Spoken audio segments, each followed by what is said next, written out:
Jitin? Am I audible, sir? Yes. Yeah. Good morning, ladies and gentlemen. Welcome to the inaugural function of our two-day Bodhi International Online Conference on global trends in English language, literature, and linguistics. This academic conference is jointly organized by the Department of English, Islamiah Women's Arts and Science College, Vaniyambadi, and the Department of English, N.M.S. Sermathai, Vasan College for Women, Madurai. Islamiah Women's College was started in 1997. It's a symbol of devotion to education and love for learning of the Muslims of Vaniyambadi. This college is a dream come true of the Muslim women of Vaniyambadi who earned to pursue higher education. The college was aggregated by NAC with A grade during 2004 to 2009 and re-aggregated by NAC with A grade again from February 2014 to 2019. The vision of the college is to provide quality and relevant education to the poor, downtrodden, and minority students with a view to uplifting the society and contributing to the development of the nation. N.M.S. Sermathai was in College for Women witnessed an educational revolution in the year 1993. The college was named after the benevolent philanthropist through V.G. Vasan and Thirumadi Sermathai Vasan, who believed the empowerment of women is through knowledge and economic independence. The college has been aggregated with B grade by NAC on 30 December 2018. The vision of the college is to inspire and empower all-round development of young rural women, uplifting their social, moral, ethical status, fostering globally com- competent, quality-based education through creativity, innovation, and discipline. The Bodhi International Journal of Research in Humanities, Arts and Science in online peer-reviewed, referred, and quarterly journal. The journal is committed to bring together academicians, research scholars, and students from all over the world who strive professionally to upgrade academic careers and to benefit society with their innovative ideas. The journal also aims to promote promoting interdisciplinary studies in the field of humanities, arts, and sciences. It is an admitted and widely acknowledged fact that literature is a reflection of the society with its good values and its tribulations.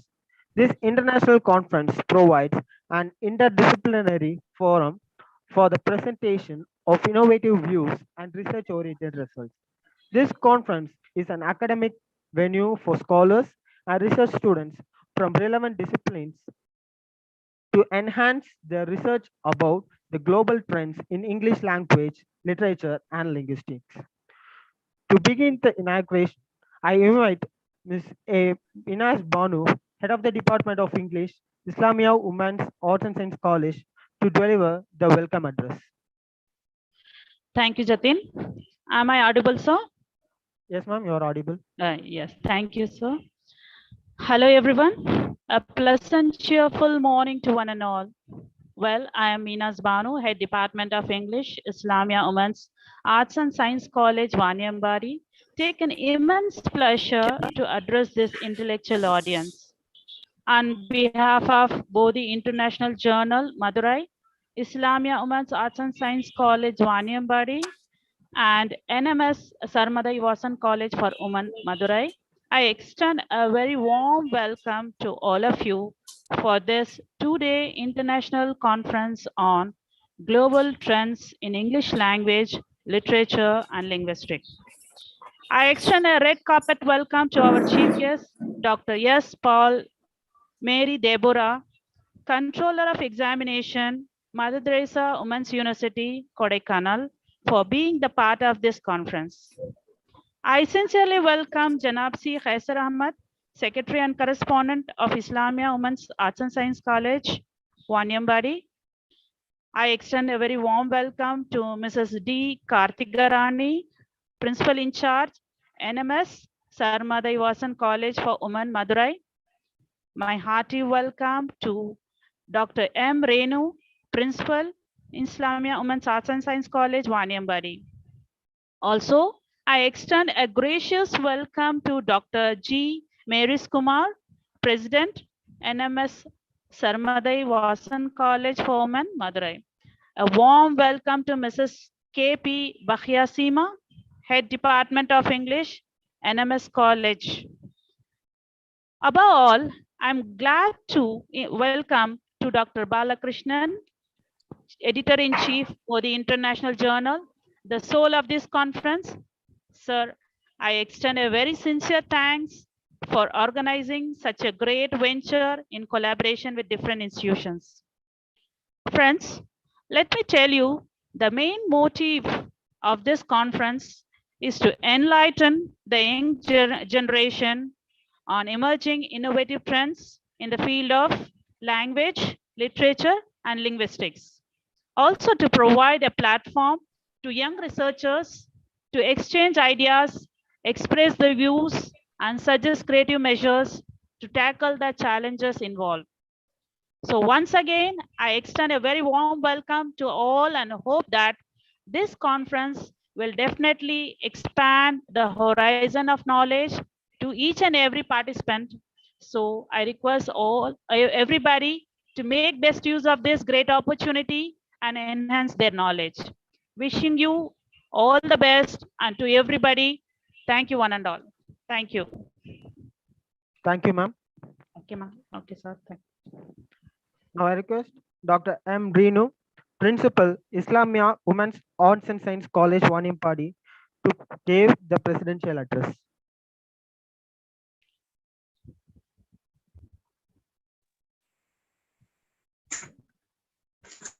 You hear me?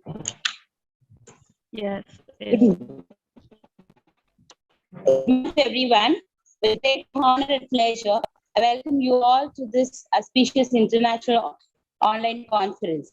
Honorable Secretary of Islamic Women's Arts and Science College, eminent guests and respected resources, prominent professors, and beloved participants and partakers.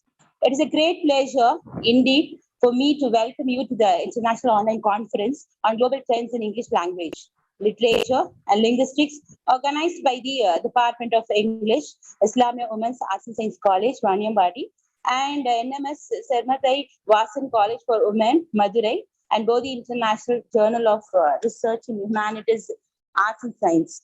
I'm very happy and grateful that many distinguished research persons and professors have accepted to share their knowledge and experience and to explore better ways of educating our future leaders. On behalf of Islamic Women's Arts Science College, I would like to take this opportunity to welcome respected Dr. KK, N.M.S. Sermathai College for Women, Madurai. She's working towards connecting minds to strive towards success.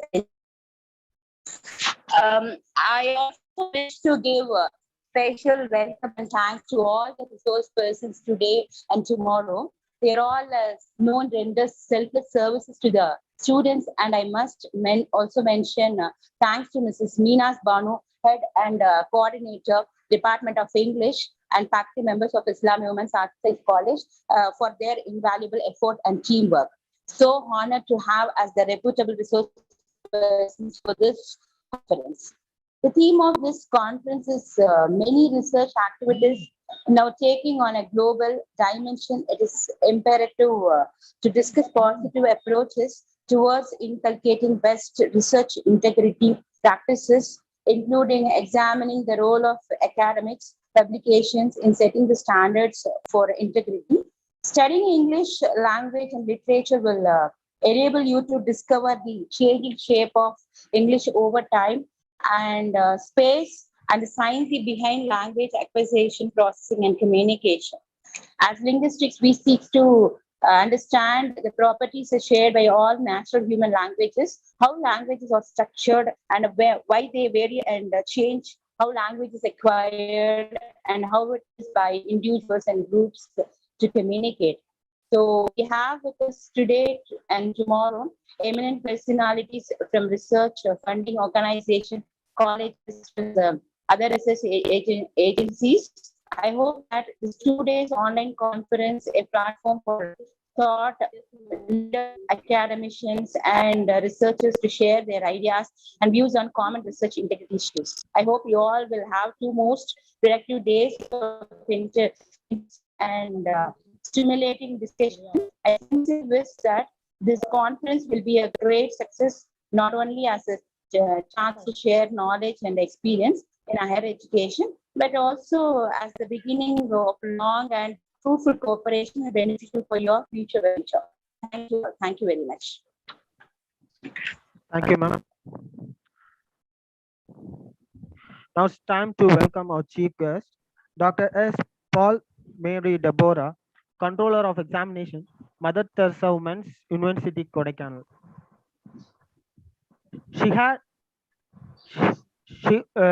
had published 16 research papers in national and international journals, presented 20 research papers in national and international conferences, published 28 other books, 2 chapters in a book, and 1 edited conference book. She has delivered more than 3 invited talks in international conferences. She was a best research in the field of academic researchers. Her area of interest was in design and performance evolution of solar thermal gadgets, monitoring, modeling, and management of air quality, synthesis, and optical characterization of solar thin films. She was awarded with a number of awards: the Best Woman Associate Professor Award in the field of physics in 2017, National Award for Excellence in Academic and Research in 2018, Distinguished Woman in Science, Venues International Foundation, Center for Advanced Research and Design in 2019, Outstanding Service in Administration by GRAPS Educational Charitable Trust in 2018, and she has awarded one of the best controller of examination in the country by the GRAPS Educational Charitable Trust in 2019. So it's a pleasure that she has accepted our invitation during her busy schedule. And I welcome Dr. S. Paul Mary Deborah to present the chief guest address. Thank you. Am I audible? Yes, ma'am, you're audible. Yes. Respected President, Sermathai Vasan College for Women, Madurai, Dr. G. Maris Kumar, Principal, Islam Women's Arts and Science College, Vaniyambadi, Dr. Renu, and Principal, Sermathai Vasan College for Women, Madurai, Mrs.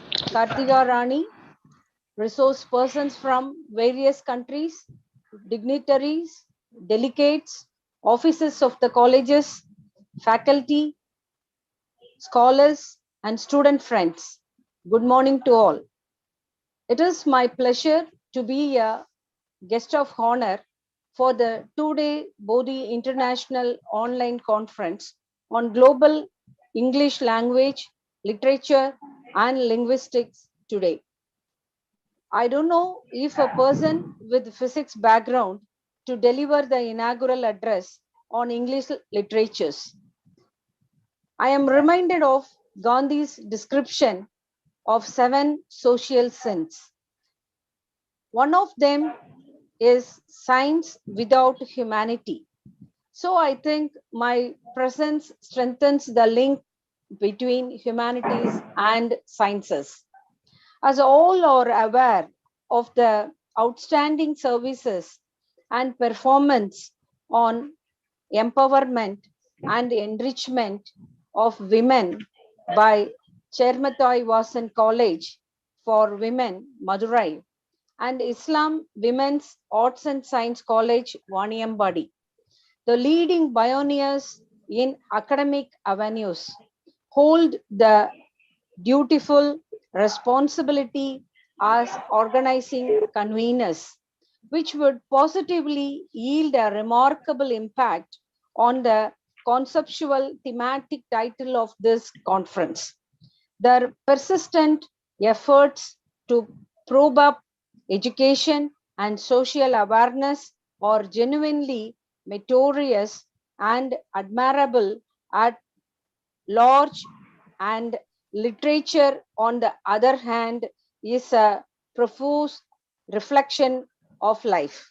Women, especially, need to learn literature to face peaks and valleys of life, as women are at the very root of our society. Definitely, literature would act as a guiding star for the bewildered. So, learn to like and love literature, reflect literature, and keep hovering in your life. In any conference, both things are equally important. Listening to scholarly lectures and sharing your knowledge with a scholarly audience through presentation. I wish every one of you all the best, and paper presenters use this opportunity well to express your opinions and give your best, which may bring a change in trend. You should be happy if the review committee selects your paper for publication. I appreciate the great efforts that Dr. Balakrishnan is taking in not only organizing conferences but also publishing select papers soon after every conference without compromising on quality. Let me conclude by thanking you all once again, besides all the dignitaries and also the college managements who provided me this golden opportunity. With these few words, I wish you all great success. Thank you. Thank you, ma'am. Now I invite Ms. K.P. Bhagyasima, Associate Professor and Head of English, N.M.S. Sermathai Vasan College for Women, Madurai, to deliver the vote of thanks. Good morning, one and all. Good morning. I suppose I'm audible to you all. And it is an auspicious day to us, both of the colleges. That is, we belong to N.M.S. Sermathai Vasan College for Women. And I my friendly associate, Islamiah Women's College, Women's Arts and Science College. And I deem it a great pleasure to submit my great gratitude on this auspicious day. And great your presence are, and blessings from the God. And it is my privilege to have all the people, all the veterans on the dais on this great day.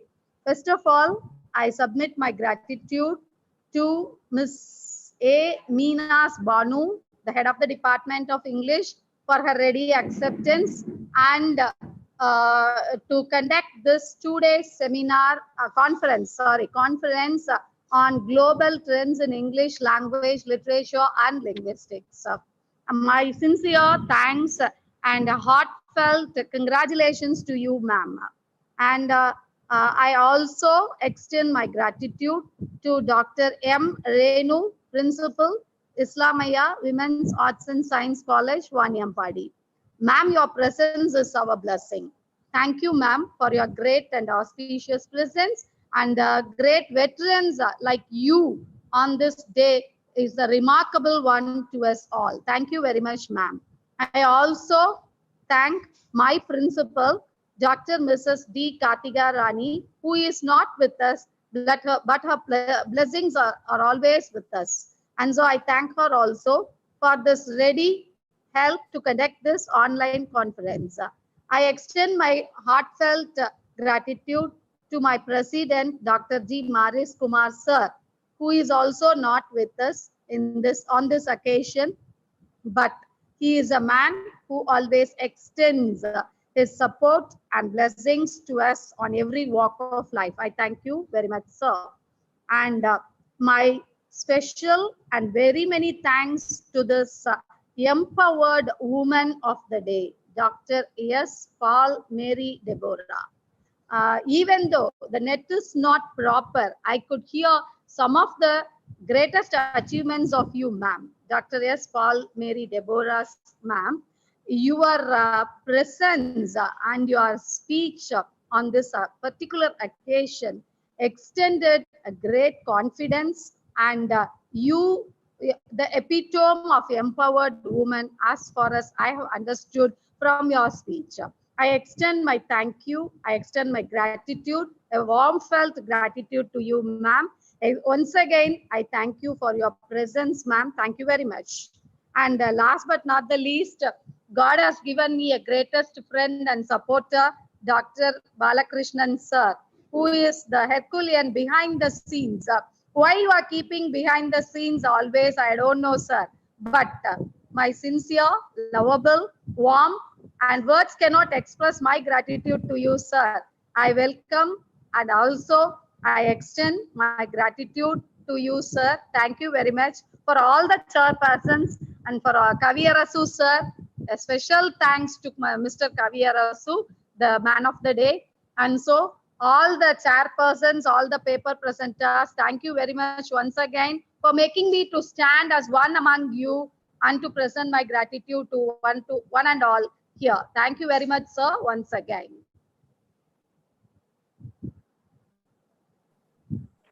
Am I audible? Thank you, ma'am. Thank you, sir. Now we are moving to the next section.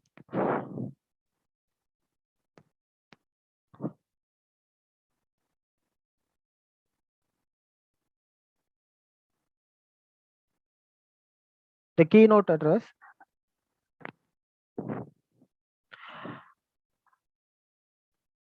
Dr. S. Dravidamani, Assistant Professor of English, Government Arts College, Mettur, Tamil Nadu.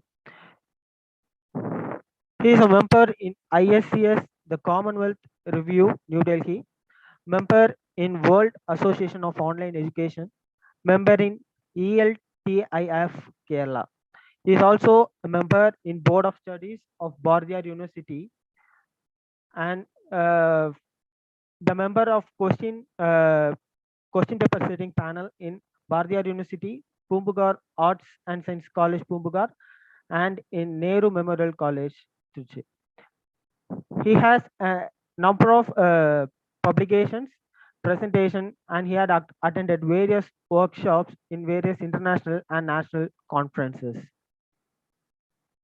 He has also published a book titled Technical English, and he has edited various books titled Recent Trends in English Language and Literature, published by Agastya Noolagam, and he has edited the book titled English Language and Literature for Rural Students, published by Lorraine Novo Publications, and he has also edited Enhancing English Language Proficiency of the Rural Students, published by Lorraine Novo Publications.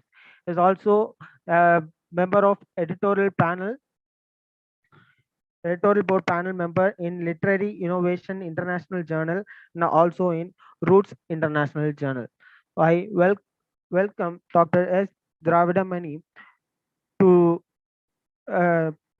to the International Conference of Global Trends in English Language and Literature and Linguistics. He is the chairperson of this section, and now I request Dr. Dravidamani to take over this section.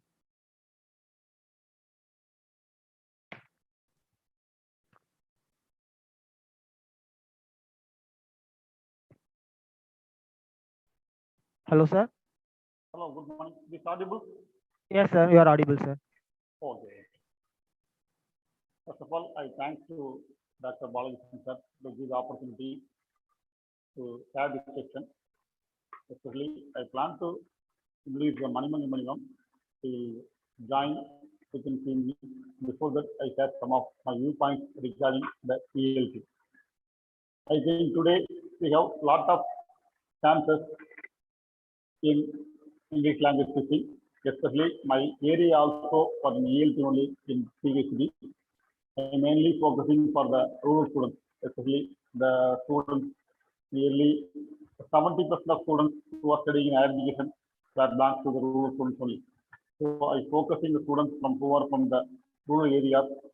They are not properly communicating with the others. they are very they have so many problems with communicating with others, especially in LSRW. They have a lot of confusion, especially the teachers who are from the English department. We are focusing the students to communicate with others frequently. We must identify the problems. What are the problems students face? What are the main reasons behind the problems? What are the ingredients?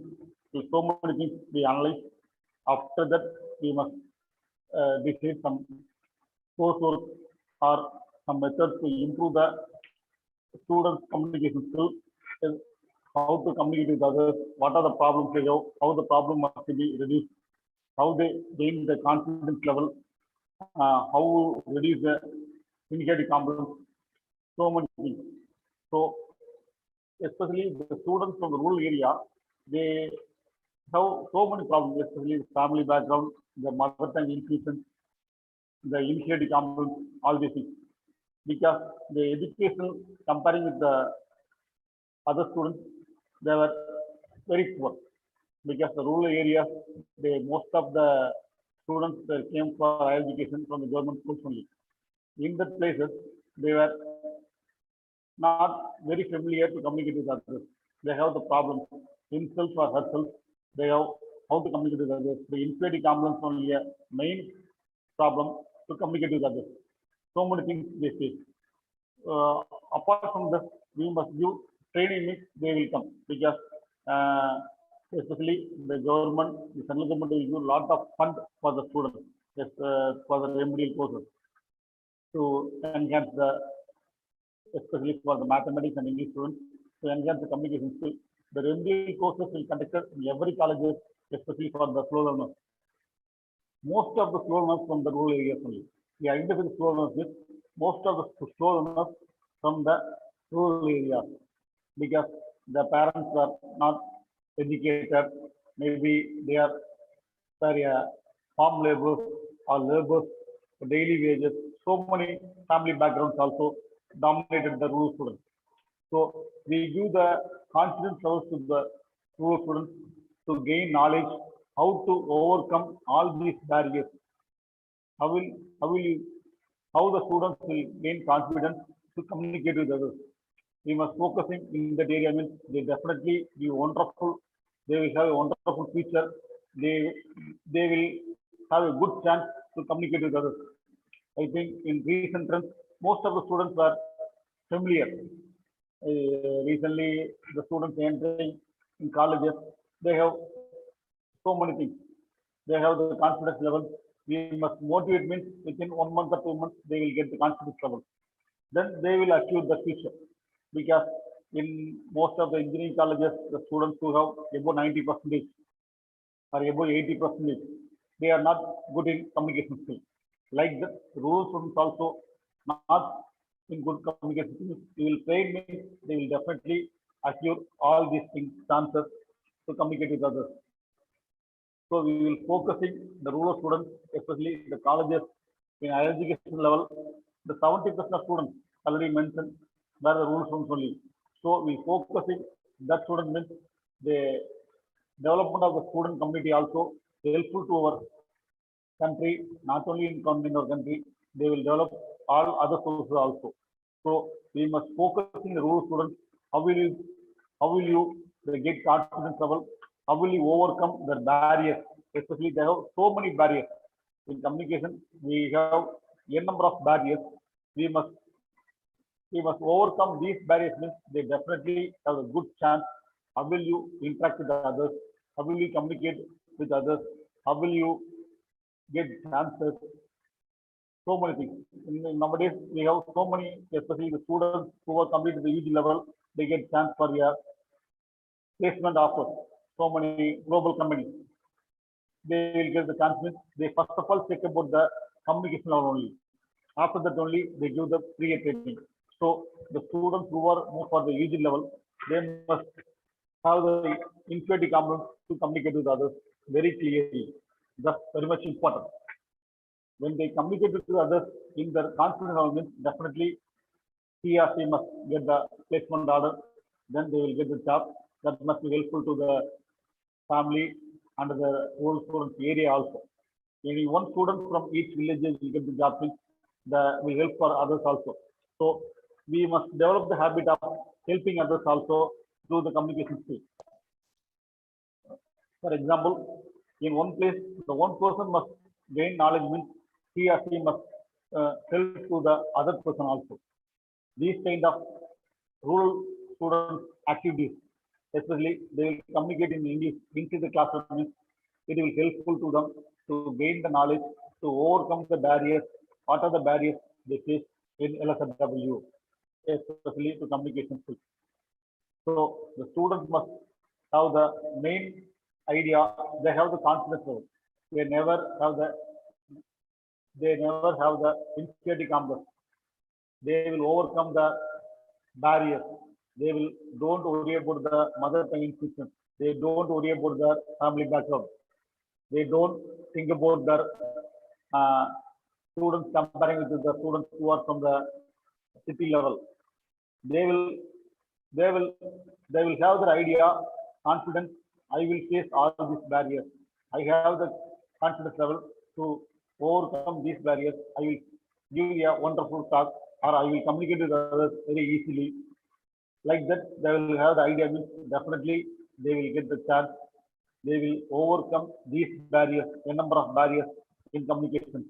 That must be helpful to others also to overcome the barriers.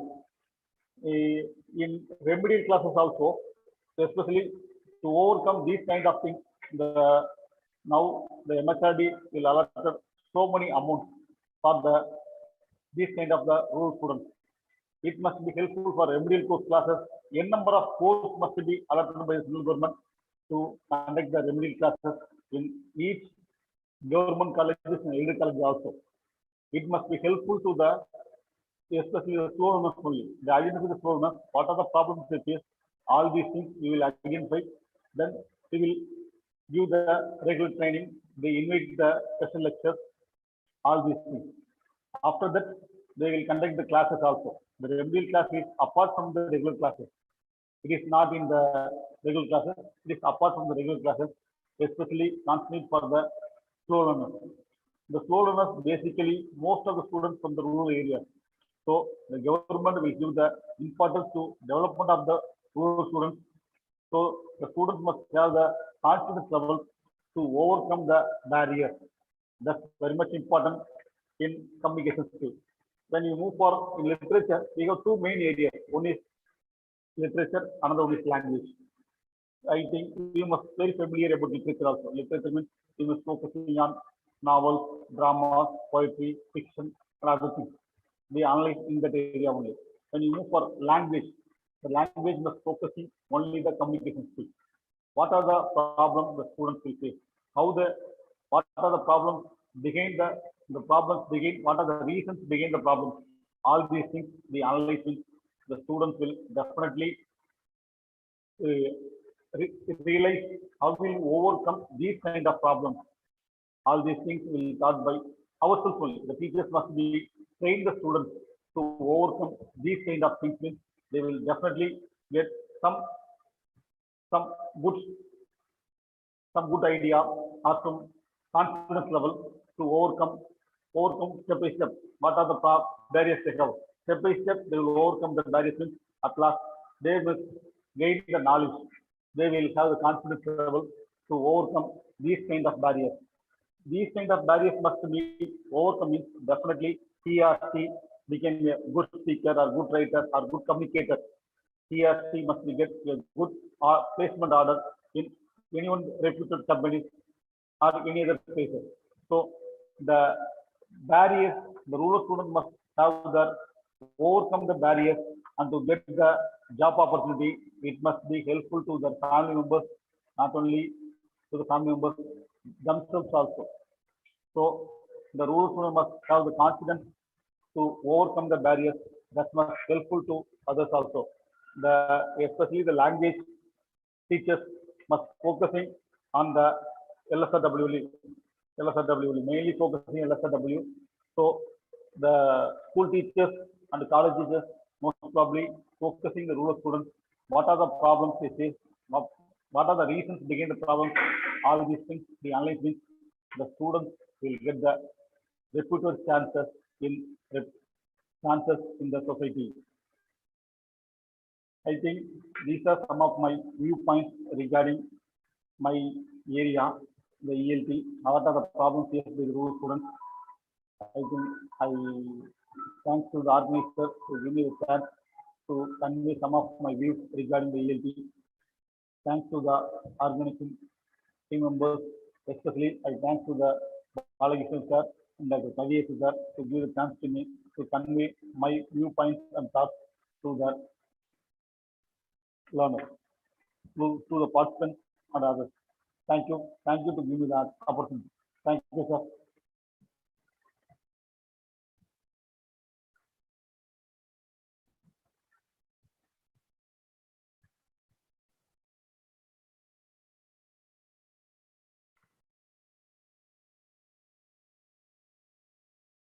Thank you, sir. Thank you, sir.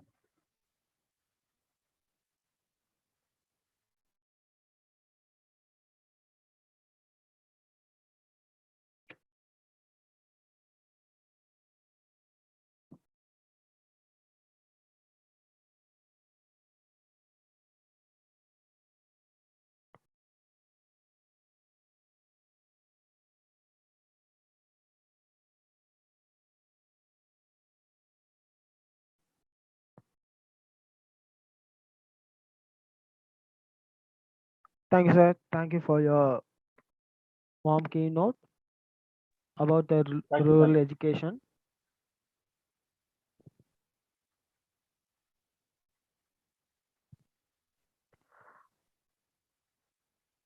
So I welcome. Thank you. Now I welcome.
Now I welcome Dr. Mani, Senior Lecturer, Department of English, Faculty of Modern Languages and Communication, University Putra, Malaysia. She, she has, she has published many articles and papers in various national and international conferences all over the world. She has also published books, The Impact of Displacement on Blacks in Selected Works of Carol Phillips, and Social Consciousness in Literature. She also published Studies on Subaltern and Diaspora, The Voice of the Oppressed and the Uprooted.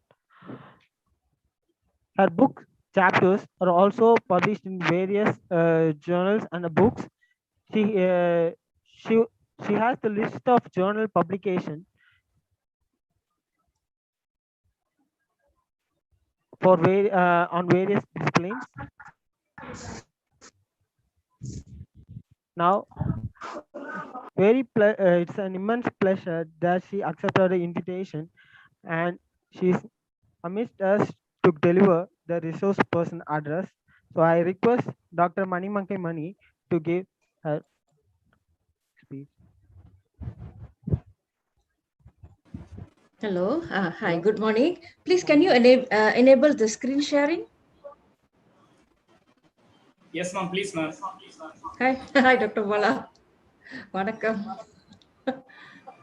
Most welcome. Please enable Good morning, share ma'am. screen, yeah? Yes, ma'am.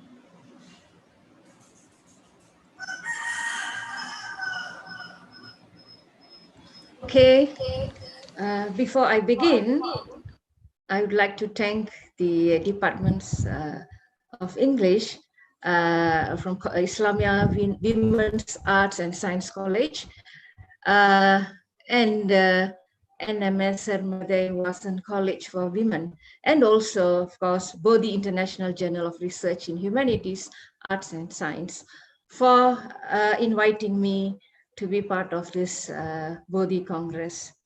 Good morning to all of you. It's already afternoon in Malaysia here. So I hope all of you are fine. Okay, the title, well, the theme of this conference, I saw it was about the new trends in literature, language and language. Okay, therefore I thought maybe this title will be suitable for this conference, yeah, Empowerment of Black Women in Selected Works of Caribbean Writers.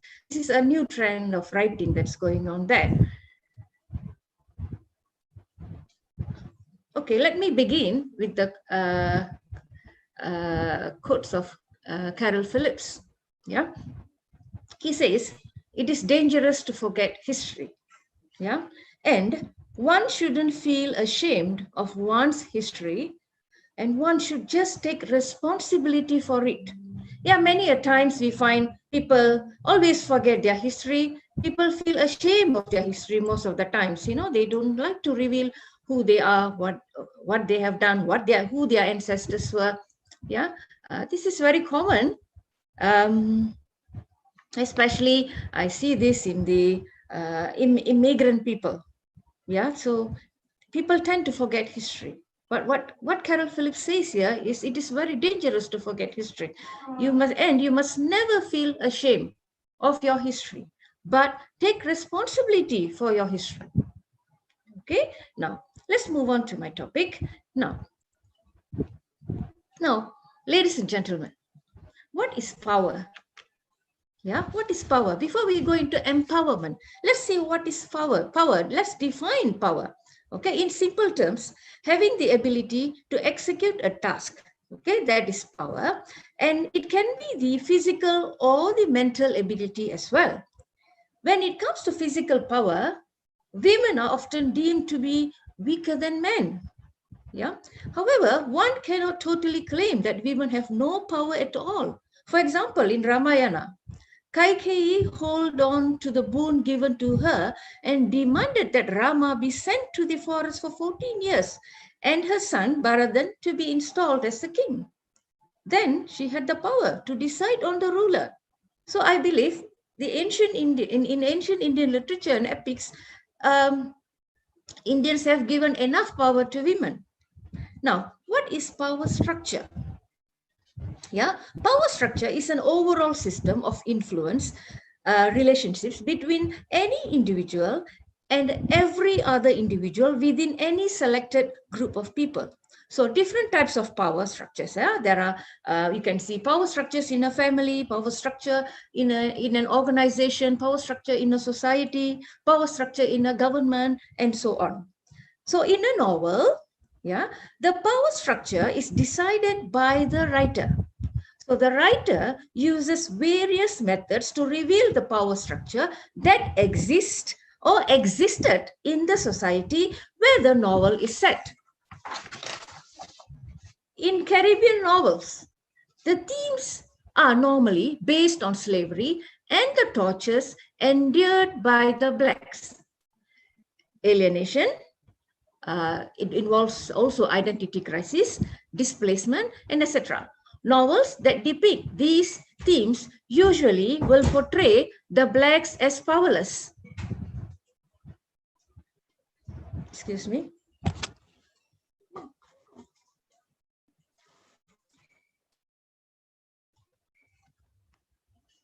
Sorry, that's my mother is very curious on what I'm doing here. Okay, now, yeah, I will go on to the brief history of the Caribbean and how the blacks were displaced. Okay, now let's look at the Caribbean map. So you can see this is a very vast region here. Okay, now at present, the people in these islands are predominantly blacks. They are Africans who were brought in as slaves from the year 1500s to the year 1800s. There are at least 28 island nations and more than 7,000 individual islands in this region. Okay, these include islands off the coast of South and Central America, as well as those in the Leeward and Windward Islands. And the major islands here are Cuba, Jamaica, Hispaniola, Haiti, the Dominican Republic, and Puerto Rico. Now, ladies and gentlemen, who were the original inhabitants of this place? Yeah, so the original inhabitants of this place were the Caribs, Arawaks, and the Tainos. Now, who are these people? Who are these people? Yeah, now let's see. This is Christopher Columbus. Now, Christopher Columbus was an Italian explorer who stumbled upon the Americas and whose journeys marked the beginnings of centuries of transatlantic colonization. Okay. Actually, what was his original destination? You must understand, America was never named after him. America was named after Amerigo Vespucci. Okay. Even though Christopher stumbled upon this Bay continent, it was not named after him because he actually wanted to go somewhere else. So what was his original destination? Yeah, it was India. So how are the natives named here? So you see, Europeans at the time of Christopher Columbus's voyage often referred to all of South and East Asia as India or the Indias or Indies, sometimes dividing the area into Greater India, Middle India, and Lesser India. Now, the oldest surviving terrestrial globe by Martin Behaim in 1942, before Columbus's voyage, labels the entire Asian subcontinent region as India. Under the mandate of the Catholic monarchs of Spain, he completed 4 voyages across the Atlantic Ocean and then led to general European awareness of the American continents. Now, those voyages and his efforts to establish permanent settlements on the island of Hispaniola initiated the Spanish colonization of the New World. Now, what happened to these native or indigenous people? The population of the Caribbean is estimated to have been around 750,000 immediately before the European contact. Now, after the contact, social disruption and epidemic diseases such as smallpox, measles, to which they had no natural immunity, led to a decline in the Amerindian population. Now, the same thing is happening now with the COVID-19 pandemic.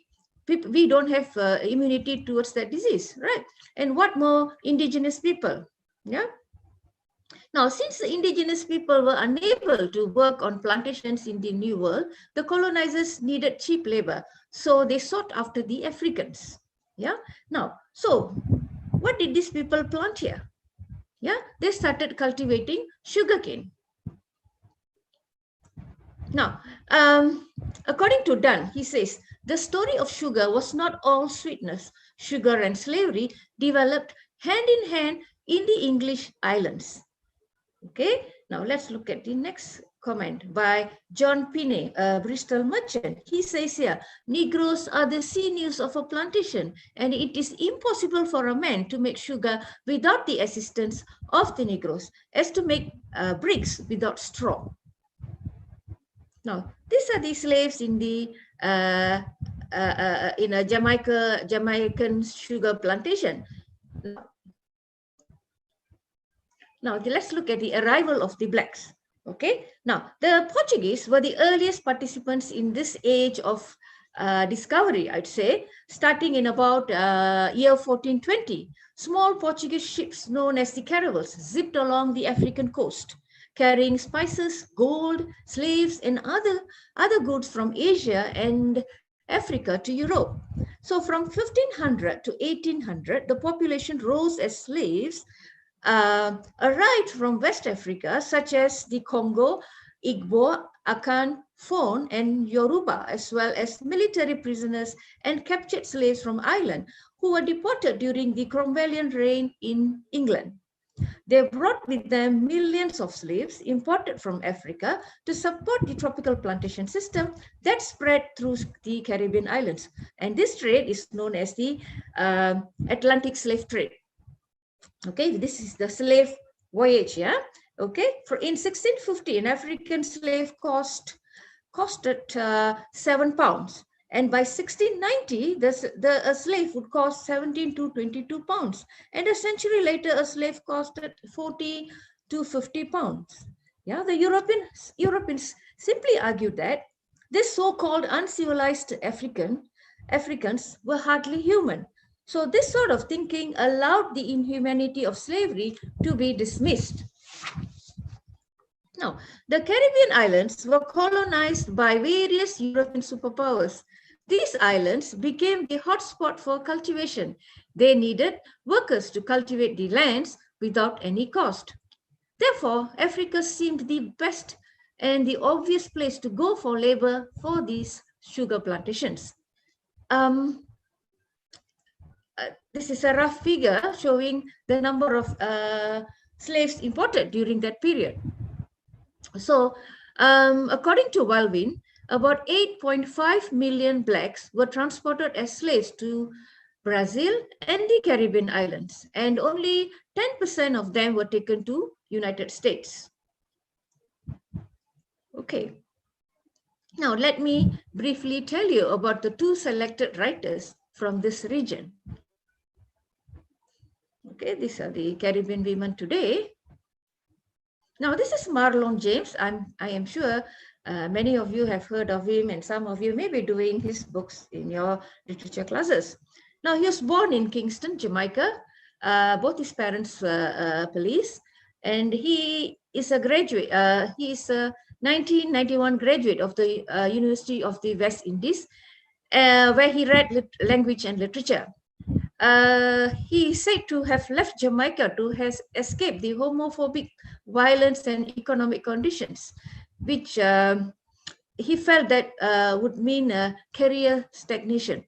Okay, so he himself explained, whether it was in a plane or a coffin, I knew I had to get out of Jamaica. He received his master's degree in creative writing from Wilkes University in 2006. Now, some of his famous books are John Crow's Devil, The Book of Night Women, and A Brief History of 7 Killings. Okay, the next author I would like to discuss here is Carol Phillips. Okay, he was born in a small village known as St. Paul's in the island of St. Kitts in 1958, one of the Leeward Islands in the Eastern Caribbean. His parents brought him to North England when he was only 12 weeks old. They boarded a banana boat to leave the island in search of better opportunities in England. And he is the eldest of 4 brothers and was brought up in mainly white working class area.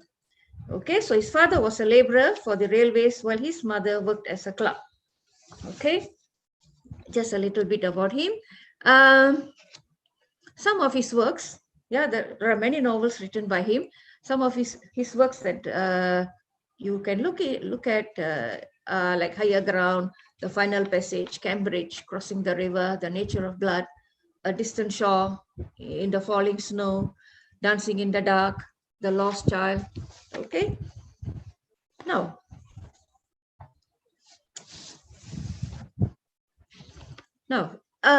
ladies and gentlemen, let's go back to the works produced by these writers. Yeah. Now, literature works produced from this region falls under the post-colonial literature. The themes of the literature produced here usually revolves around the issues of displacement, the identity crisis, concept of otherness, and nostalgia towards the homeland. Why nostalgia towards the homeland? Because they were all brought in from another place. Yeah. Most of the Black writers who write about slavery in the Caribbean and Americas as the theme in their novels often depict the Blacks as the victims and expect the readers to sympathize with them. As a reader, one would feel very disturbed reading the novels that portray the lives and tortures endured by these Blacks as slave characters, are often portrayed as though they are helpless beings. The atrocities committed upon them will present them as pathetic creatures. The white masters had so much power over them. However, these two Afro-Caribbean writers often produce works that give power to the Black characters, especially the female characters, and often act as the voice for these silenced Black people. I repeat, the works produced by these Afro-Caribbean writers often act as a voice for the silenced Black characters. Okay. Now, the works produced by these two writers bear similarities in depicting their female characters. Now, we will look at the works produced by these characters and see how they empower the female characters in their work. Okay. Both writers who hail from the Caribbean write about the sufferings of Black characters. Now, almost all their novels are set in the era of slavery, where Blacks are tortured and deprived of their rights as human beings. The slaves were often put under very harsh punishments for the slightest mistakes, and they were not allowed to have family relationships, and women were often separated from their children and loved ones. Women were just considered as breeding machines and objects to fulfill the lust of the white masters. They were often flogged harshly. Almost all the backs of the Black women were scarred due to these harsh whippings.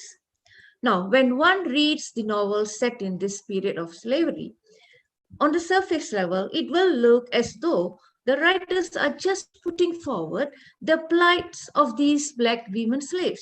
But a deeper study will expose that these writers actually are trying to empower the female Black slaves.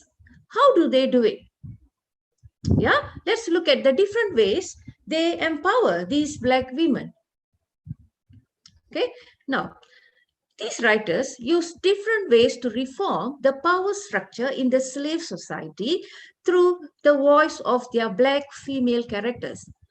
Okay, for example, let's look at the Book of Night Women by Marlon James. Okay, first, the use of language. Okay, they use Creoles, they use Black English. Creoles are distorted English language. Yeah. Okay. Now, English language is the colonial master's language. Okay. Now, these writers write in English, but they intentionally use Black English for their characters. Okay. Using Black English for novels is certainly not suitable for the academic world. Yeah. When you read their novels, these writers persistently use Black English. Okay. Why? Why do they do that? Is it that they are not well versed in English language? No, it is used on purpose. Okay. The Book of Night Woman. Now, the whole story, I don't know how many of you would have read this book, but if you happen to read this book, you will have to read a few times in order to understand. Okay. Now, the whole story is written in Black English. Okay. And the novel opens with the statement. Yeah. Let's look at the statement. Look at this. People think blood red, but blood don't got no color. Okay. Opens with this statement. The entire novel is told through first-person point of view by Queen, yeah, the main character, Lilith's daughter. The focus of the story is on Lilith, okay, a young female slave who was fathered by the overseer, Jack Wilkinson.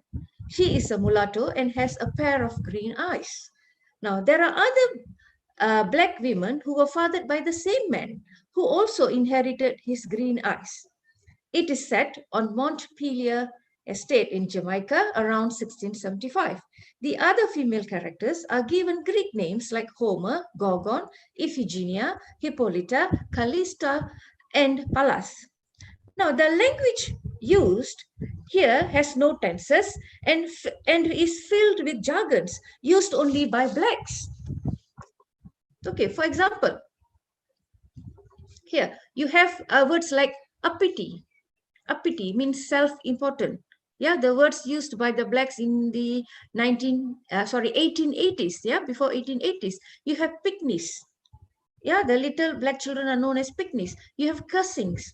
You have bakra. Bakra means a white person, especially one in power. Okay, then you have masa. Masa means the master. Okay, now reading the novel will give you the picture of how a black slave speaks English. Marlon James is not merely using black English here. He has a deeper message to convey to the readers.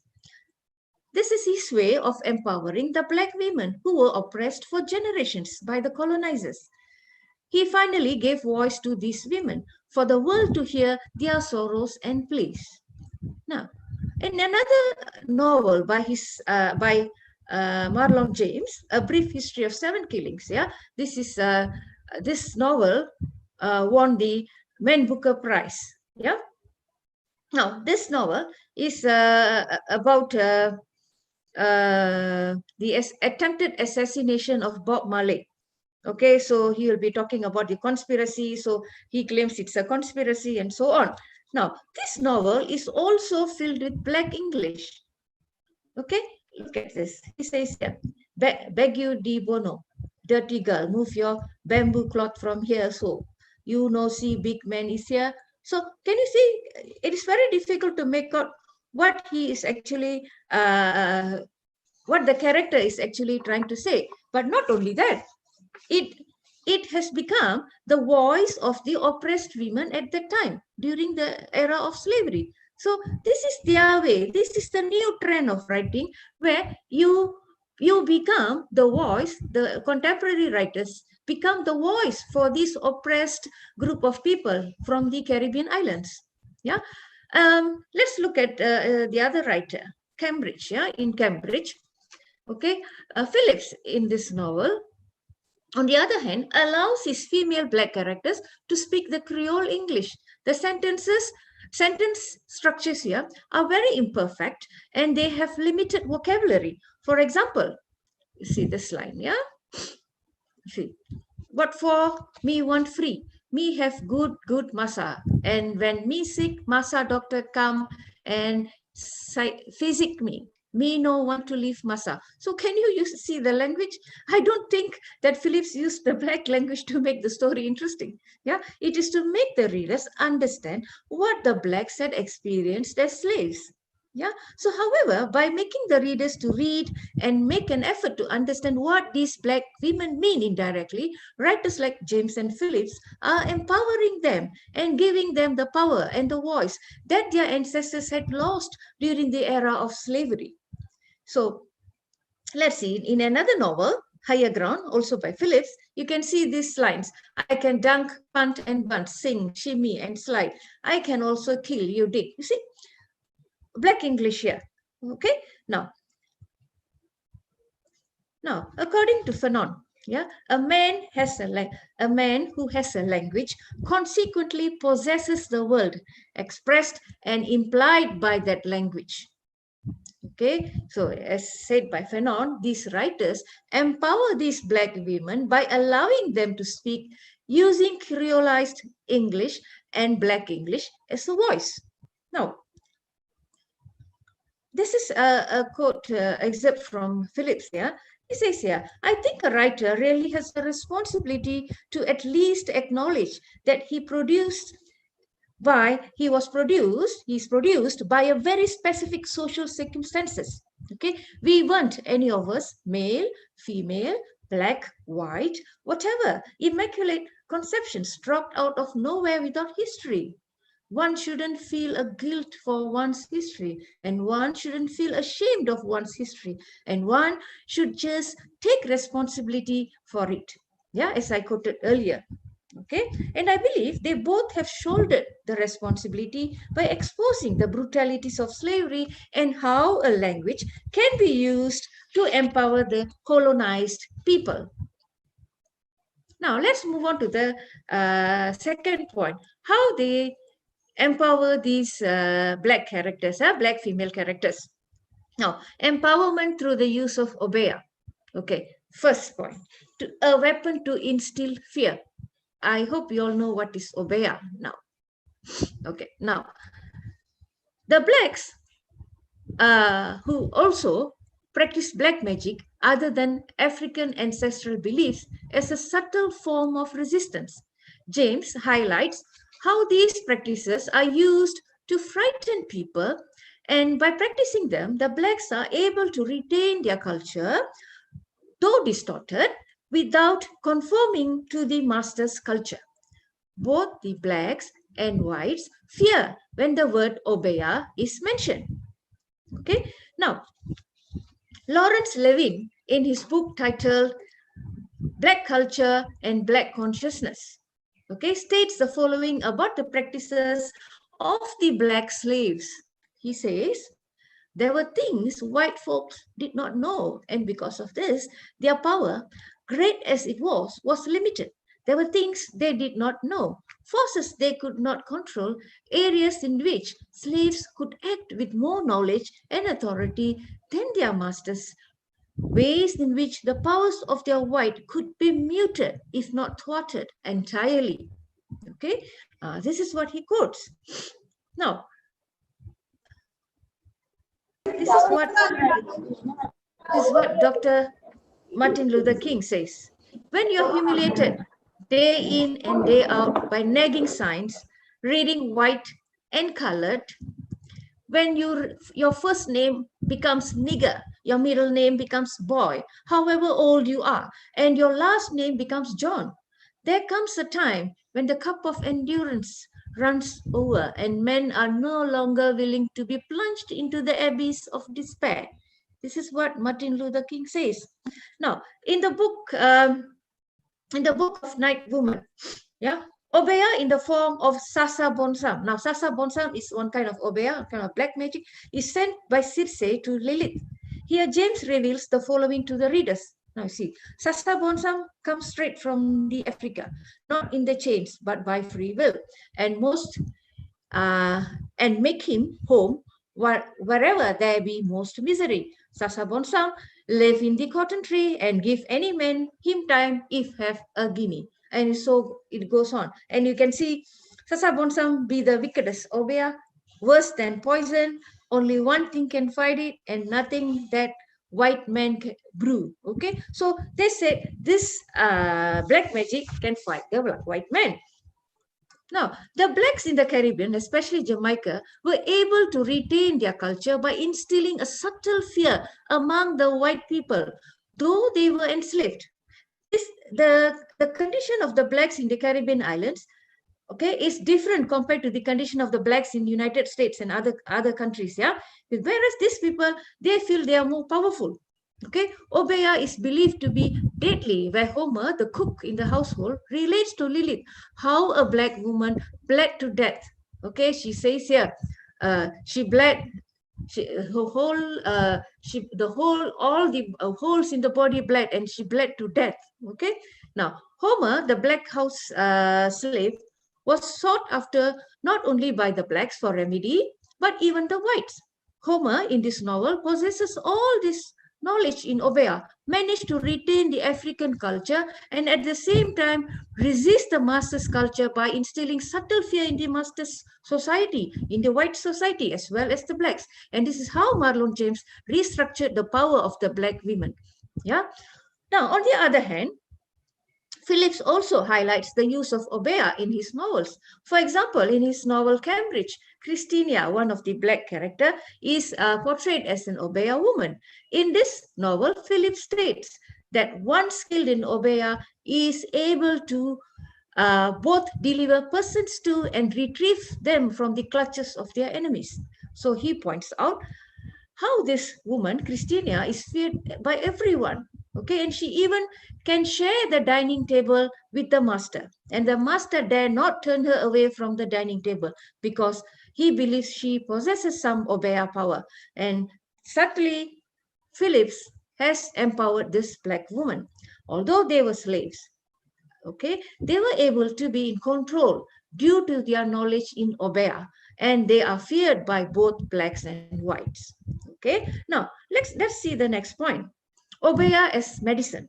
Now, the Afro-Caribbean writers like Phillips and James also show that black women are in power when they exercise their knowledge on medicine and herbs. In any plantation, black women are used as the vessel for reproduction. Okay, they are often raped by their owners or impregnated by black men whose role is as a mere stud, where they go from one farm to another farm, impregnating the women there, okay, to multiply the number of slaves. Okay, these women were expected to multiply and make their owners richer. James shows how these women eat herbs to avoid unwanted pregnancies.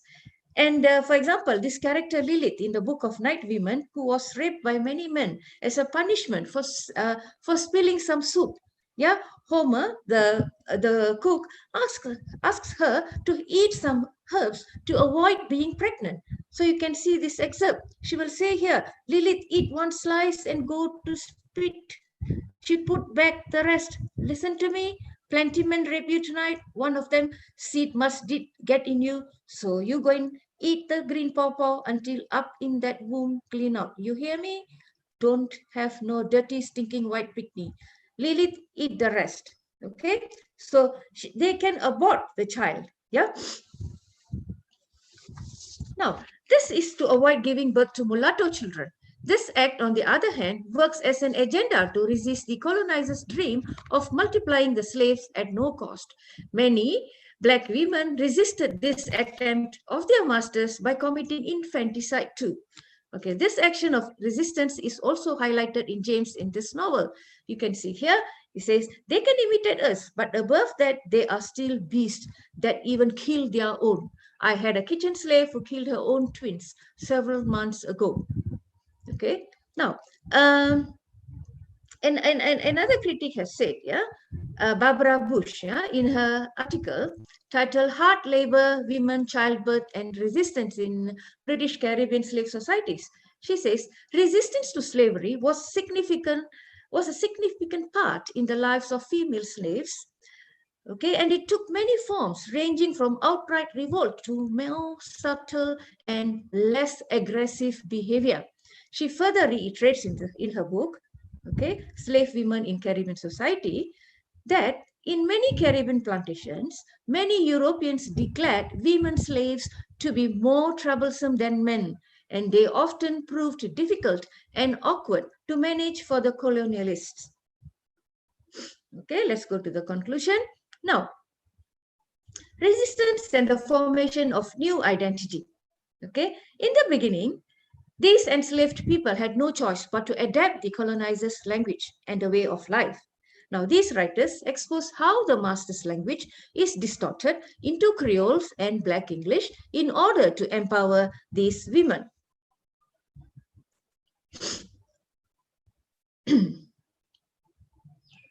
Okay, now, let's move on. With the remaining fragmented identity and culture, the Blacks came up with their own distinctive culture and identity. So creolized rituals like voodoo, hip-hop music, you know, like rap, yeah, Afro hairstyle, moonwalking that usually Michael Jackson used to dance, you know, that was moonwalking, okay, are ways to empower themselves as their dented souls no longer wants to assimilate with the colonizers' language and way of life. Yeah, so that is why they came up with their own identity. Yeah, all this, especially in music, yeah, hip hop music, rap music, and so on. Now, these writers expose how the master's language is distorted into Creoles and the Black English in order to empower these women, especially the Black women characters. Yeah. Okay. Now, Franz Fanon said, a man who has a language consequently possesses the world expressed and implied by that language. So that is a suitable statement to show the struggle against colonialism. These blacks have lost their language when they were uprooted from their motherland, Africa. They had no choice but to adapt the colonizers' language and culture. But in order to show their resistance and disagreement with the white masters, the Afro-Caribbean writers distort their master's language into Black English and allow their female characters to obtain power. So this is reconstructing the power. And not only that, their knowledge and obeah makes the white masters to fear them. So with that, I end my talk here. I thank all of you for the patience and thank you for listening. Thank you. These are my references.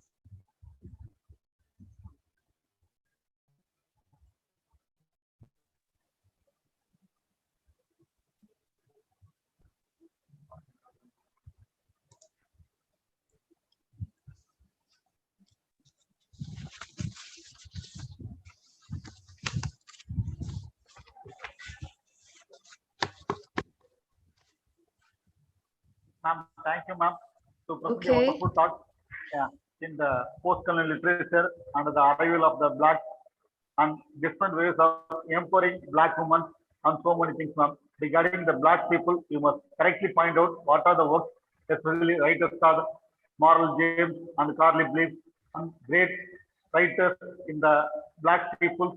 You will find out here. It must very much useful to the participants and us. Thank you, ma'am, to present a wonderful talk in this topic, ma'am. Thank you, ma'am. Thank you. Thank you. Thank you, Doctor. Thank you. Thank you.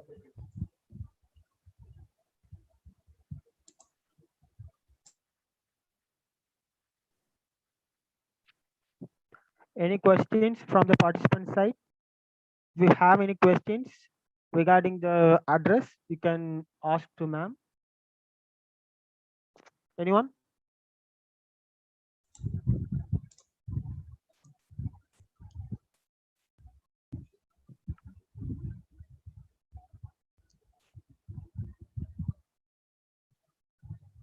Okay. No questions, I guess. So, I mean, if you have any questions, you can always email to me. Yeah. Yeah. Okay. Okay. Thank Thank you, you. ma'am. Thank you. Thank you. Thank you. Thank you.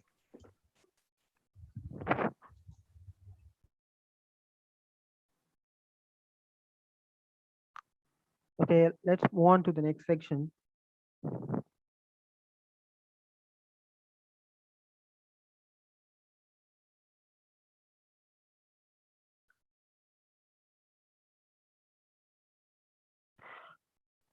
I welcome Dr. S. Sukanti, Associate Professor and Dean of Arts, Mangekersi College of Arts and Science for Women, Madurai.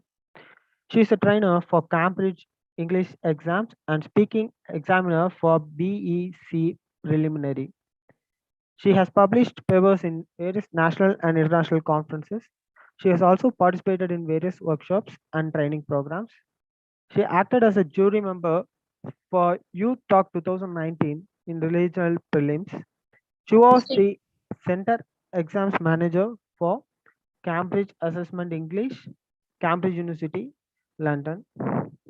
I'm very happy that she is at a amidst to present her plenary talk. I welcome Dr. S. Suganti ma'am to give the address. I hand over the section to Dr. S. Suganti.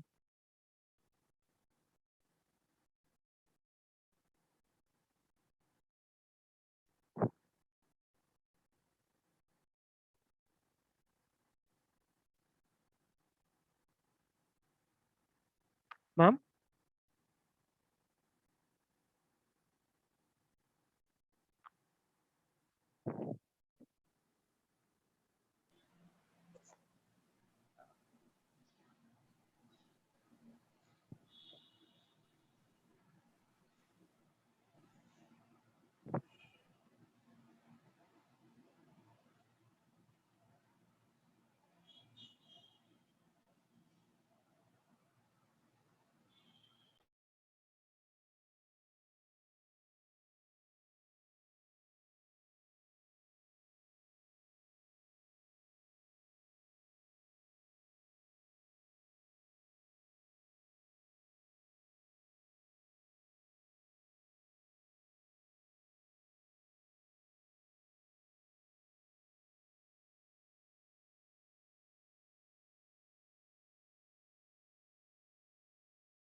Welcome, madam.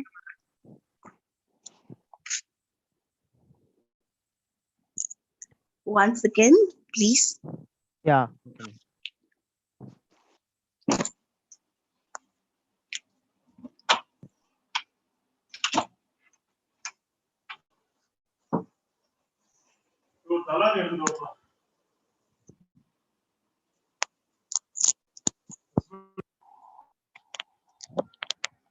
என்ன செய்யற? பாப்பா அப்பாவுக்கு ஒரு தலகாணி இருக்கு. எதுக்கு நீ இப்ப கிளம்பிட்டு இருக்க?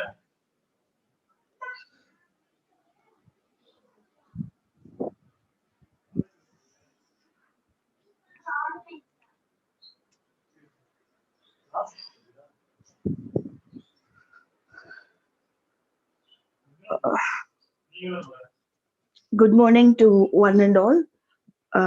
And my sincere apologies for keeping you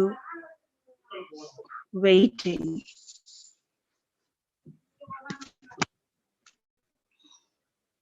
Kindly bear with me, I'm not feeling well.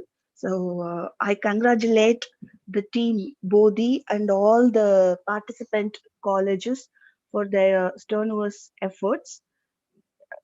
The topic of the resource person is trends in global literature, recent trends in global literature. So before introducing the resource person of today, I'd like to say a few things about recent trends in global literature. Recent trends, by referring to the term recent trends, we should talk not only about literature, we should also talk about the theories operating behind literature. See, literature has become more inclusive in the recent times. So earlier we used to call written materials as literature. What all is being written, we called it literature. But now film is another form of literature. That's why we have papers like film criticism. Film has become any art form for that matter, not only things that are written, things that are, what produced via online, in anything is given the term literature. That's why we have papers like film criticism, we have papers like politics and literature, and if we look at the recent writings, especially after Chinua Achebe's Things Fall Apart and Ole Soyinka's plays, what we call the third wave writers, literature has become more inclusive, as I said, and politics and literature are really interconnected and intertwined. Without speaking politics, we cannot study literature. Literature, as we all know, reflects life, but of late, it reflects the politics around the world very seriously. I pointed out Chinua Achebe's Things Fall Apart because that's the beginning. That is the seminal novel on post-colonial literature. The term post-colonial started with Achebe's Things Fall Apart because, excuse me, Achebe's Things Fall Apart, and Achebe's Things Fall Apart is, sorry, there was an intrusion.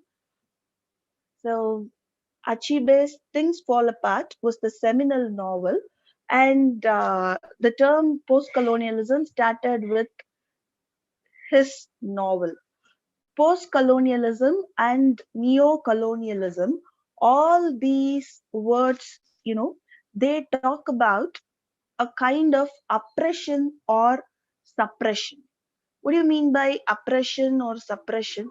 See, we have this famous or most popular essay by Gayatri Chakravarti Spivak, that is, Can the Subaltern Speak? It talks about hegemony. So, the impact of one particular country's culture and language over the others. That's what we call hegemony. And we are all part of colonialism, be it Africa or be it India. We were all subjugated by English people, and we still we are under the aegis of English people. See, I love this uh, quote from Shakespeare. Shakespeare, he has written many novels. I'm sorry, many plays. He has written around some 37 or 38 plays. But my favorite play is The Tempest. And Sycorax, she is the owner of the island, or she is the head of the island, to which Prospero pays a visit, but he settles there. And Prospero is the settler, but Sycorax and her son Caliban, they are the natives, and they don't know English. They speak some other language, but the English people, they call all the other languages gibberish language. They consider their language as the sole scholarly language. And Prospero, on one occasion, tells Caliban, I taught you language. And Caliban responds to it very properly. You taught me language, and my effect on it, I learned to curse you. See, we are all cursing the English people in their own language. That's the beauty of literature. They left us this language, they left us English, but we all, speak against the English people in their own language. We curse them in their own. How did Shakespeare know this some 400 years ago? I'm not sure, but that's it. You left me language, and my effect on it is I curse you in your own language. So, politics and literature, film and literature. Recently, I had the privilege of reading the reviews of the movie Karnan. Whichever art form that records history in aesthetic sense is literature. So, as I told you, literature has become more inclusive. And Karnan is a wonderful piece of literature, and it showed the sufferings and miseries of a particular community very beautifully, and it has portrayed it very well. So current trends in global literature, it is a very, very vast field, because it has become all the more accommodative. It accommodates everything possibly, and we have to become broad minded. We have to become, you know more and more inclusive to get accommodated to this kind of culture. So it's not just when earlier we used to say the genres of literature: poetry, drama, novel, plays, essays. These these are used to be the genres of literature, the divisions or categories of literature. But now, not only those things, we should include all the performing arts. Movie is a form of literature. Stage drama is a form of literature. Newspaper is a form of literature. How can you say that newspaper is a form of literature? In theater, we have a particular kind of theater. It is called newspaper theater. So newspaper has become literature long back. So it's a privilege to talk about global trends in literature. And any questions about it? Can I proceed?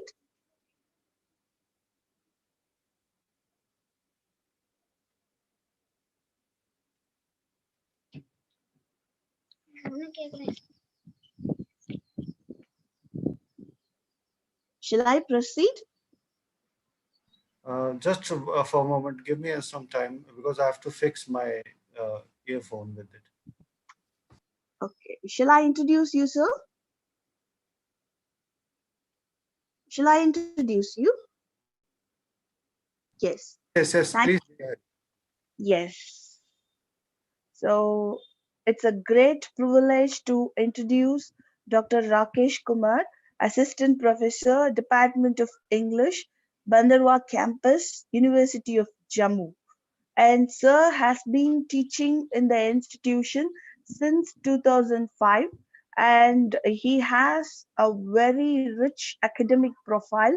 And so far, Sir has published like 25 research papers in international reputed research journals, and attended around 60 national and international seminars, conferences, workshops in India and abroad. And he has served as the resource person for many national and international academic activities organized by various academic institutions along the length and breadth of India. And Sir has been actively supervising MPhil and PhD research scholars, and has successfully supervised 3 MPhil and 1 PhD scholar. Presently, he has been guiding 4 PhD and 1 MPhil scholars. He specialization. I'm sorry, Sir's specialization is in American fiction, cinema, cultural, and disability studies. And I take immense pleasure in introducing the resource person for this session, Dr. Rakesh Kumar, to you all. Over to you, sir. Thank you so much, madam, for this generous introduction. And I am delighted and I'm honored, really honored to be part of this international conference being organized by Islamia Women's Arts and Science College, N.M.S. Sermathai Vasan College for Women, and Bodhi International Journal of Research in Humanities, Arts and Science. So it is always a pleasure to be associated with Dr. Balakrishnan, and I cannot thank him enough for his motivation and for his warm relationship that he carries with me. So, not wasting much time on the formal Thanksgiving, I want to come directly on to my presentation of the day. Before I actually begin, I also want to thank Dr. S. Suganthi. Probably she is the chairperson, if I'm not wrong. So I am sharing my screen, and please confirm if you can all see it.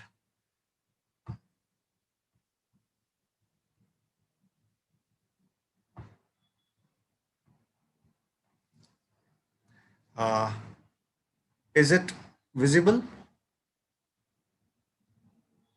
Can somebody confirm? Sir, is it visible? You can. It is visible. Okay. So let's begin. I have chosen the topic as understanding the trends in global literature, and this is very relevant topic for the budding scholars or the budding students who are the future generation of the teachers who are going to build this nation. And the global trends in literature are very relevant, and I congratulate the organizing team that they have chosen such a relevant topic for the conference, and they are not just limited to literature, they are taking up linguistics and culture all as well, and they are trying to look at the global trends in culture, linguistics and literature. So I'll be focusing in this presentation on literature only. So before actually I begin, I want to tell you the structure of this presentation. This presentation is brief and it will be focusing on evolving trends in global literature. And then I will be talking about T.S. Eliot's concept of historical sense that is very relevant and significant as far as this topic is concerned. Then we'll be having a brief survey of the significant trends in global literature, then contemporary trends in global literature. Then when we'll be talking about global literature, we will be focusing on India as part of global literature, and we'll be focusing on home Indian literature as part of global literature. Then if time permits, and if we have a bit of time more, I'll be trying to focus on Rahul Pandita's memoir called Our Moon Has Blood Clots, The Exodus of Kashmiri Pandits. And then I'll be concluding this presentation. So let us go to understand what are the trends in global literature. So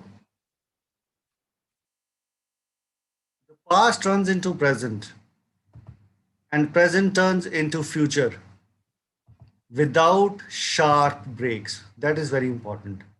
So time as a one category, it evolves. You cannot put time in watertight compartments. You cannot bracket time into, say, this period to this period was one age, this time, particular time to this particular time was another age, and this time to that time was past, and that time to this time was present. This concept you will understand more better when you read T.S. Eliot's Tradition and Individual Talent, where he says that literature and time forms a continuous stream. The first drop in the water is as significant as the last drop in that river. So the past turns into present and the present into future without sharp breaks. The Middle Ages literary trends evolved into Renaissance, Renaissance period into Neoclassical, Neoclassical age into Victorian, Victorian age into modern age, and modern age into postmodern age. And all this evolution of trends, these evolution of trends, ladies and gentlemen, mind you, keep in mind that this evolution has taken place synthetically and organically, slowly, asymptotically, and not abruptly. These changes have not come out abruptly. We as students of literature need to study these changing trends from the beginning till today. In order to understand present, you need to understand what is the past. So that is why the history of English literature becomes very, very, very, very relevant. Not English literature, but the literature of the world. Because you cannot understand Renaissance if you do not understand Greco-Roman wisdom. And you cannot know Greco-Roman wisdom if you do not know Italian contribution. And you cannot know Romanticism if you do not know the German contribution. And you cannot know the German contribution if you do not know the Indian contribution to the German philosophers like Hegel and Kant, right? So the global trends, the history of global trends is very, very important. We as students of literature need to study these changing trends from the beginning till today. From beginning, roughly we say that this wisdom of literature begins with Plato, Aristotle, and before him Socrates. So we have to begin from the scratch. And to be a good student or a creative writer, one needs to have something which T.S. Eliot called historical sense. This is very important. Historical sense in his 1919 essay, Tradition and Individual Talent. So we cannot have this historical sense if we do not know the past trends of global literature. Historical sense cannot be inherited, but can only be acquired. These two terms are very important. Inherited and acquired. Inherited is something which comes automatically. So this knowledge does not come automatically. If you are a son of a professor of English literature or you are a daughter of a professor of English, the knowledge of the trends of existing literature will not come automatically. You cannot inherit it as you inherit your surname or as you inherit your property. You can only acquire it. And what is the procedure to acquire it? With hard labor. You have to put in hard labor, labor of studying. and it makes a student writer traditional. And when you study all the trends right from Plato to till today, significant trends, you become traditional. You become traditional and you become mature, and you have power in what you say, what you write, and what you study, and what you understand, and what you teach, and what you preach. So if you do not put hard labor, if you do not go for short methods, like looking at YouTube videos and imagining that you know all the stuff and all the wisdom coming from the old civilizations, you are in a fool's paradise. You have to go back to books. You have to go back to great teachers, great masters, great gurus who can guide you that what is the book to resort to, what is the book to begin with, what is the book to replenish your understanding, and then only you can acquire this historical sense, and you can acquire it, not inherit it. And for acquiring it properly, you have to put in hard labor. And it is at the same time what makes a student writer most acutely conscious of his place in time, of his place in time, of his contemporaneity and his individual talent, right? When you know tradition, you know that how this evolution has taken place and what is your position in present space and time, and how can you modify this historical literature which is coming up, and you can show your individual tenor into it. The literature was conventional in the beginning, guided by Aristotle's Poetics, right? So this is the first guiding treatise which has come down to us thanks to the Renaissance and the Italian scholars. So Aristotle's Poetics was based on his serious study of Homer, Sophocles, Euripides. So this is Poetics was the first document which comes under the category of literary criticism. Literary criticism, why? Because it is based on the literary study of the literary text written by Greek scholars, like Greek creative writers like Sophocles, Homer, and Euripides. So why I'm giving more stress on literary theory, because today we are having theory. It is no more literary, because feminism is not coming from literary study of the text, or to say for that matter, Marxism is not coming from the literary text, or say eco-criticism is not coming from the literary study, or say techno-criticism is not coming from the literary study, but these are from sister disciplines, and we are using these concepts in the study of literary texts, right? But if you go into debate that what came first, was it the creative writing or was it the criticism? What came first? So the first came was the creative writing. Homer came first, and then came Aristotle's Poetics, and then we got the principles: what is tragedy, what is tragicomedy, what is epic, what is lyrical poetry, and what are the important components of the tragedy, and why plot is more important than the story, and why, and what kind of a tragic hero should be. These all guidance came when Aristotle took his time and studied deeply the literary texts written by Homer, Sophocles, and Euripides. The trends set by Aristotle Poetics were challenged and modified. They were not that is how I say that evolution takes place in the trends. The trends do not remain stagnant and continuous for the long time. What Aristotle had said, what Aristotle had guided to the future generation, it was challenged and it was modified by genius like Shakespeare, when he experimented and evolved the concepts of unity of place, time, and action given by Aristotle in his Poetics, and he showed that you can have a wonderful tragedy with more than one plot. Unity of action means one plot Aristotle was preaching. But Shakespeare proved, for example, in King Lear, when he introduces a subplot going with in sync with the main plot, that you can have a tragedy, well-written tragedy, even when you do not follow the concepts of time, place, and action.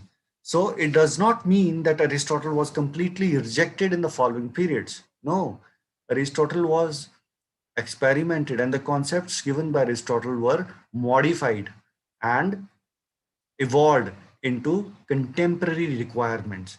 And it remained successful, and people thought that it was good. So Renaissance was slowly taken over by new classical age of reason, rules, prose.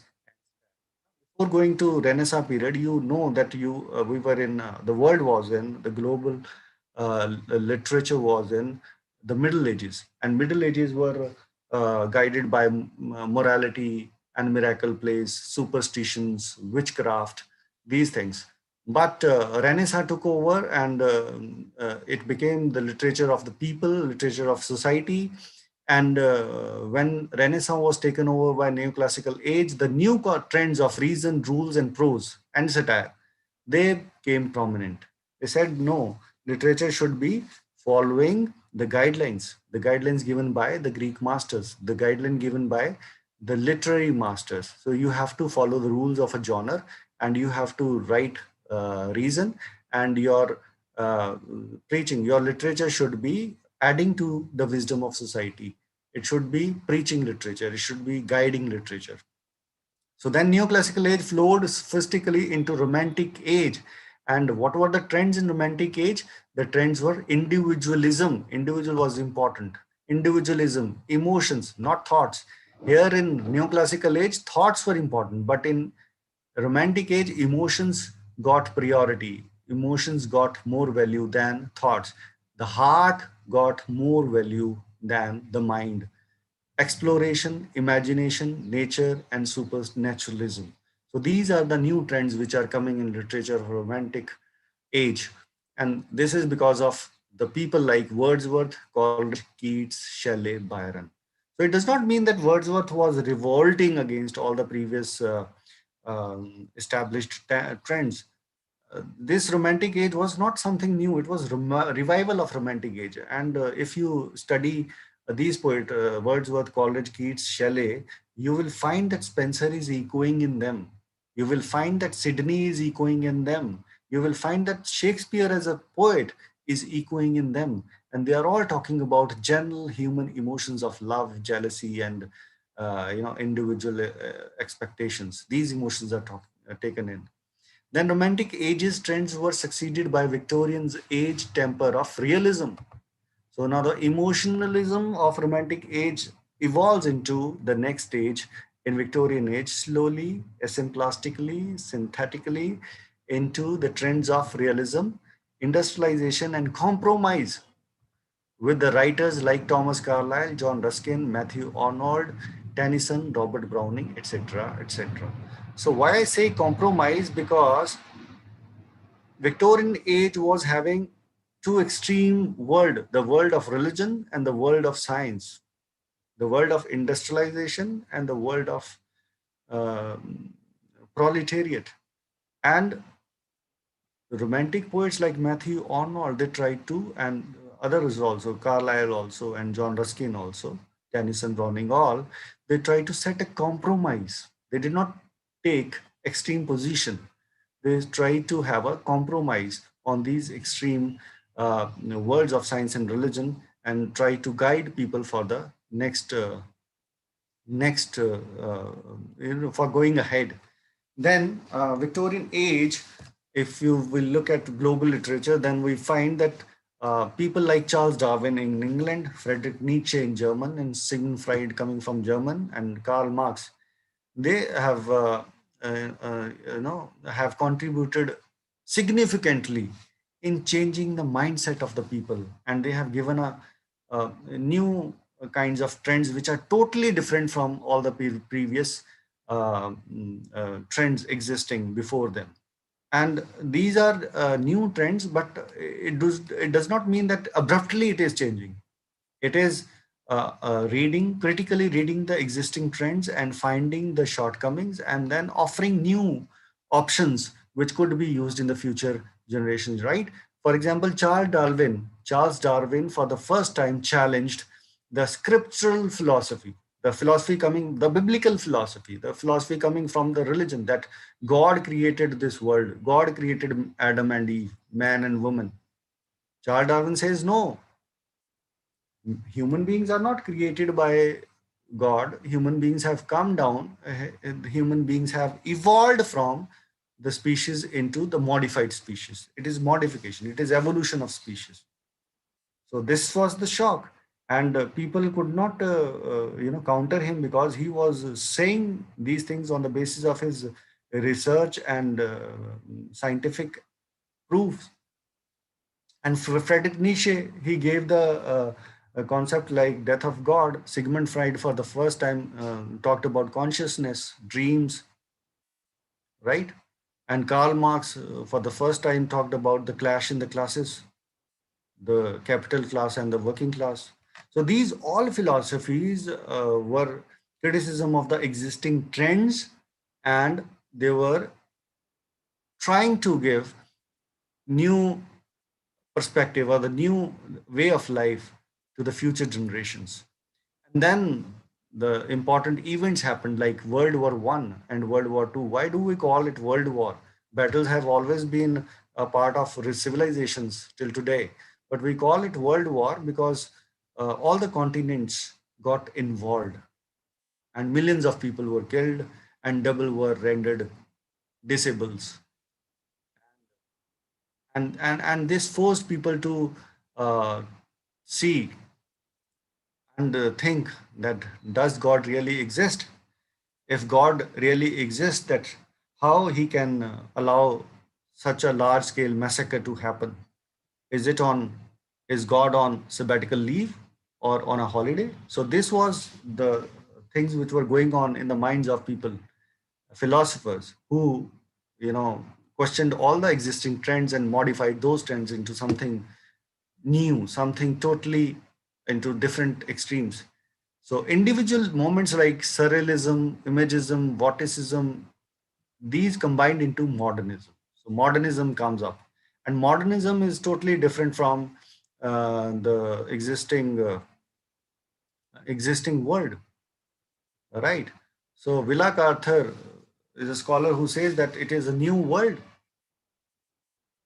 The world before World War One was the world where humanism was center.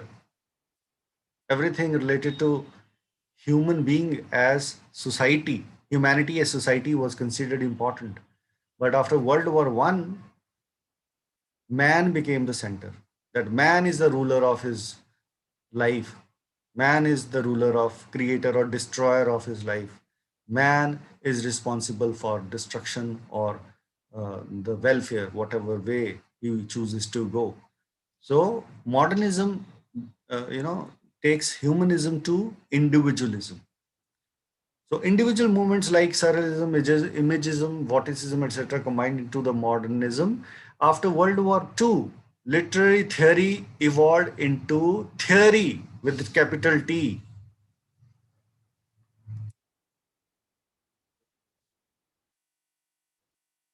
So after World War II, literary theory evolved into theory with capital T. It is no more literary because it is not coming out from the literary texts, the study of literary texts.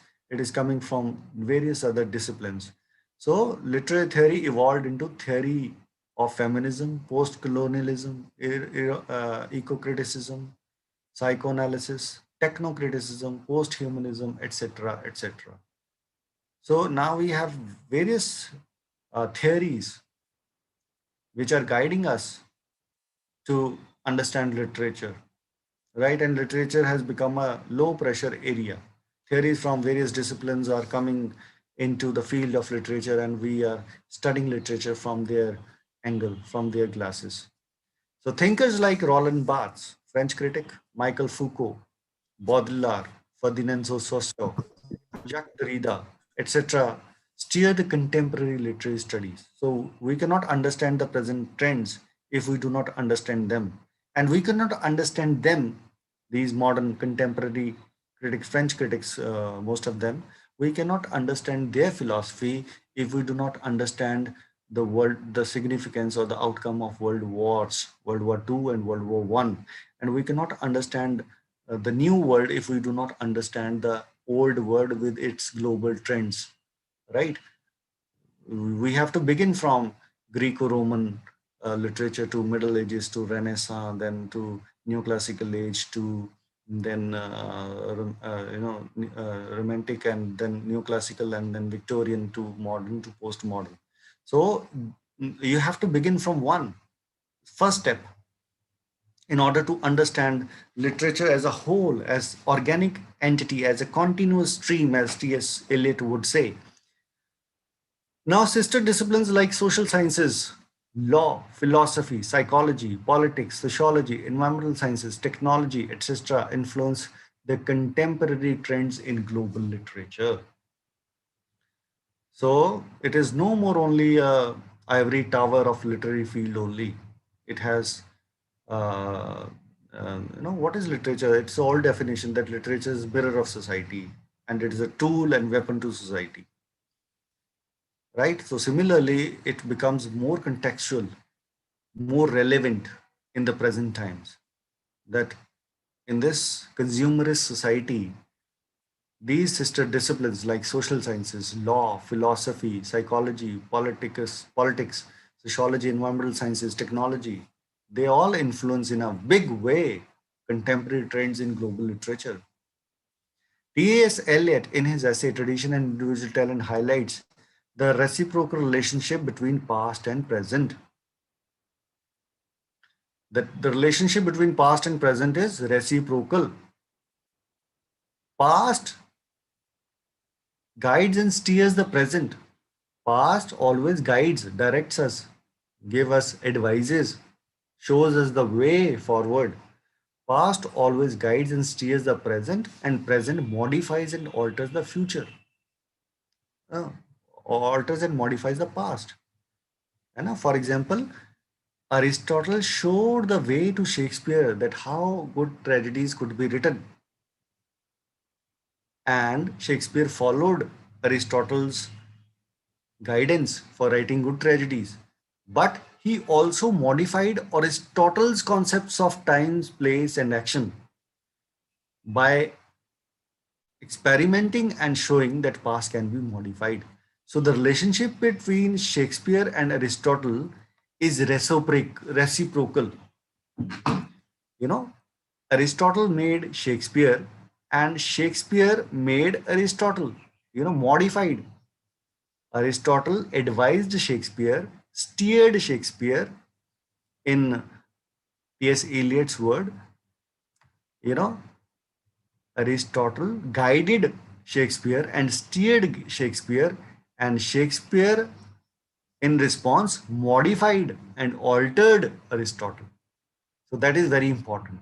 And we have to see in actual life, in actual study of literature, that how Baudrillard is modifying the concepts given by the previous critics. So accordingly, we should have historical sense and realize how contemporary trends have evolved from conventional trends of general human emotions and intellect. So whatever world we are in a new world, or in conventional world, or in old world, or in a very futuristic world, whatever world we are in, one thing remains important, that the world before was of humans, world now is of humans, world tomorrow, even after this pandemic, will remain of humans, and humans will be known by their emotions and intellect. And if you have to choose one out of two, you have to choose emotions, sympathy, sentimentality. That is important. So post World War II literature today is literature of margins, Dalits, minorities. So literature today is literature of margins, diverse, political and pointed genres like comics. These are the new genres which are coming up in literary fields, like comics, like graphic novels, like film texts, like science fiction, like dystopian fiction, like crime fiction, flash fiction, micro fiction, conflict literature, digital literature, testimonies, memoir, etc., are trending today. So these are the new trends in genres. And these are all modifications of the previous genres, like tragedies, romances, tragedy comedies, epics, lyrics, novel, non-fictional prose. These are all trends today, are modification of the previous genres and trends available, right? And I have highlighted testimonies and memoirs. Why? Because these are more relevant today. There is politics going around. You may have read Nadia Murad's text, Nadia Murad's memoir, The Last Girl, where she talks about the atrocities of ISIS and their misinterpretation of Holy Quran, and how misinterpreting Holy Quran, they are subjecting non-Muslims, they are enslaving them and sexually violating them. So testimonies are very important. And according to Merriam-Webster dictionary, global means, what is global? When we talk about global, we always look to West. We always look towards the foreign countries, the foreign lands. But let us go back to the scratch and know the fundamentals and know what is exactly global from a dictionary point of view. And Merriam-Webster dictionary defines global as of relating to or involving the entire world. Entire world. Entire world means including your country as well, including your home as well. Entire world includes whole earth, and whole earth includes our country, our state, our homeland, our home, and Kashmir too. Now I'm bringing Kashmir into global literature, contemporary literary trends, global literary trends. I'm focusing on Kashmir because here I want to come on to uh, Rahul Pandita's text, Our Moon Has Blood Clots. Let's have a quick look on Kashmiri author Rahul Pandita, as I have told you in the beginning, and his trending memoir for 2-3 slides, and then I'll be concluding. So Kashmir, what is Kashmir? Jahangir, the Persian ruler, Mughal ruler, come into Kashmir in the 17th century. And when he came into Kashmir into 17th century, this is the beautiful place of lakes and mountains and flowers and mighty trees called Chinar. Beautiful place. He said, Gar firdaus bar uz zameen ast, hami ast, hami ast, hami ast. It translates into English into, if there is heaven on earth, it is here, it is here, it is here. So that is why Jahangir lived and loved in Kashmir. And he made many Mughal gardens, which are still existing and well maintained and attraction for the tourists worldwide. And you know that before militancy of 1990s, Kashmir was always buzzing with the Bollywood filmmakers. And you have many brilliant movies made on the landscapes, beautiful landscapes, which are nowhere else in India, in Jammu and Kashmir, which is UT now, Union Territory. This is Kashmir. See the mighty mountains, Aras, and this Dal Lake. These are all houseboats which you can see. And these are Kashmiri Pandit family, right? Hindu minority, which was living in Muslim dominated population in Kashmir for centuries, and they were living in very cordial relationship. And because of politics, because of animosity between India and Pakistan, and because of the partition that took place in 1947, creating Pakistan out of India, the turbulence affected these minority, Kashmiri Pandits minority, heavily in Kashmir. So according to government of Jammu and Kashmir, if you talk about official data, the actual data is manifold higher than the official given one. But if we rely on the official data given by government, 219 Kashmiri Pandits were killed and 24,202 families, approximately 1 lakh people, 1 lakh people out of the population of 1,40,000 people were exiled out of the valley. They were exiled out of Valley because of ethnic cleansing which went into. So this is our own home, and it is a voice from our home to the global literature. So we'll not be understanding global literature only if we read Holocaust fiction, only if we read Sophie's Choice written by William Styron, or Confessions of Nat Turner written by William Styron, American author, South American author to be precise. So we'll be reading global literature also when we'll be reading contemporary literature written from our own country, coming from regional languages as well. Now, regional literature is also translated into English language and is available to the world population of readers. So he is Rahul Pandita. He has also written the script of this movie Shikara, which is again on the same theme. And you can read this film also as text. Film studies are also new mode of literature, cultural production. And in English literature, we are also reading films as texts. But for that, you need to have a training as a student of film texts, and only then you can understand. But coming to literature, he will be talking about his Rahul Pandita's text memoir called Our Moon Has Blood Clots. So this is the cover image of his this brilliantly written memoir, Our Moon Has Blood Clots, the Exodus of Kashmiri Pandits. And this cover is very important. See the locked door, and it is burnt by the militants.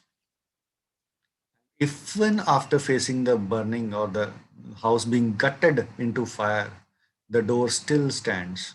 And see the inscription of Om, and see the lock, and see the, as if, if you try to understand and read this painting, read this image, you will find that door is speaking to you. Door is also communicating something to you, and it is intentional, right? And if you try to understand the psychology of the author who has chosen this picture for the cover of his book, you will understand his intentions of writing this memoir. And it is no more intentional fallacy if you try to understand the intention of the author, because you may have a philosophy of death of the author, but author will never be die. Author cannot be dead before the text is dead. If that text exists, it means that author has created it. If this image is chosen, it means that he had some intention to have this picture as a cover of his memoir. This is also a new trend where we are studying the covers of the novels also, covers of the books also. We are, studying these concepts coming from film studies like mise en scene. So Rahul Pandita's brief biography, I'll tell you that Rahul Pandita is a Kashmiri born and exiled Kashmiri Pandit. Author of Our Moon Has Blood Clots, the Exodus of Kashmiri Pandits, a memoir on how the Hindu minority in Kashmir, in the UT of Jammu and Kashmir, became victims of a brutal ethnic cleansing at the hands of Islamist militants in 1990.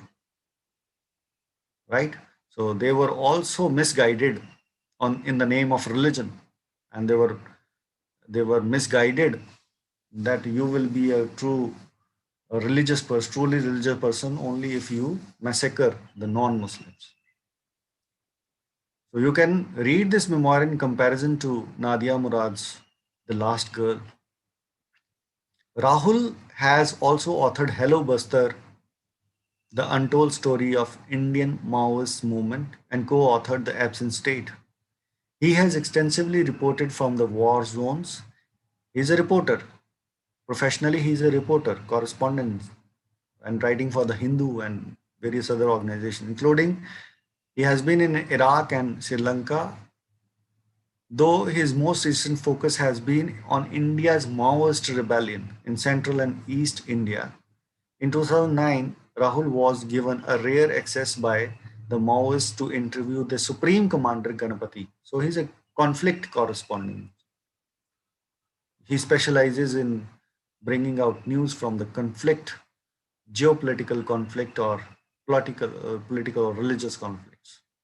He received the 2010 International Red Cross Award for conflict reporting. Offers fresh gaze on the unfortunate exile of Kashmiri Pandits, minority from their home and homeland to safety. So, Rahul Pandita has lived himself as adolescent of 14 years, and he saw the pain and suffering and loss not of his parents only, but of the whole community of Kashmiri Pandits. By writing this memoir, he is also fulfilling his responsibility to the community.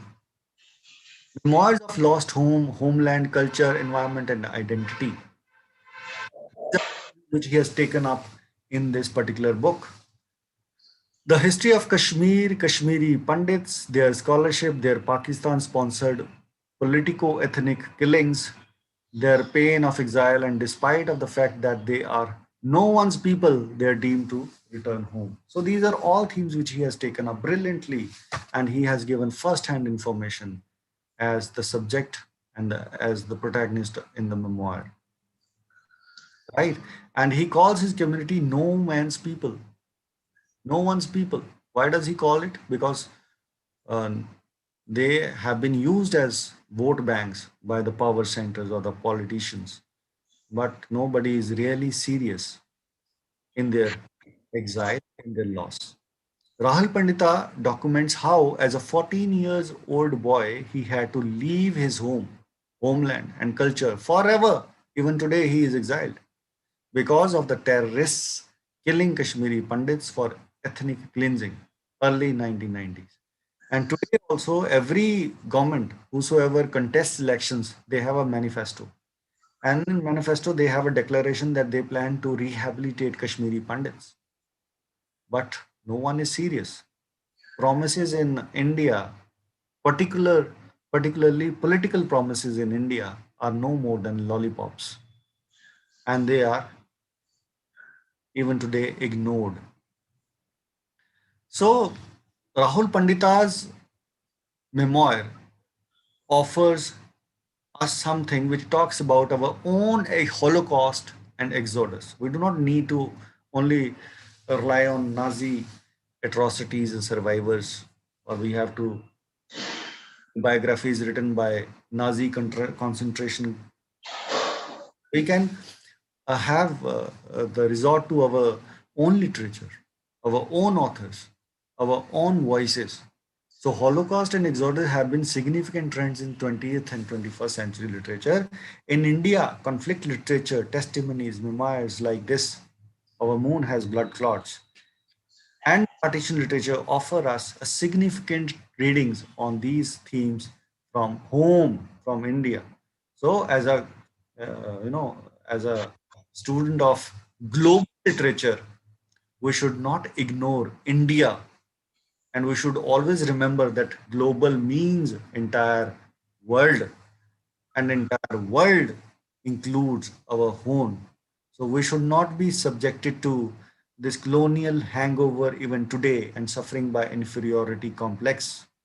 On the other hand, we should be very proud, and we should, as an unbiased scholar, we should see the merit in our own literature and try to highlight them and offer them to the world population. You know, the foreigners are reading much of India than Indians are reading about them, their literature. So Pandita writes in detail the horror, terror, pain, and loss of his community and their deemed to return. So by this, he is not only having a cathartic experience that he is relieved, but he is also serving to his community. And this topic has become uh, uh, something unavoidable for the politicians, and they have to, even in manifestos, if they have to keep this topic alive, they are forced to uh, keep it alive, and they cannot put it under the carpet anymore. So in order to conclude, ladies and gentlemen, I want to say that in order to understand the contemporary trends in global literature, we need to have Eliot's historical sense. Without Eliot's historical sense, without knowing the Greco-Roman literature, you cannot understand Middle Ages, you cannot understand Renaissance, you cannot understand Neoclassical Age, you cannot understand Romantic Age, you cannot understand Victorian Age, you cannot understand World War One, Two, modern literature, postmodern literature, and the new genres and concepts and trends coming into the field. And all these ages are evolving. All these trends are evolving. They are not abruptly going into something new.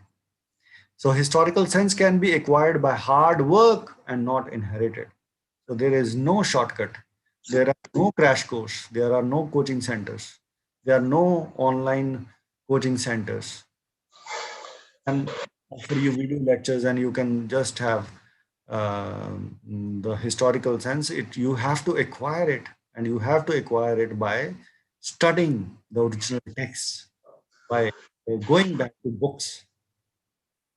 So without understanding past, we cannot comprehend present, and without knowing present, we cannot contemplate future literary trends.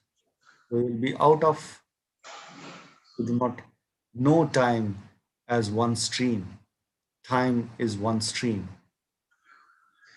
Past and the present have a reciprocal relationship, and from the continuous stream of literature.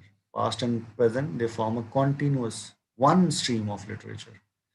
The past trends echo significantly in the present trends, right? Even today, if you find something very beautifully written in poetry, you can see how Ghalib is echoing.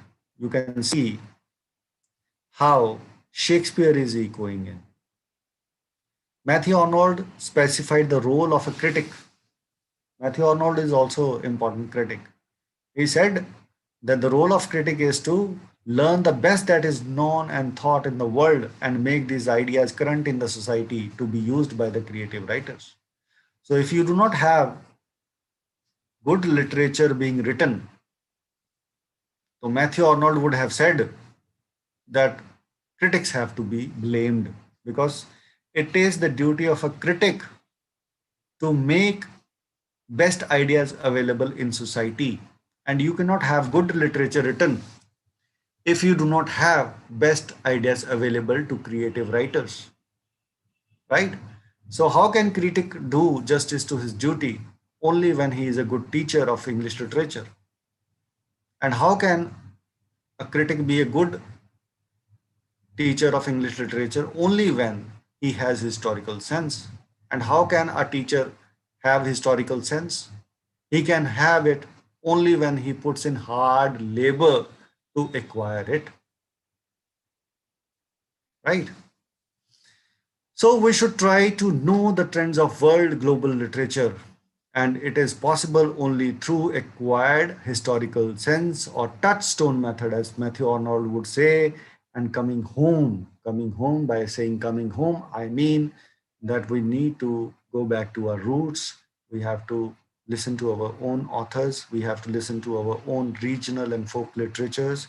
We have to listen to our own writers, and then we can understand that how we are contributing in the global trends today.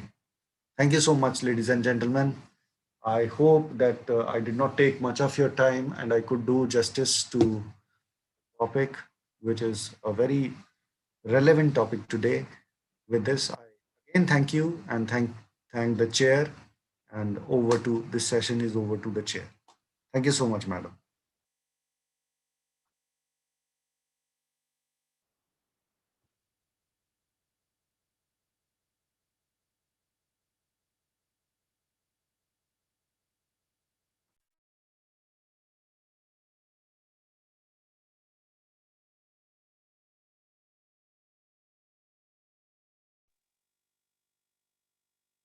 And if anybody wants to ask me something or any observation you want to share on the presentation, uh, I will be happy to receive that.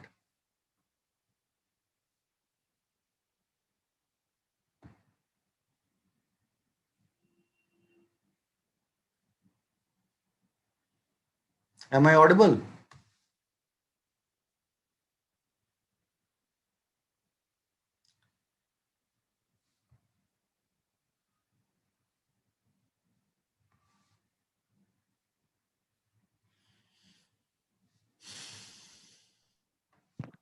Anybody have any questions regarding the section?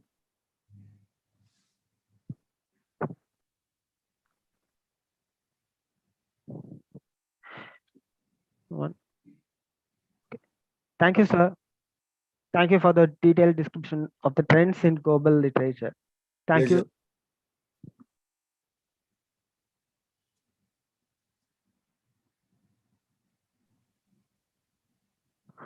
So we have come to the end of the morning session. I thank each and every participant and staff and other dignitaries for your patient participation. The paper presentation will begin in the afternoon session sharply at 2 p.m. The participants can join using the same Zoom link. The paper presentation list and the information regarding will be sent through the WhatsApp group, and I request the participants to follow the instruction given. Participants, you can mute the audio and turn off the video during the session. Participants can use PPT presentation if they need it. Please enter the conference room on time, approximately 10 minutes before the session commences. Use the same link to enter the presentation session. The link and reference will be shared towards the end of the session. Kindly do not interrupt the speaker. There will be question and answer towards the end. You can post your questions through chat box. Registered participant must fill the attendance feedback form for every session. The link will be sent through chat box only. The participant can attend all the 4 sessions for 2 days to receive the re-certificates. Participants will receive the re-certificates within a week after the conference. So this is the end of the first section, and I request each and every participants who have registered for paper presentation to appear through the same Zoom link sharply at 2 o'clock. Thank you.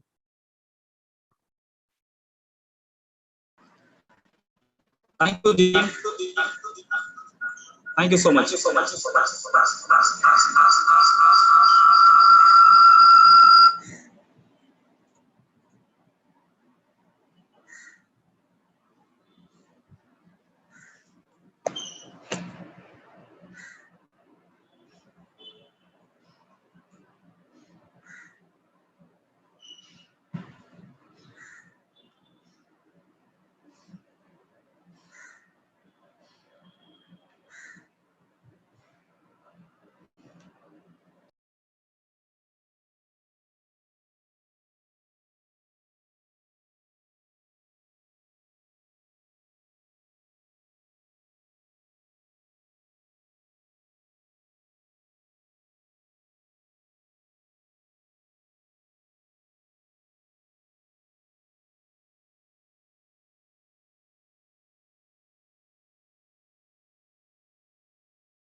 Jasmine, ma'am. Shall we start, sir? Hello, sir. Hello, Ma'am. sir. Yes, ma'am. Please proceed, ma'am. Yeah. I welcome everyone to this 2 days Bodhi International online conference. Let's begin this afternoon session. Good things happen in your life when you surround yourselves with positive people. One such a positive man is with us today with the chairman of today's session. He is none other than Dr. S. Rajashekharan sir, Assistant Professor of English, Kanji Muniva Government Institute for Postgraduate Studies and Research, Puducherry. He has completed his PhD in Annamalai University. He is not only master in the literature, even a language also. He had completed his M.Med in education. He handled the UG for the past 25 years and PG for 15 years. Research guide for 13 scholars. He was a great veteran of this field. He attended 28 national seminars and 4 national webinars. He presented a lot of papers, especially 18 national seminar papers he has presented, and 49 international seminars he was presented a paper. He published 5 journals and 3 books also he had written it.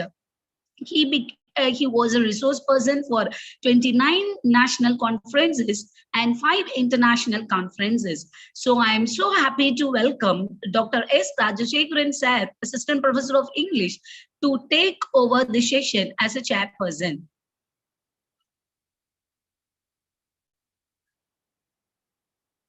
Sir?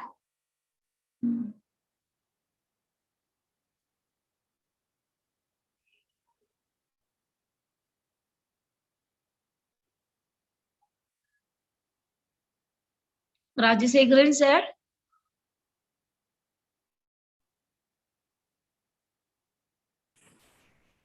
Madam, am I audible?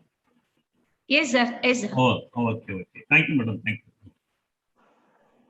Very good afternoon, dear participants, presenters. And before that, I would like to extend my warm welcome to our friend and sir. Hello. Sir, am I audible, sir?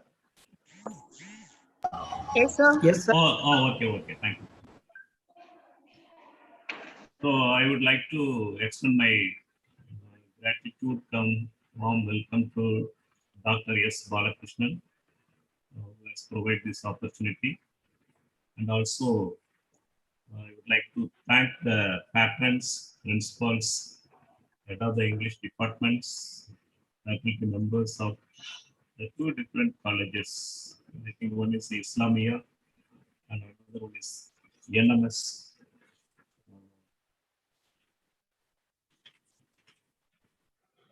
N.M.S. Sermathai Vasan College for Women. In addition, Bodhi International Journal. In fact, webinar is different from seminar. Everybody knows. Without seeing the face, what's called in personal contact, it's very difficult to run the show. That is not only the speaker, but also the presenter. But whatever it is, due to the COVID-19, we have to accept the change. At the same time, there is no compromise regarding our quality of presentation. So in that sense, today, I think around 26 presenters are here. It's very difficult to give the time in such a way, less than 5 minutes or 4 minutes. But I would like to give some choices and chances here. The reason is I don't have any background about the 26 presenters paper. So if you don't mind, kindly post your title with your name. And also if you have the PPT, we begin with the PPT. That will encourage the evening session. Instead of reading the paper, you know very well, as a research scholar, faculty from various departments, various colleges, you know very well, reading the paper is completely outdated. So instead of reading the paper, it is better to highlight what are the things you want to convey through your own findings. That is very important. Because in literature is very difficult. Because too many times, too many things are already written, what is called explored. So it's very difficult to give a new idea, a new things.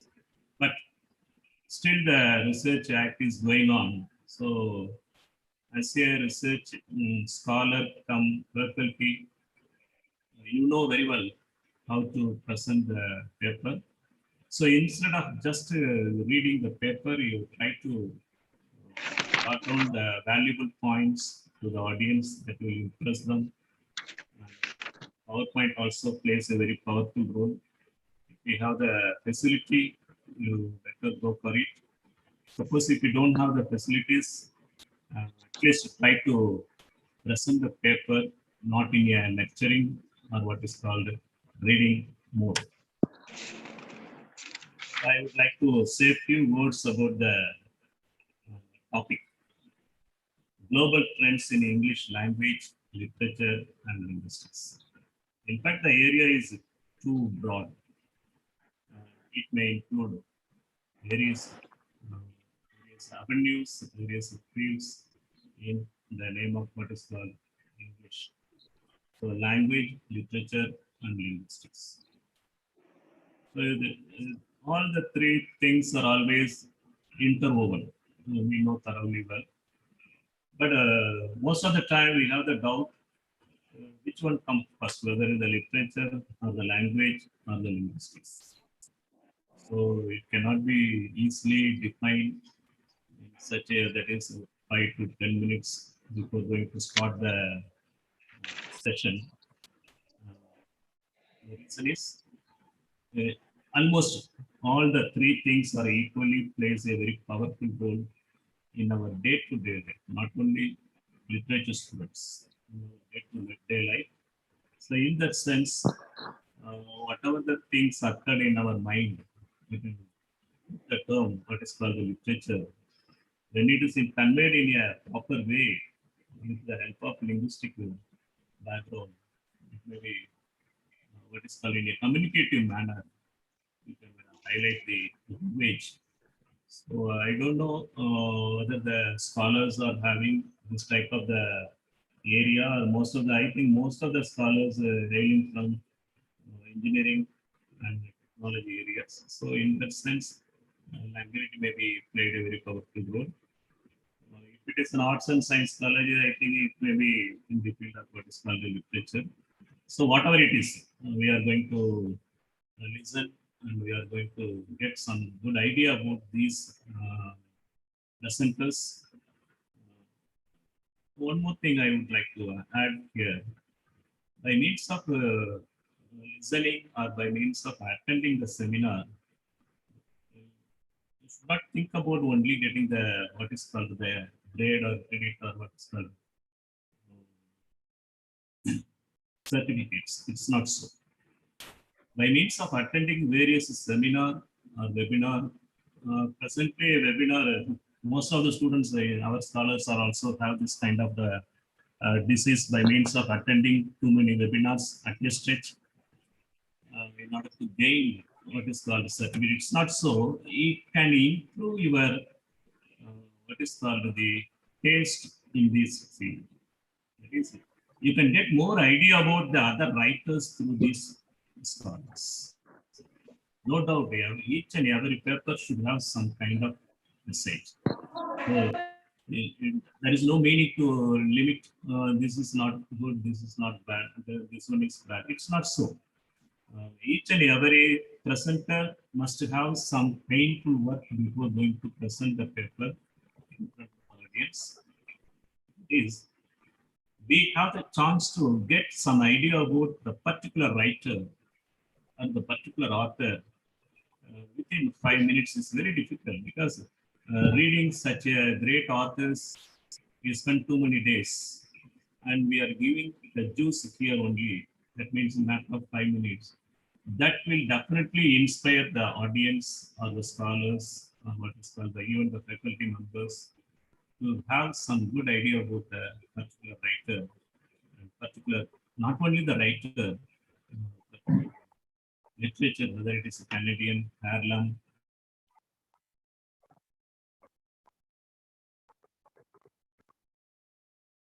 things within the 2 hours. It's really a wonderful opportunity as far as our participants and presenters is concerned.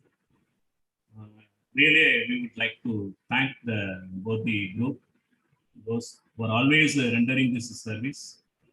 And they are also connecting the people from one end to another end in order to explore and also give a chance to expose our own ability in the right track. So in that sense, I feel it's really very happy occasion to share your views, your ideas to your own peer groups or whatever the other areas. Actually, I already informed you, if you have participants, if you post your area, it will easy for us to give some, whatever you are going to give the title with your justification. In addition, if you post your title with your name, that will help the participants to read and to have some idea.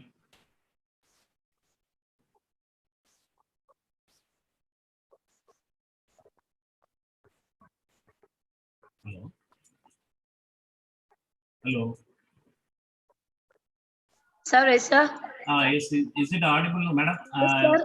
Is it audible, sir? Okay, madam. My screen is now completely blocked out. So that is why I'm asking. Just a minute. Are you sure? Are you sure? I'll open my like that.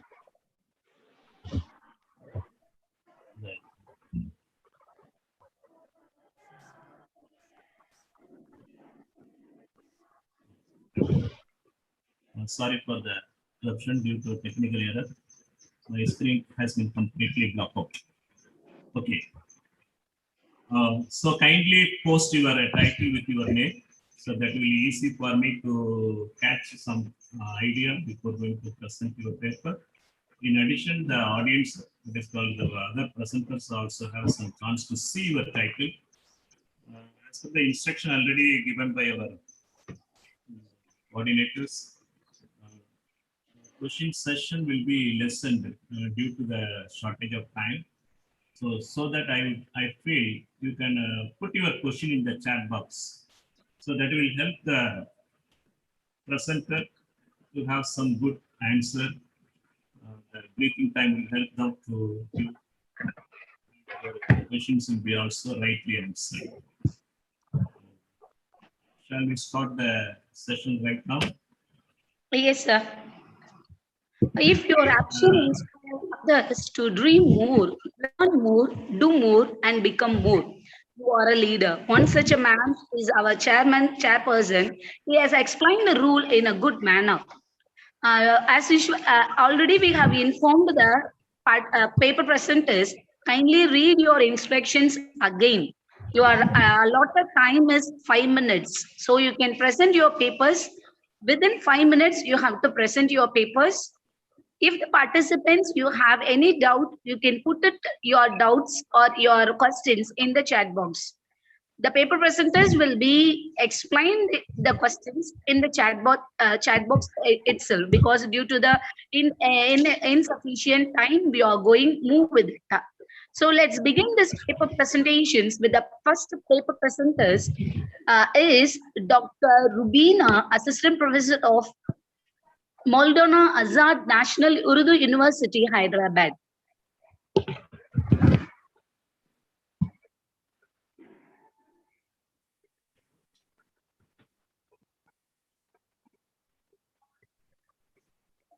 Dr. Rubina. Your time starts now.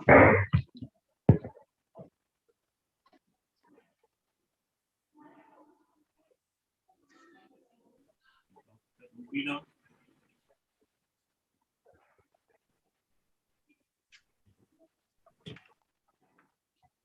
Rubina, ma'am.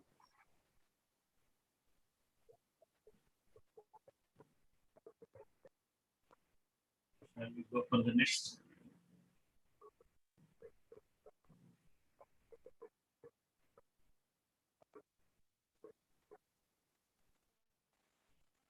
Now we move on with the next paper presenter, Dr. V. Rajeshwari, Assistant Professor of English, KG College of Arts and Science, Coimbatore.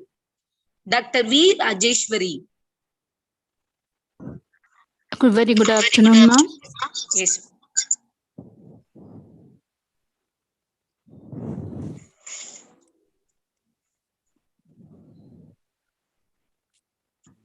Am I audible, ma'am? Shall I Yes. start? Yes, you can proceed, ma'am. Yes, ma'am. Yes, ma'am. Very good afternoon to one and all and present here. I'm Dr. V. Rajeshwari, Assistant Professor of English, KG College of Arts and Science, Coimbatore. So my topic is the conflicting influence of tradition and the impact of modernity as portrayed in the novel of Shashi Deshpande. The Dark Holds No Terrors is the title of that novel. Okay. All over the world, the status of women and their liberty has been a debatable question. The cultural and traditional bounded society like India, still it's a discrimination. Even though the women are well educated and economically independent, the liberty of women is denied or refused. This social conflict has caused the women to get the dilemma between the contrasting demands and requirements of tradition on one hand and the aspirations, freedom, and equality of the modern world on the other. So is the screen visible, ma'am? Is the screen, is it visible, ma'am? It's not so. Yes, ma'am. Yes, ma'am. Is it visible, no, ma'am? The screen? Okay, ma'am. Okay, ma'am. So I have taken this dilemma existence of women as a concept of my paper, and my paper title is The Conflicting Influence of Tradition and the Impact of Modernity as portrayed in the novel The Dark Holds No Terrors by Shashi Deshpande. So I have taken in the introduction part, I have given some points about literature. So literature brings out the social and political conditions of the contemporary society, and it preserves the civilization, language, culture, and tradition. The tradition of Indian writing in English is a new stream, and still it has a powerful voice in Indian culture at the global level. Male authors in India used to deal with heavy themes in their writings, but the female writers have explored the feminine sense of subjectivity and applied the themes which ranges from childhood to complete womanhood. So I have given the growth of novels in India, so that I have given in my third slide. Okay, so because of that time consumption, I'm going to my author. So Shashi Deshpande is one of the prominent voice in Indian writing. She excels in projecting a realistic picture of Indian middle class educated women. She is a successful writer with the credit of 4 volumes of short stories, 4 children's books, 12 novels, and 1 screenplay. The important major themes of Shashi Deshpande are the predicament of women. Yes, sir. Excuse me, sir. Am I audible, sir? Am I audible, ma'am? Am I audible, ma'am? You can proceed, ma'am. Yes, ma'am. Yes, ma'am. Okay, ma'am. The predicament of women, gender discrimination, alienation, man-woman relationship are the major themes of Shashi Deshpande. The second novel of Deshpande, The Dark Holds No Terrors, published on 1980, this novel won Tirumadi Rangamal Prize for the Best Indian Novel on 1982-83. The main theme of this novel is conflict and disillusionment. In this novel, Deshpande used the narrative technique of retrieval of past memories into two extreme phases: domestic responsibilities and conventions of marriage life. The novel discussed the male ego of refuse to accept a secondary position in the marriage life. Okay. So the protagonist Sarita, doctor by a profession, her mother shown her love and affection only to her son, which was created a emotional and mental suffering to Charu. After her brother Dhruva's death, her mother blamed her. She is only the reason for that incident. This made her unwanted child and mystified. From that, a continual war between Sarita and her mother, where her father was a non-materialistic. She married a young poet Manohar out of her class and caste. In the beginning, their marriage life was full of happiness because Manohar's caring stand. Later, their life was getting contaminated and result Manu's indifference because of Charu's social status, name, and fame. He started his harassment against her by sexually on nights. During a day, he is a normal human being and cheerful husband. Sarita was shocked to see his dual behavior, and every night was creating a nightmare to her. So in the top fourth slide, I have given the subjugation of Indian women, how the Indian women after in their childhood days as well as in their marriage life also, how they are getting suppression in their surroundings. Okay, so that I have given in my fourth slide.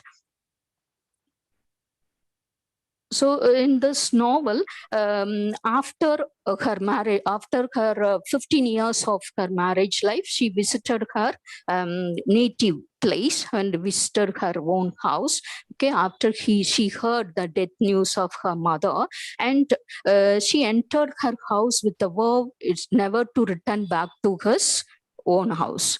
Okay, so but her father, no, Sarita's father, he didn't accept Sarita because after marriage, the women, they have to be with their husband. Okay, so that is the tradition of our Indian culture. Okay, so this she believed. Okay, this separation, it may give some solution for her nightmare, okay, and new beginning for her future.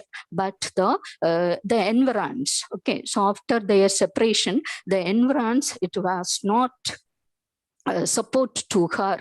Okay, towards it was not encourage her to take her own way. So Shashi Deshpande has developed that feminist understanding of the women's problems and complication of purely Indian climate as well as Indian soil. So this paper has expressed the female protagonist involvement in their family and revealed the positive humanistic approach of Deshpande's feminism. So finally, Sarita realized herself and she could not attain her happiness through anyone, and no one gives peace. So she can attain her peace only on her own efforts. Okay, so she waited for her husband, okay, and he is ready to join with him again. So in the conclusion part, so I want to quote some quotes regarding the suffocating environs.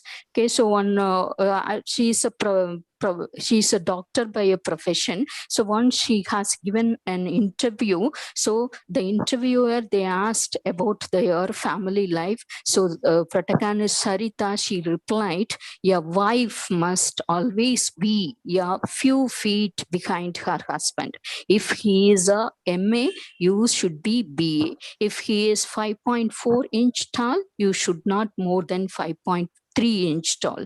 If he is earning 500 rupees, you should never earn more than 499 rupees." So this shows how the Indian women, they started thinking themselves about their own sake.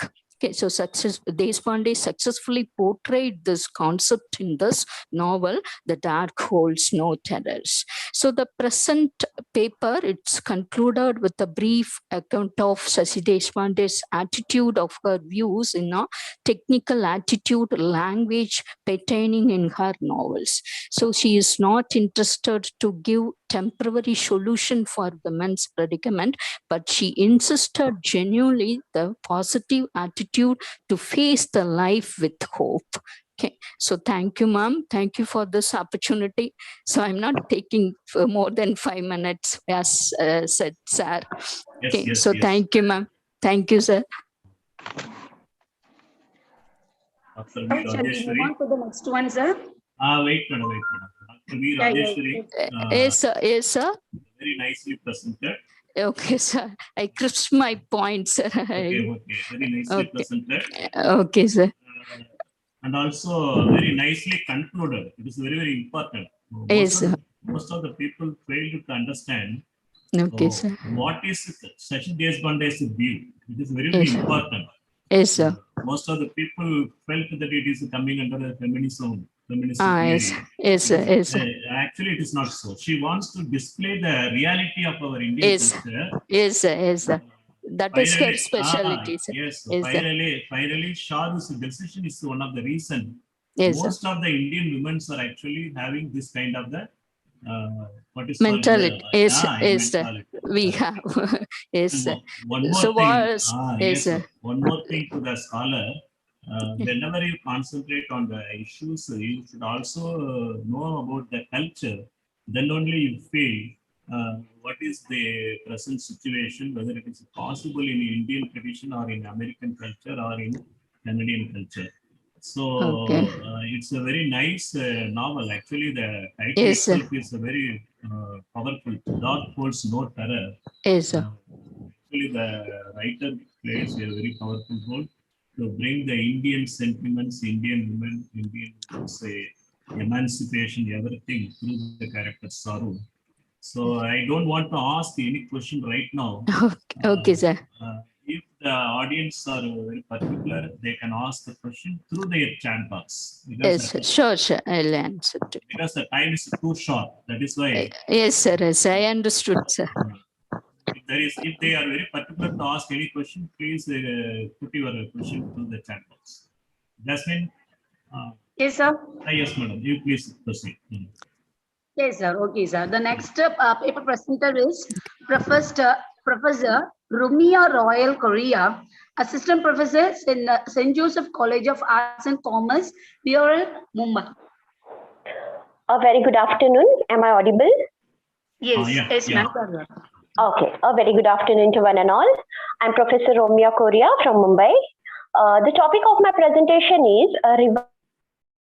transform identity in Bharti Mukherjee's Miss New India. Bharti Mukherjee is one of the most leading diasporic post-colonial novelists.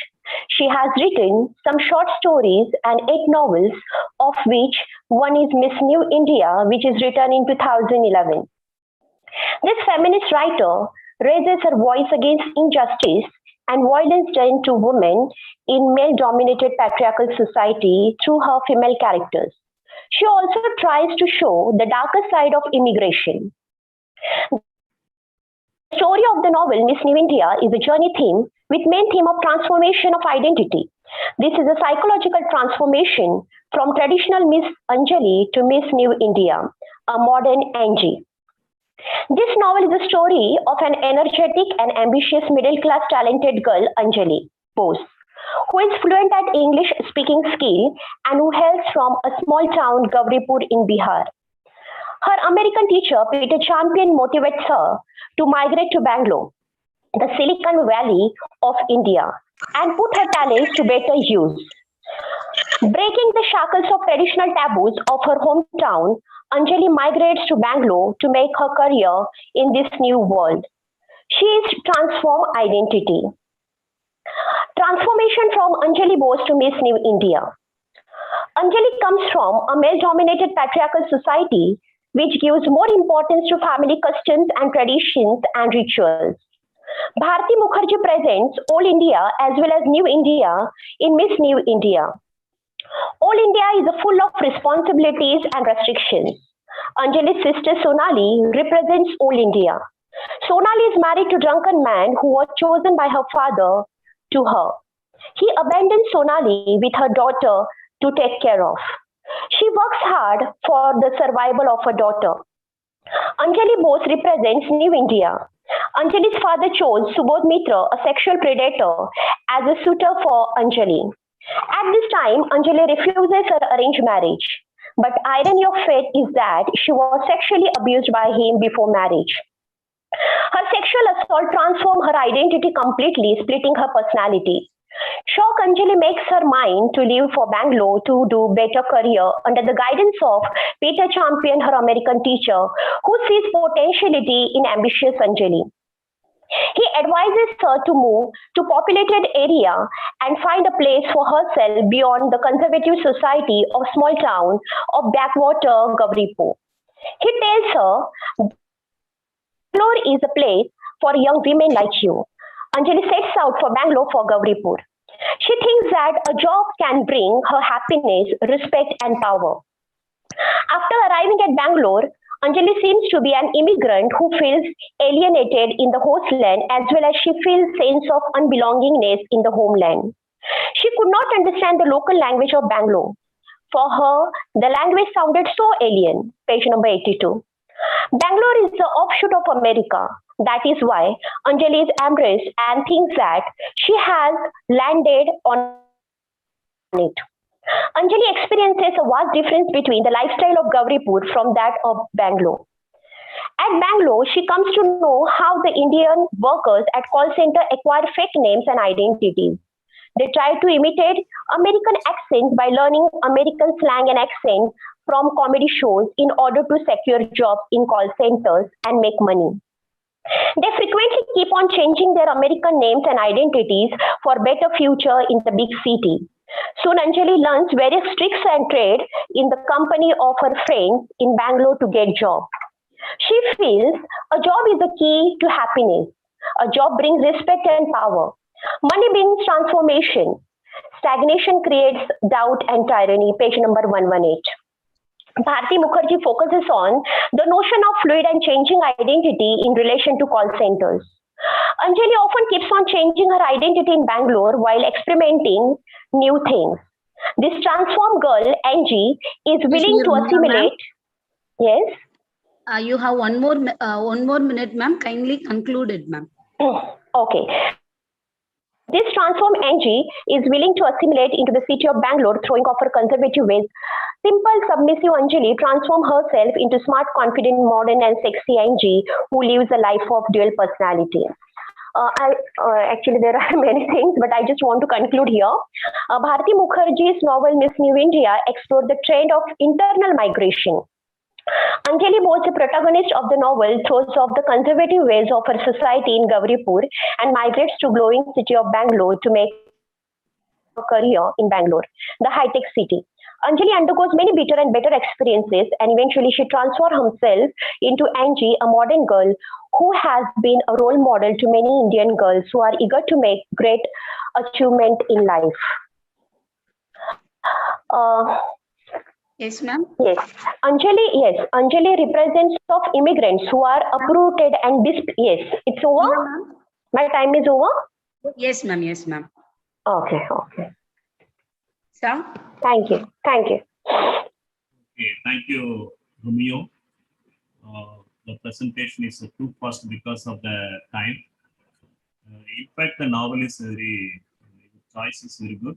It's New India. Even though Bharati wrote more than around 9 novels, I think so.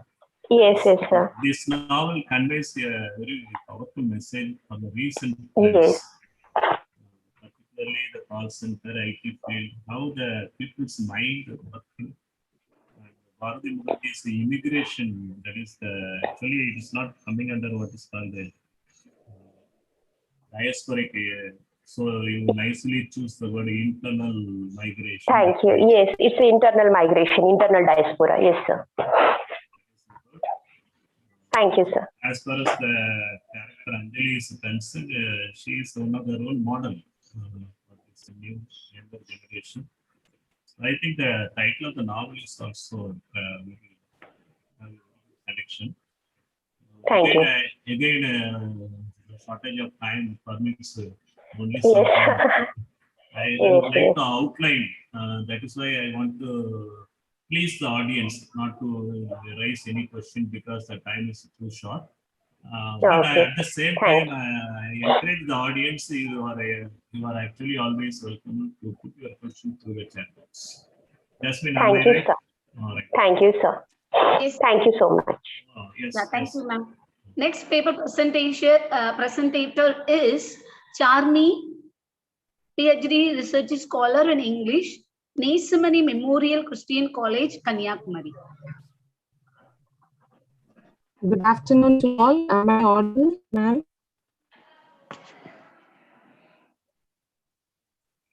Am I audible, ma'am? Yes, ma'am. Yes, ma'am. Carry on, ma'am. Okay. I am Sharmi, research scholar in Memorial Christian College, Marthandam, Kanyakumari district. My paper entitled Exploring the Ineffaceable Ganesha of Indian Culture in Geeta Mehta's Eternal Ganesha. The Hindu deity Ganesha is an ineffaceable figure, not only in Hinduism, but also in the Indian culture. Mehta is a renowned writer. Geeta Mehta is a renowned Indian writer who has written 5 books, 3 non-fiction and 2 novels, having India and its culture as the main theme.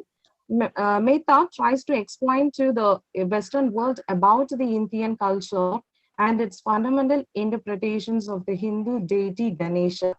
She further exposes the rich religious and cultural meanings pertained to Lord Ganesha.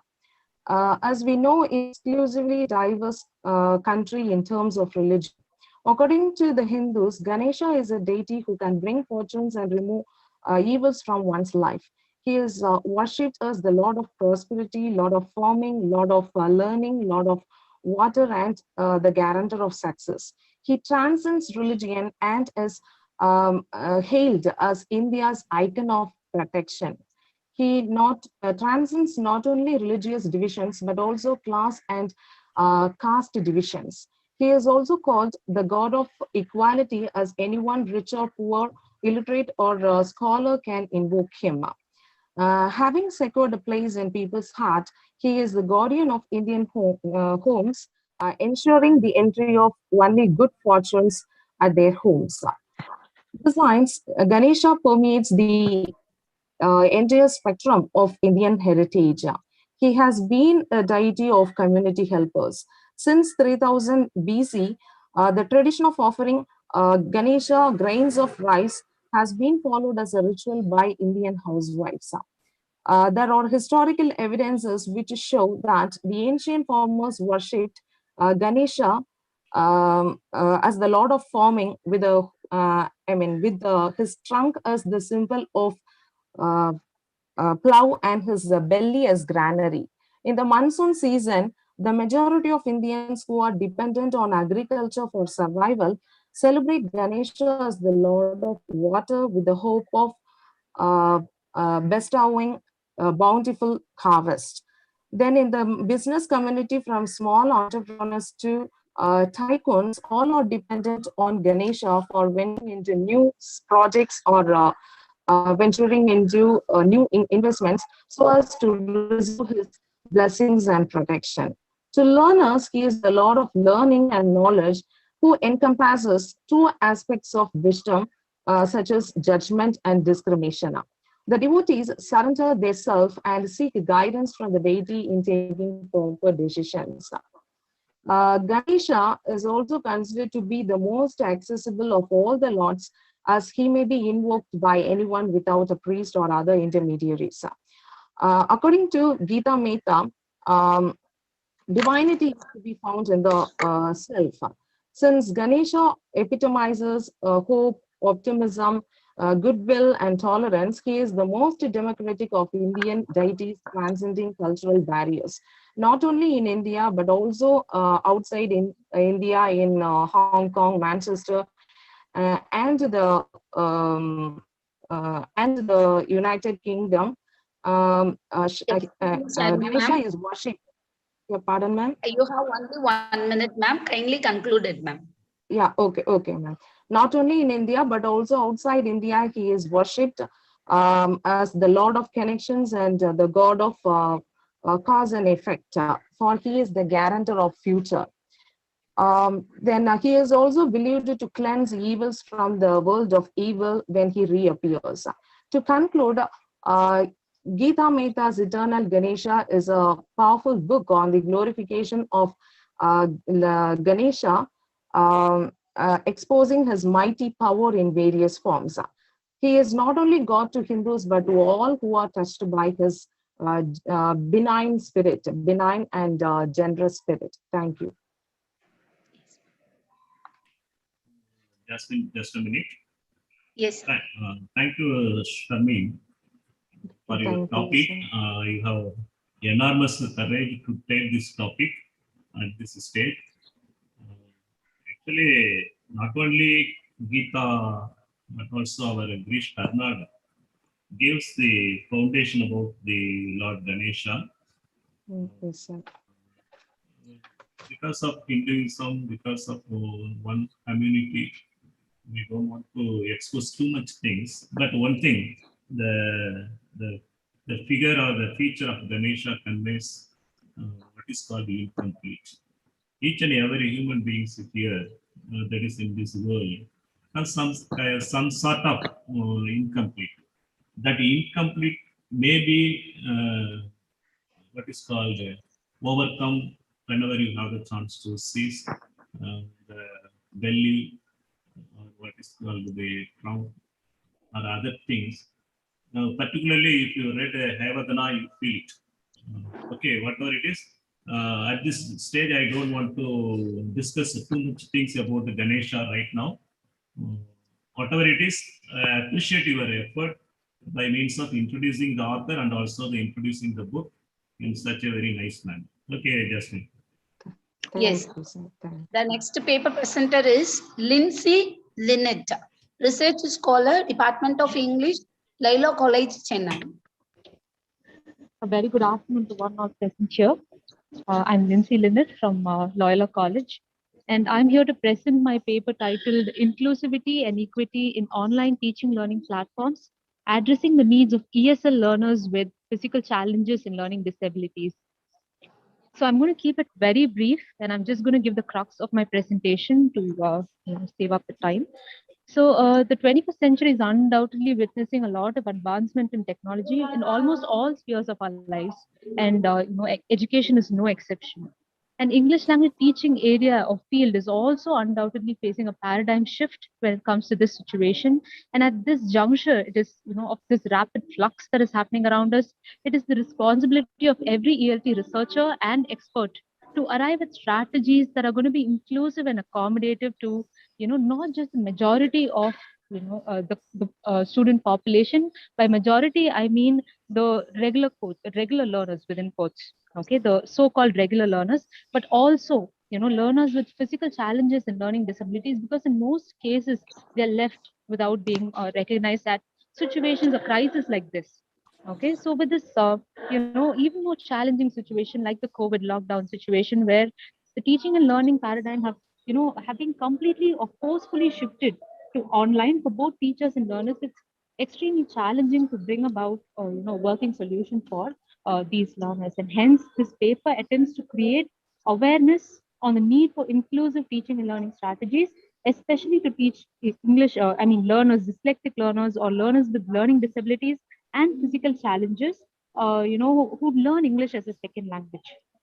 So according to the census taken in 2011, around 2.8 crore people in India possess some kind of disability.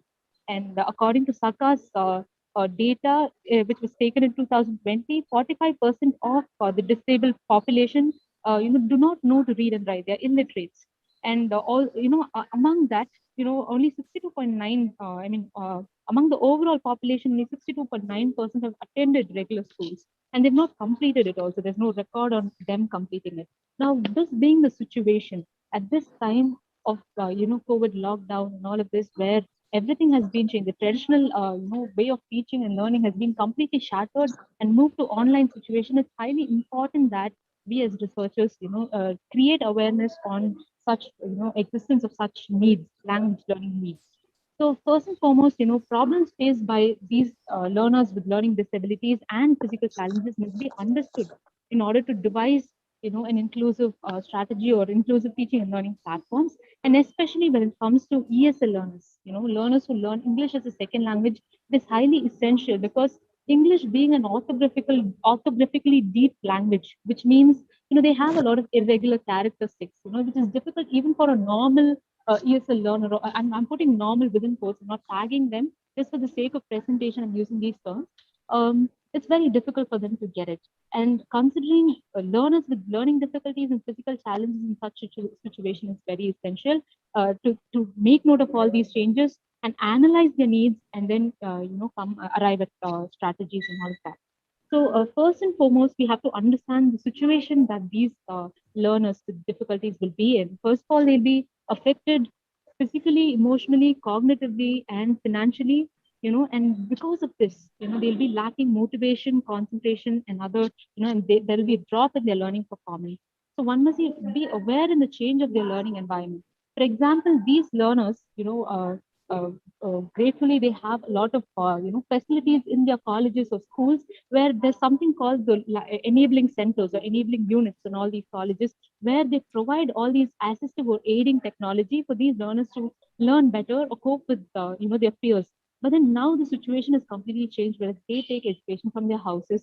So it's very essential that we are aware of it, and we need to make changes, and we need to come up with strategies that will help them, cope up with their peers in learning. And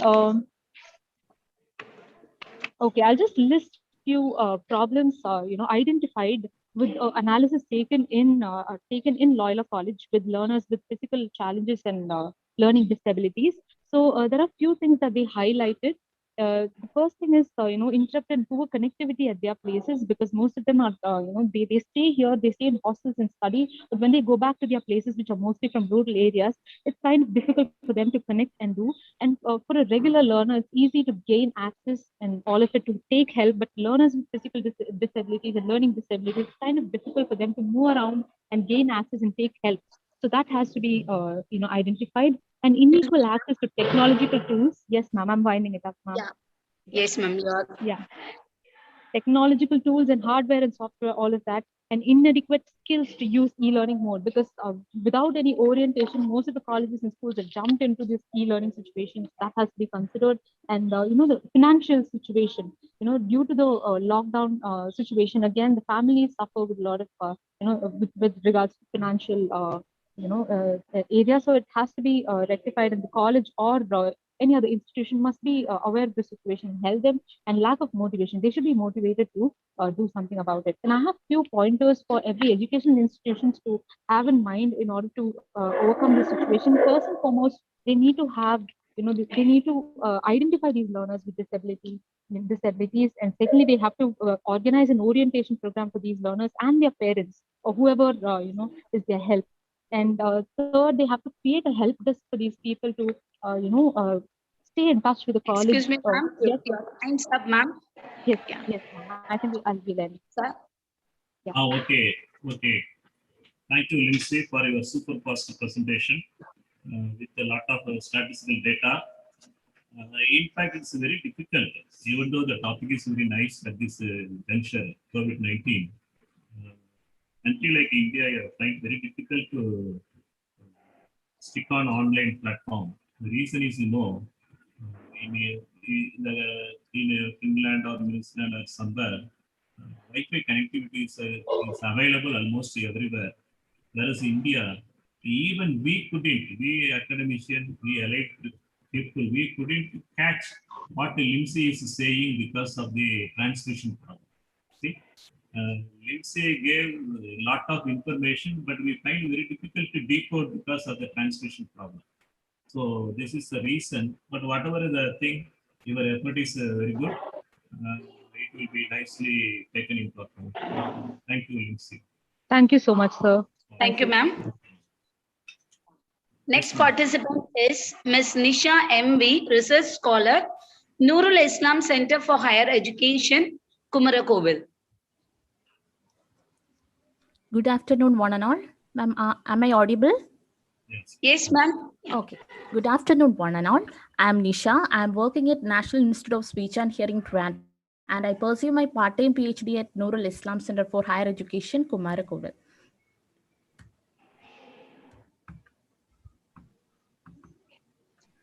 Okay, my title is Waves of Connectivism During Pandemic for Teaching English to Undergraduate Deaf Students.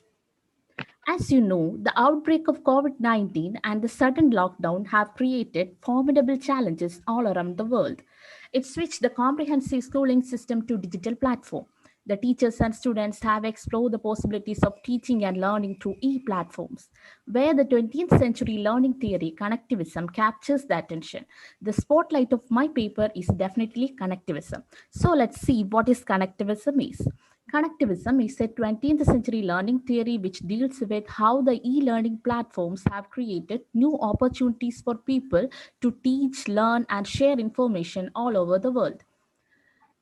It is the latest learning theory and the most pertinent one during this pandemic. You know all other learning theories like behaviorism, connectivism, constructivism, etc. So this connectivism is the latest one. It delineates how virtual platforms have created opportunity to learn and share knowledge.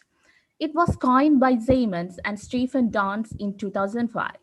So obviously my paper named Waves of Connectivism During Pandemic for Teaching English Language aims to check the viability of theory connectivism for teaching undergraduate deaf students. Background of the study. During the COVID outbreak and the post-dated lockdown created so many changes around us, such as ICT has become a vital necessity for modern man. People utilize the possibilities of virtual teaching, comprehensive teaching switched to online platforms, attention and acceptance of the latest learning theory, connectivism. The importance of ELT for deaf students. English is obviously or necessary, it is the necessity of all people, the language of career, education, and research. So it is essential for deaf and hard of hearing people to live and survive in this world. Sign language is the mother tongue or the first language of them. It is a complete language having its own grammar and structure. Moreover, there are some slight similarities in sign language and English language also. Yeah. Excuse me, ma'am. Kindly conclude your papers, ma'am. You have one more minute. Okay. Significance of the study. To test the effectiveness of English language teaching through an online platform, to substantiate the effect of connectivism, to prove the importance of sign language for teaching English, and to state the effectiveness of virtual teaching for deaf students. This is the objectives also. Then methodology of the study. The method is single groups experimental design has been used for the study. As per this method, the sample population serves as both the control and treatment group or experimental group. Methods. As a basic grammar topic has taken for the study. Test and retests were conducted. 1 pretest and 2 post-tests were conducted. The marks of those achievement tests have been taken for getting a conclusion. Sample is from a special college for deaf in Trivandrum, where I am teaching. A cluster of 30 first-year undergraduate deaf students has been taken. Yeah? Time's up, ma'am. Okay, I'm concluding. As taken for the study, then the majority of the students scored below 5 marks. Then test 2 were conducted. There also they performed well in the test 3, which was conducted in the last session after teaching with sign language and virtual tools using Powtoon, Kahoot, Nearpod, YouTube, WhatsApp, etc. After those sessions, there happened a drastic change in the scores of the students in the test. All the students scored above 90% of mark. 27 out of 30 students scored above 20 5 out of 30 marks. Conclusion, as we know, the connectivism backed the whole attention during the pandemic in this 21st century. That is same in the special education sector also. The study proves that the special educators of deaf students can successfully utilize the goodness of connectivism for teaching their students and learn themselves also. Thank you. Thank you. Thank you, Nisha. Okay. Really, just I think Lindsay also have some discussion about what is called online. Now you are dealing with the e-platform. Yeah. So whatever need, I think our infrastructure is not up to the level. So I appreciate your profounded theories. Okay. Thanks. You have created some ideas, and that idea will be foresighted. It will be taken in. It's a long way. But at this juncture, we feel very difficult to handle the situation through online. Yeah. So your experience, I think, through the paper is good. Thank you for your. Okay, Jasmine, you can proceed. Thanks. Now I invite Ms. Kushbu P. Nakum, PhD Research Scholar, Department of English and CLS, Saurashtra University, Rajkot, Gujarat. Am I audible, ma'am? Yes, ma'am. Yeah. Myself, Kushbu Nakum, and title of my topic is V.S. Naipaul's The Mimic Man, a post-colonial novel. The title of the novel signifies the condition of a colonized man who imitate and reflect colonizers' view and lifestyle. These colonized people suffer from dislocation, restlessness, fragmentation, and loss of identity, and their psychological problem remains unsolved even after independence. This novel is a story of many individuals. It is, in fact, the story of the whole generation of that time. The novel is not about mimics. It is about colonial men who mimicking the condition of manhood, men who had grown to distrust everything about themselves. Naipaul tries to show the life of an individual as a product of circumstances. The sphere of life are solved as constantly modifying ideas, action, vision of an individual. Through a confessional and autobiographical style, Ralph, the narrator of the novel, clarifies the influence of colonialism on his identity and how it impacts the psychological, social, cultural, and political aspect of the people of the Caribbean islands. Ralph is a homeless and rootless who is spreading his life in a hotel in London, and from where he writes about his past home, Isabella. He is an unsuccessful politician, and the novel is documentation of his memories. He is a product of his age, and therefore he describes in detail the things around him and in this perspective. The literary writing of post-colonial period reproduce a key stage in the life of the colonized people. This writing represents a realistic and shocking image of social, cultural, economic, and political status of these people. Many writers of the third world countries were represent the daily realities of colonized communities such as corruption, chaos, poverty, tyranny, restriction, political views, clash, and educational decline. They adopted ideologies and hybrid culture which were alien to their social and moral background. Their attitude to the alien culture and practices to the colonized are marked either by full identification of a new culture or rejecting altogether. This writing provides a sort of historical document as well as literary works. Indeed, Naipaul's Mimic Man celebrates the colonial experiences. Naipaul and fiction. Naipaul's work have revealed the problem and perils of modern life and its participants. He has narrated his story in a classical storytelling by blending of autobiographical memories and account of contemporary and past personalities. His work extremely relevant. Sorry, you yes, can conclude your paper, ma'am. It's time.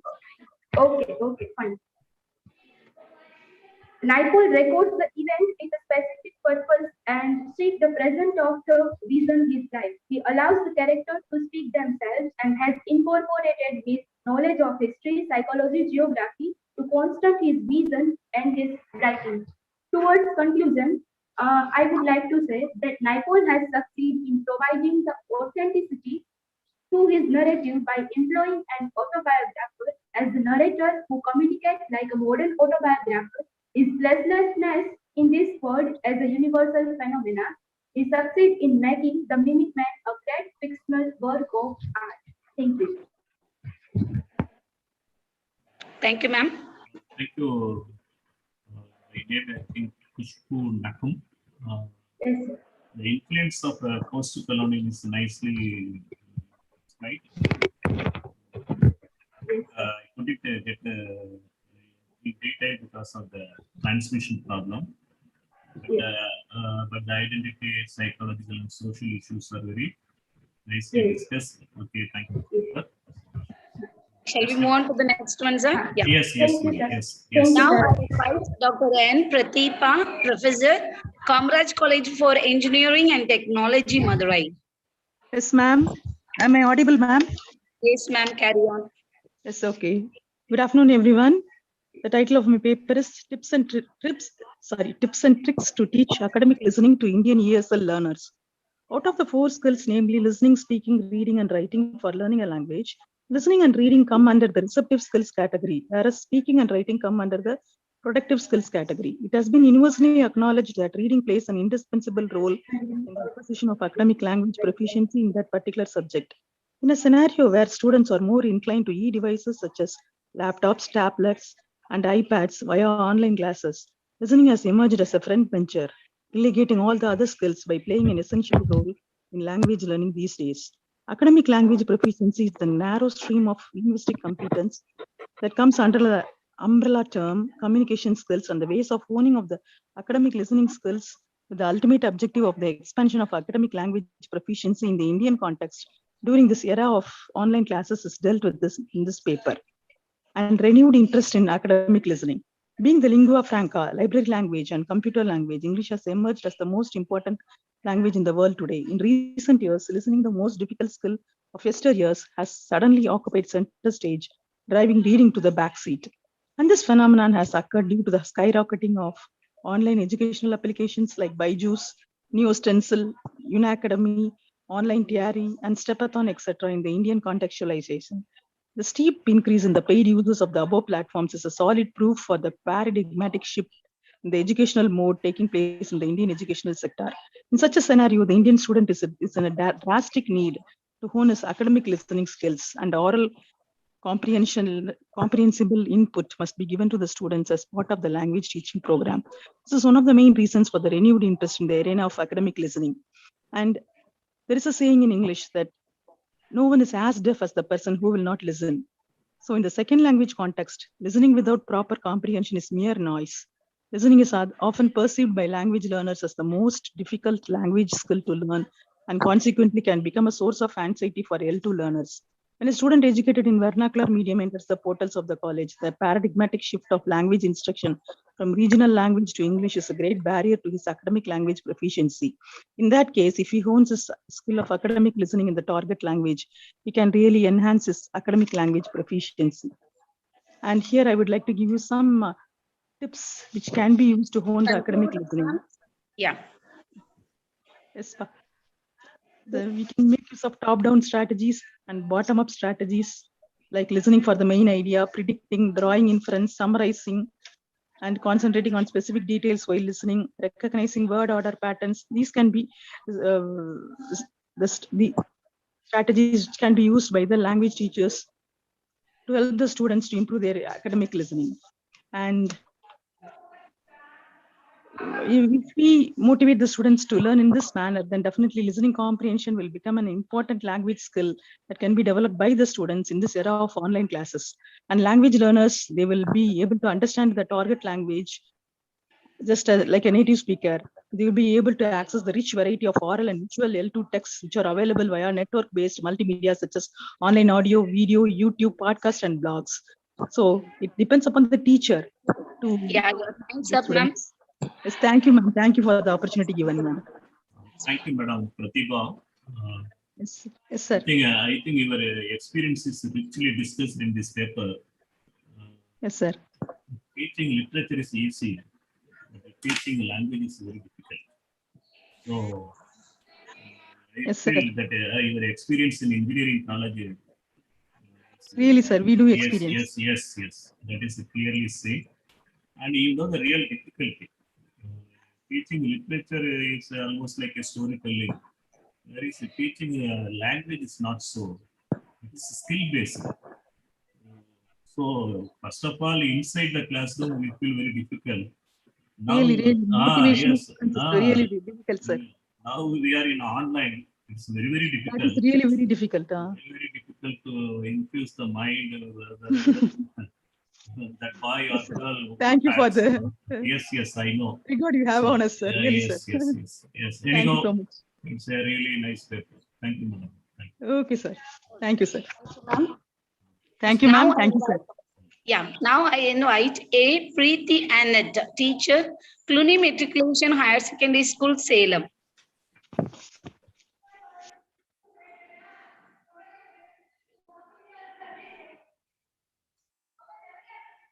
Is there Princey, Lindsay, or Preeti there? Yes, ma'am. She's unmuting herself. I'm the co-author. Talking about.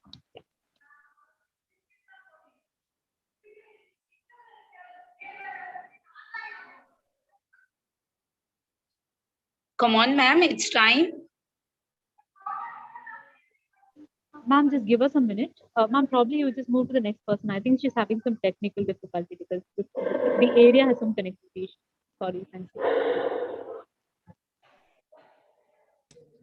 Hello. Hello. Yes, ma'am. Hello. May I start the meeting, ma'am? May I start? Yes. Yeah, okay. Good afternoon, everybody. I'm Preeti Anna, teacher from Salem. I take the privilege to thank everybody. I'm here to present my paper titled The Lenient Feminine Sensibility on Kamaladas Poetries. The topic highly related to today's contest. We know Kamaladas is one of the predominant women poets emerged in the post-independent India.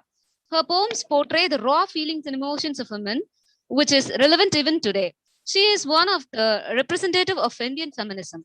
Her boldness speaks out the role of Indian society and men in the lives of Indian women. A need grew up to acknowledge the feminine sensibility in literature and in society. India gradually aims to progress towards equity and equality among gender. Here I go with technical thematical analysis based on feminine sensibility elements found in Kamala poems. Most of her poems are objectifications of female body under the institution of marriage. She feels women here are considered to be commodities. It is this dehumanization. In the poem Annette, she starts with the image of a woman in front of a dresser, seeing her own reflection to be another person who lost herself physical and mental after her wedded life.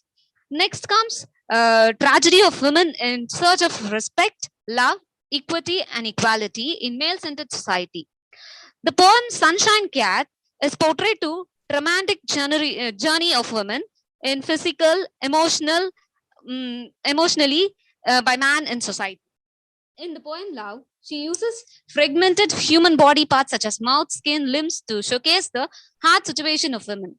Next comes the confused state of love in lives of Indian women. Yet it's again the common feminine sensibility theme. In the poem A Losing Battle, I want to refer from Shakespeare's Hamlet. Fidelity, thy name is women. It means women are considered to be weak. Here thus denotes the male-dominating society.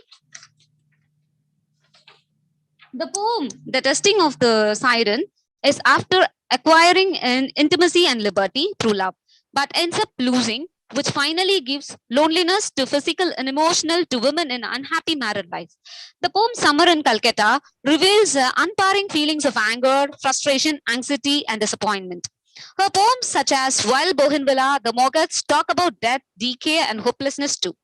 Feminine sensibility found in Indian women reflects the profound culture of India. They are treated dual and paradoxical. I here refer the Manusmriti, which is coded of contact. It says women are scared and must be protected by men for their lifetime. It feeds the idea of subjugation. I agree with Gayatri Chakravarti. She compares India to be a mother goddesses, which underwent the slavery, where we find the same in Indian women. We say we live in India, independent India, but we find most of the Indian women don't have the word called independent in their own dictionary of life. It indicates the portrayal of women as a weaker, lesser, subjugated entity. Let me conclude saying Das is undoubtedly remarkable Indian woman poet of 21st century. She is celebrated as the mother of modern English poetry. Her works mirror the minds of women in India. Her words, I am different, difficult, I am an entity, shows her individuality and unique identity. She voices out the struggles of Indian women in reclaiming their true inner identity.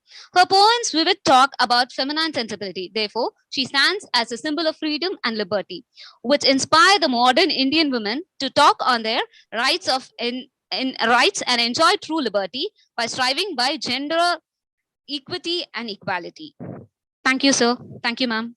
Thank you, ma'am. Thank you, Preeti. Thank you, sir. Amalada's poem, in a very brief manner, you have discussed. It's very difficult. Actually, we need a lot of information. We are going to discuss Sunshine Cat and also Summer in Calcutta. Whatever the poet's feeling, there is a reason behind it. It's not a right time to discuss because the time is too short, and Jasmine is also very tensed by means of running short of time. So whatever it is, your effort is good. It is a part of what is called the Nirvana that is projected in Kamalada's poem, Standing Before the Mirror. Nirvana term itself gives that is you are totally aware from your own stand, your own image. So that is everything is already available. But your effort at this stage is actually I expect you may be in ELT side, but you are very particular about the feminism and also Kamalada's influence on objective creation. It's not objective. She wrote everything in subjectively. She took it on her own, and she yes. Sir, she is not objectifying things, but she was being objectified by the male. Yes, that is very important. Yeah, that's what she meant. Her own experience is the reflection of her poets. See? Yes, definitely. That's the take that we took also. We are not mentioning that, like the poems were objective, but it was highly subjective, but she was being objectified by the male gaze. That's exactly what we... Because my thesis also in connection with Kamalada's, I know all these things. Okay, we will discuss it in later. Sure. Yeah, Justin, you can go for the next speaker. Next presenter. Right. Now I invite Ms. C. Sophia, Assistant Professor of English, Tirupur Kumaran College for Women, Tirupur. Dear presenters, make sure that your presentation will be a very short one. Due to the time, we have to complete very earlier. So kindly cooperate. Thank you. Good afternoon to all. ELT side ரொம்ப expect பண்ணேன், but I'm happy that you have come to this. ரொம்ப நான் தான் இப்ப இருக்கிறதுல feminism பத்தி பேசிருக்கேன். எல்லாருமே ELT teaching அதுவே தான் பேசிருந்தாங்க. அதனால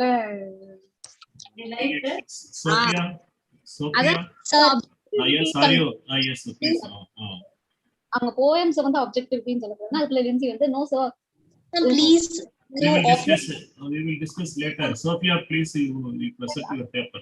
Objectifying. She was objectified, and that was in her poem. That what we worked on. Having a conversation. Yes, ma'am, she was commodified as well. In the name of marriage, where women were at that point of time they were just exchanged as a commodity. Lindsay, please. I'm a co-author. Lindsay, please give the mic to Sophia. Whatever you want to say, you can say through the chat box. Yes, sorry, sir. Thank you. Okay. Sophia, please. Continue, please. Sophia. Where is Sophia? Okay, thank you, sir. Good afternoon. Yes. Yes, sir. Sir? Yes, okay. Yes, good afternoon. The title is Intuition of Characters in Society in Bram Stoker's Dracula. About the author, Bram Stoker was an Irish author. He's best known for his masterpiece Dracula, one of the most horror novels of all time. Stoker was always interested in writing because of a time he worked as a drama critic. The genre of vampire fiction has developed, altered, and gradually broadened beyond anything the exact creator could have probably imagined, with each new story emerging to be entirely contrasting from the one before. His masterpiece is Dracula. It stands as the most important literary work. Other vampire literature used it as a template, regardless of Like a first prize winner, tell him that. yeah. He judges, then I am okay with that. Jasmine. Andrew Veda. Jasmine. Yes, sir. Yes, sir. There is some crosstalk. Yes, sir. Some interruptions are going on there, sir. Yes, you please take over Lindsay and Preeti separately. Yes, let me do it, sir. Okay. Sophia, you please continue. Yes, sir. Sophia, Okay. ma'am, you can continue. The book Dracula, the book appeared in in a period of time which encountered an immense change in English society. The characters play a significant role throughout the novel to showcase the evil qualities in society. The term evil generally defined as which is opposite to good or absence of good. Evil is something which is not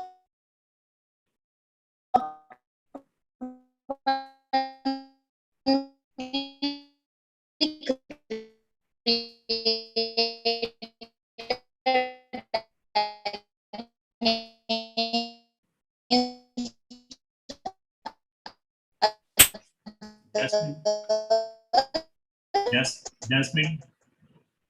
But also for themselves. One of the main themes, the evil is in society in the characters and their deeds. Epistolary style narrative.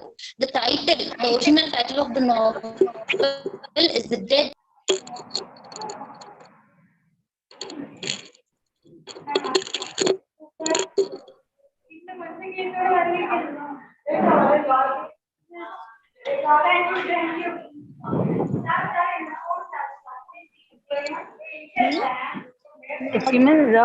Jasmine. Yes, sir. Yes, sir. I think there is some transmission problem in Sophia's side. Please check it. Otherwise, you go for next candidate. Yes, sir. We can move with the next one, sir. Sir, actually, yeah. Excuse me, Sophia, ma'am. Ma'am. Yeah. Your voice is breaking, ma'am. So we move on with the next paper presenters. Sorry for the inconvenience, ma'am. Couldn't get the voice from Sophia. Yeah, voice is not audible one. It is breaking, ma'am. Sorry for the inconvenience. We move on with the next participant, paper presenter, Ms. R. Karthika, research scholar, Alagappa Government Arts College, Karaikudi. R. Karthika.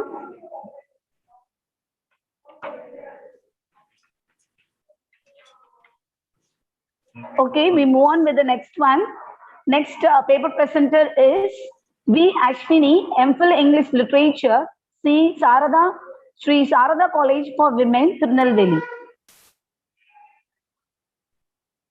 Greetings to everyone. Yes. Ma'am, am I audible? Yeah. Yes, ma'am, you can carry on. Yes, okay. This is Ashwini. I am doing MPhil in Sri Sarada College for Women, Tirunelveli. I'm here to present my paper. The title of my paper is Cultural Experience in Kiran Desai's Inheritance of Loss. Actually, Kiran Desai is Indian-born American author.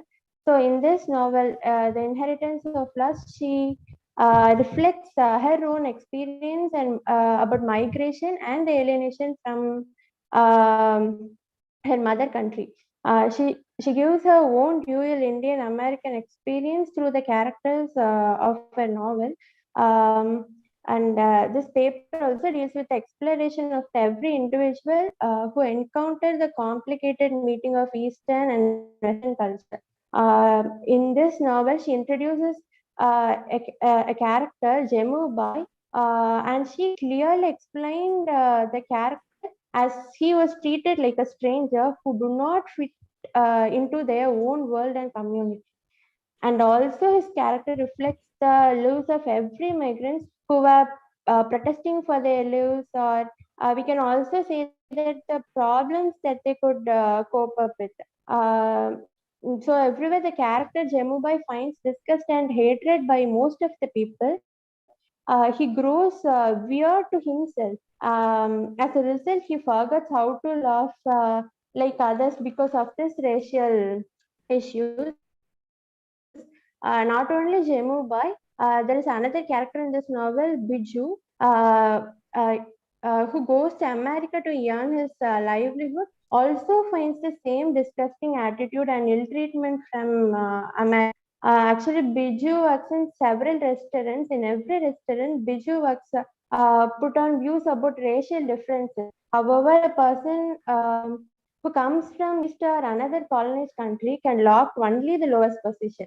It is noteworthy that Biju, like Jemubai, always secures the lowest ranking position. Like Jemubai wanders from door to rent a room. Biju finds no organization in job and gets it. It is always disgusting and humiliating. This novel, this whole novel, and these two characters examines the different phases Excuse of me, Indian Ashwini. movement. Can you conclude your presentation?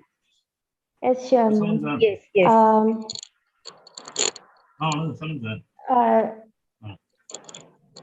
The migrants has to deal with, ma'am, sir. Yes, yes. Carry on, ma. Carry on.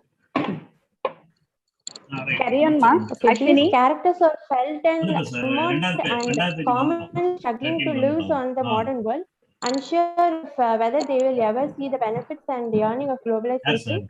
And as a conclusion, all these incompatibility of India and the West clearly shown through the characters by Kiran Desai. Thank you, ma'am. Yeah, thank you, Ashwini. Yeah. Sir, shall we move on with the next paper presenters? Sir, shall we move on with the next one, sir? Yes, madam. Yes, madam. Please. Yes. Now I invite Naina N.V., Research Scholar, English Literature, Muslim Arts College, Thiruvananthapuram Code. Okay. Good afternoon, sir. Good afternoon, ma'am. Delegates of the House and Chairperson, thank you to each and every one of you for being here with us today. I'm going to present social vision and humanitarian approach in the works of Clenora Hudson V. We are familiar with the term feminism as well as womanism. Africana womanism is different from that concept. Africana womanism is an ideology. It is applicable to all women of African descent. It is based on African culture. Clenora Hudson V is a renounced African American women writer. She coined the term Africana womanism.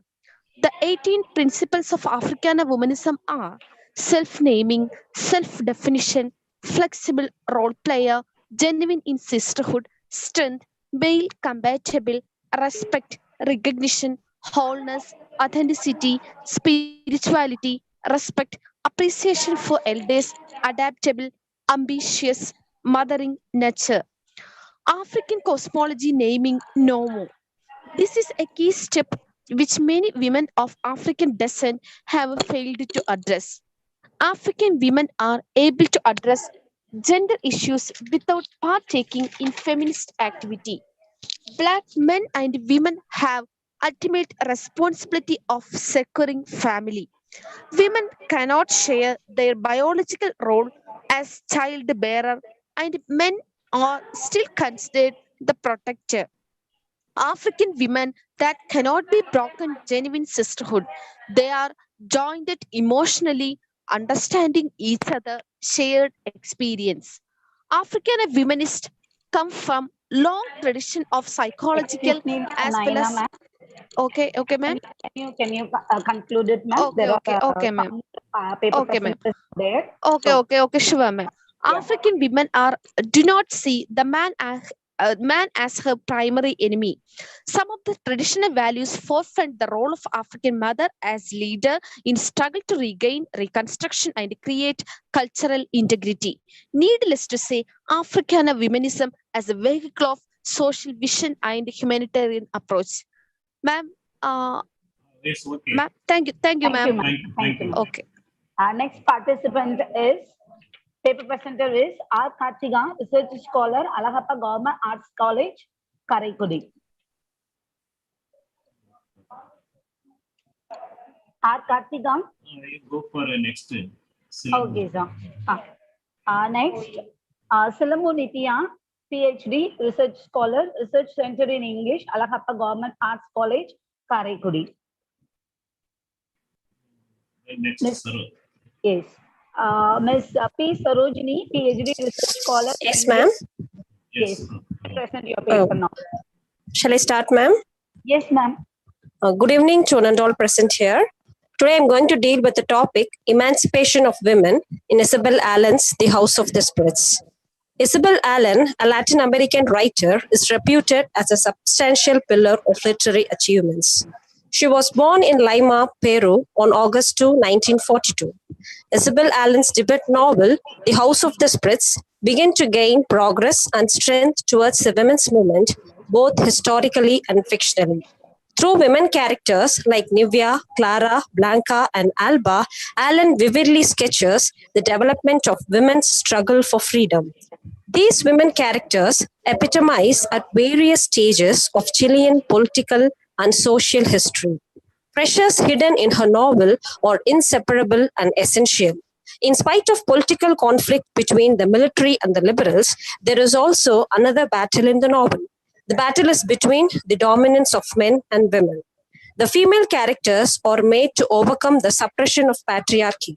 Esteban Truba is a patriarchal man with traditional views upon women's place and always tries to hold and restrict the women characters in the novel. The four main women characters get liberated from the confinement of patriarchy. They themselves fulfill their needs without depending on men.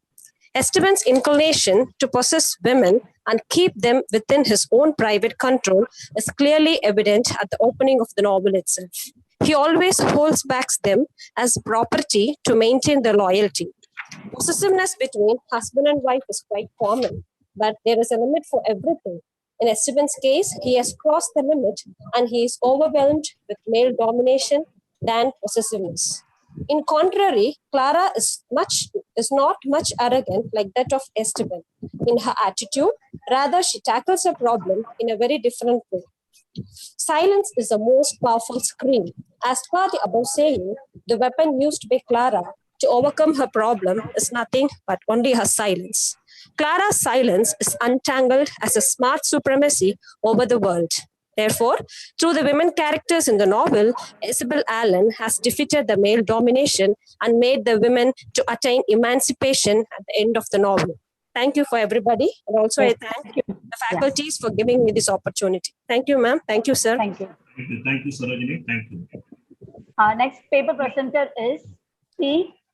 Parvadavatni, PhD scholar in English, Sri Sarada College for Women, Autonomous, Salem.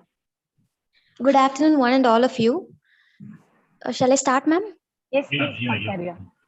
Yeah, I'm here to present my paper entitled Representation of Resilience in Peter Carey's The Unusual Life of Tristan Smith. Peter Carey's works are customarily set in Australia. His works take in hand the themes related to social values, nationhood, history, and illusory nature of certainty. He is commended for his ingenious mixture of the comedic, the satiric, and the fantastic elements. He has proved his stand by creating effervescent characters. Tristan Smith is one among them. So this paper prefigures the resilience represented in the novel The Unusual Life of Tristan Smith. So I would like to quote Jodi Picoult. The human capacity for burden is like bamboo, far more flexible than you would ever believe at first glance. So life is full of uncertainties. Nobody knows what the very next moment may bring in their life. Every day is distinctive with challenges and traumatic events. Each and every change affects people, bringing flood of opinions, strong emotions, vagueness, and uncertainty. Becoming resilient not only lend a hand to get through complicated circumstances, it also helps to grow and improve life. When resilience involves, recovery is possible with profound personal growth. So, as the title indicates, Tristan Smith is unusual or unlike like others. Uh, Tristan Smith is the narrator and the protagonist of the novel who has been born with deformity. The physician strongly suggests that even utmost care will not be of any use in his case. So his life is full of adventure and loss, political intrigue, and a bizarre glory. As Tristan grows older, he finds out how the theater can help him to mask his bodily appearance. This shows the character's struggle for self invention.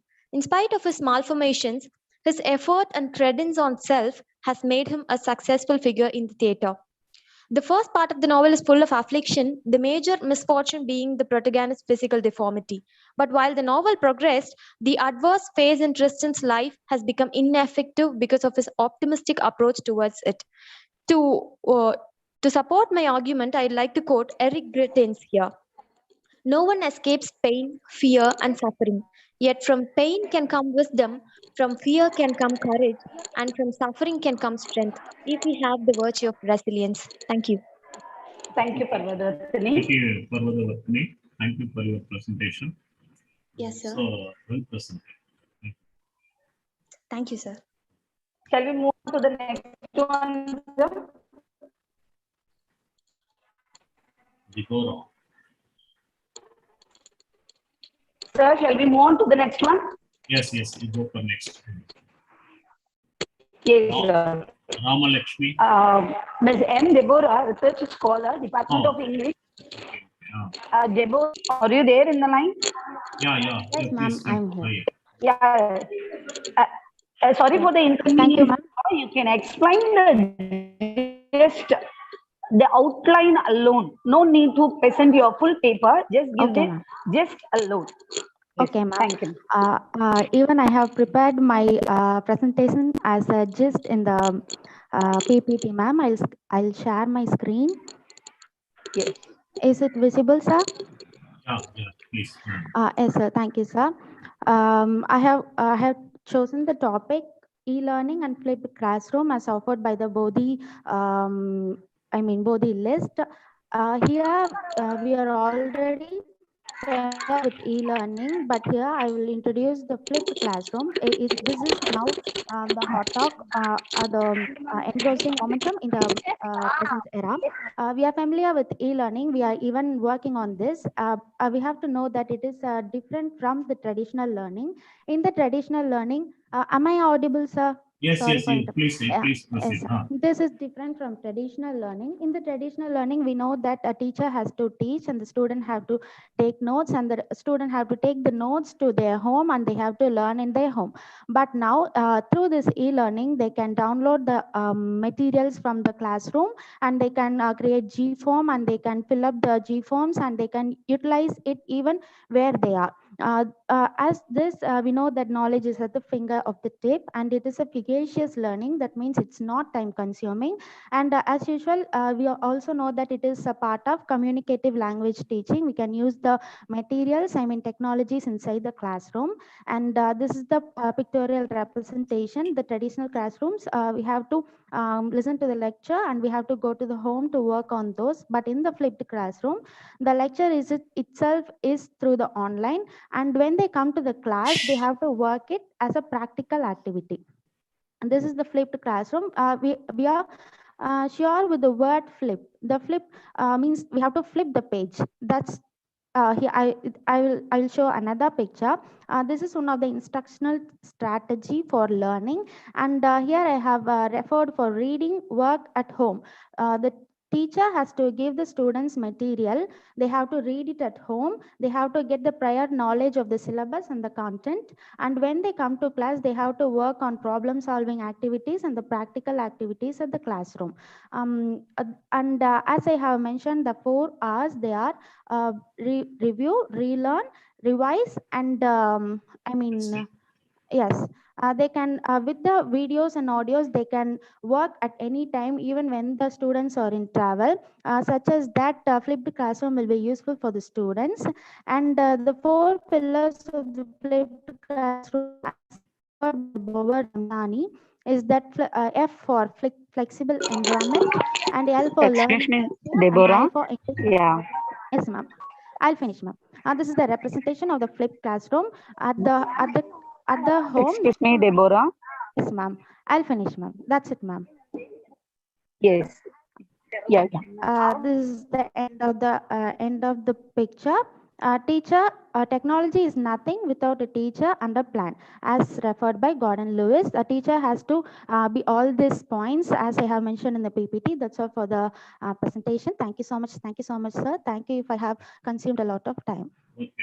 Thank you, Deborah, for your PowerPoint presentation. Thank you. In fact, we failed to see the beauty of your PowerPoint presentation because of the time. Okay, thank you. Okay, sir, no problem. Jasmine, you can go for the next. Jasmine. Yes. Next paper presenter is Ramalakshmi, MPhil English Literature, Sri Sarada. Good afternoon, sir. College for Women, Tirunelveli. Ramalakshmi, please continue. Good afternoon. Good afternoon, sir. Good afternoon, ma'am. My Good afternoon, paper's ma'am. topic is Feministic Touch in Kavita Kanai's novel Menaha's Choice. Kavita Kanai is an Indian writer known for her mythological type of writing. She is an author of new era of retelling. She gives revolutionary force in Indian writing through her writings. She highlights the minor characters in her novels and tells the story in the minor characters' point of view. She also brings feminism in mythology through her novels. Her best-selling novels are Karna's Wife, The Outcast Queen, Sita's Sister. Now we are going to see the topic, the feminist touch in Menaha's Choice. Menaha is the most beautiful Apsaras in heaven and Indralok.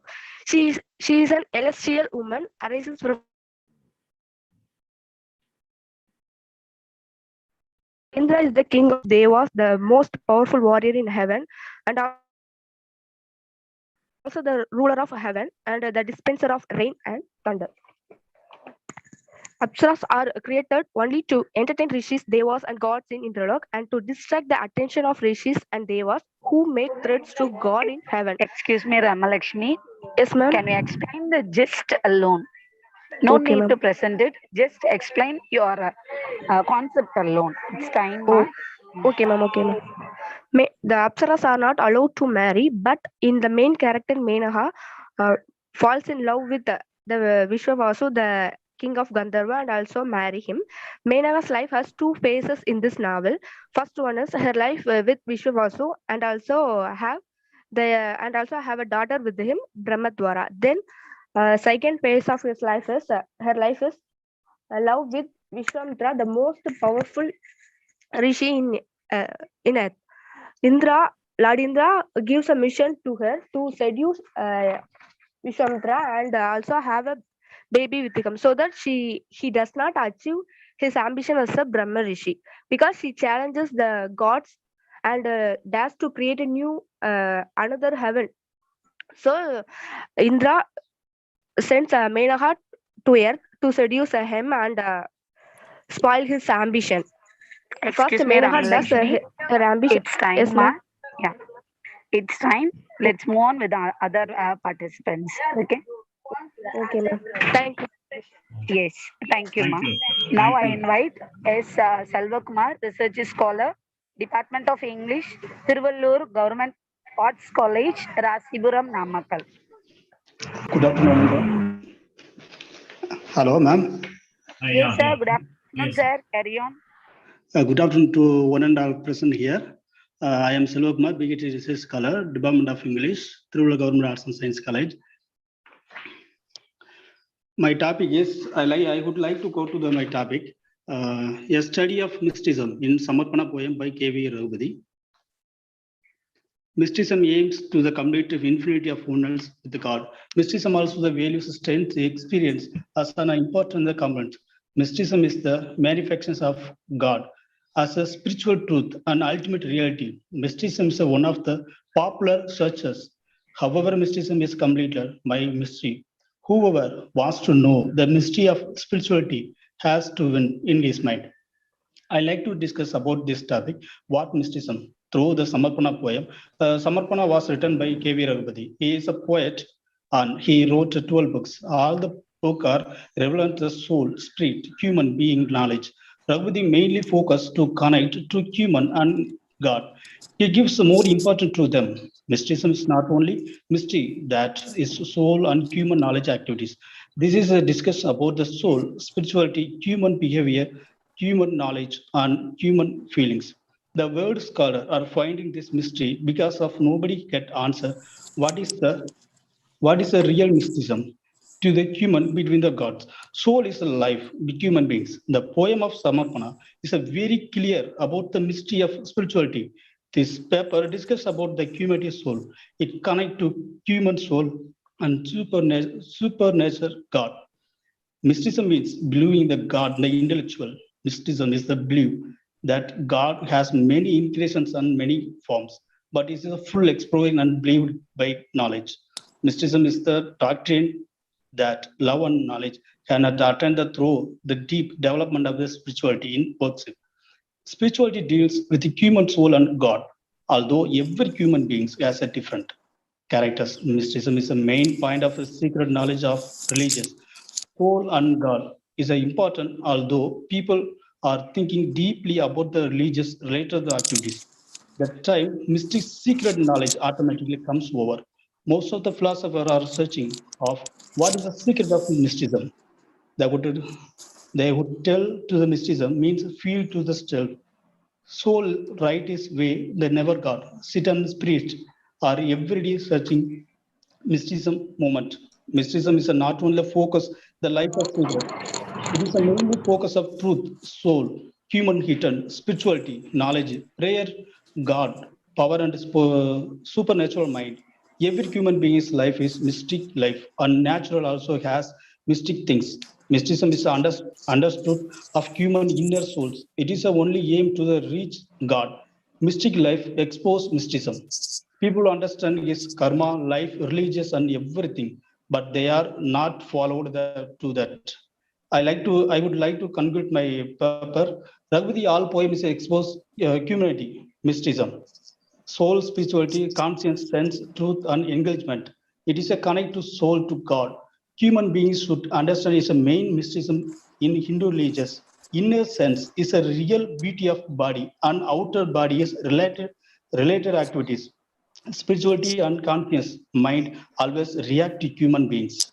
Uh, I would thank you to all again. Thank you so much, ma'am. Thank you, Sermathai, for your presentation in poetry. That is very good. Thank you, sir. Thank you so much, sir. Thank you, sir. Thank you, sir. Now Thank we you. move on with the next paper presenters. B. Karunya Sundari, PhD, research scholar, research centered in English, Alahappa Government Arts and Science College, Karaikudi. A very good evening to everyone present here. Is I am audible to everyone, ma'am? Yeah. So yes, you can carry on. Yeah. I'd like to present my research article entitled "Geopolitical Linkages Between Human and Nature in Barbara Kingsolver's Prodigal Summer." So this paper seeks to explore the environmental ethics, that is especially the relationship between human and nature. Barbara Kingsolver is an American novelist. He's also a trained biologist. So through his immense knowledge and concern for human and non-human's life's relationship with natural world can also be found in her novels. So the selected novel Prodigal Summer by Barbara Kingsolver. So in this novel, the author presents a biocentric view where all life is interconnected. The interconnectedness of nature, animal and human world is presented throughout the novel.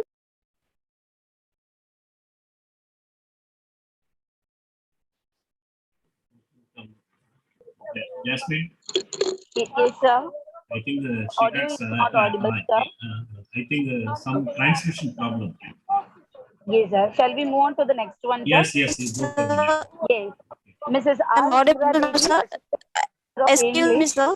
Karunya, please Excuse me, proceed. sir. Karunya. Yes. Okay, sorry for the interruptions, sir. Sorry for the interruptions. Okay, okay. If you are able to proceed, Okay, please like proceed. to continue. I would Oh, like. yeah. You No better, need. you So better I'd like conclude. to. Oh, yeah, So Arunya? okay, like to conclude, sir. Yes, So the yes. yes, sir. So the interconnectedness of nature, animal, human world is presented throughout the novel. So through this novel, that is Prodigal Summer, it focuses on the three interconnected stories of three humans' life. That is, the three main characters are introverted and solitary individuals who have a unique and strong views about the natural surroundings. Thank you, Karunya. Thank you, ma'am. Next paper presenter is Mrs. R. Indra Devi, Assistant Professor of English. Creatures are not solitary. Karunya, thank you. Thank you. Your translation is in trouble. Karunya.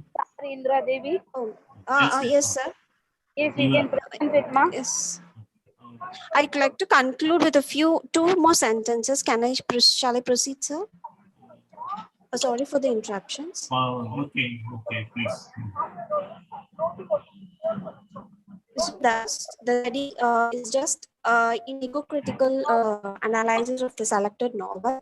So that the novel offers a rich and read. It offers an insight that all creatures are interconnected, they depend on each other. So every choice that a creature makes, including humans, it affects the lives of those surviving creatures. So that's the lecture. Thank you. So next, Indra Devi.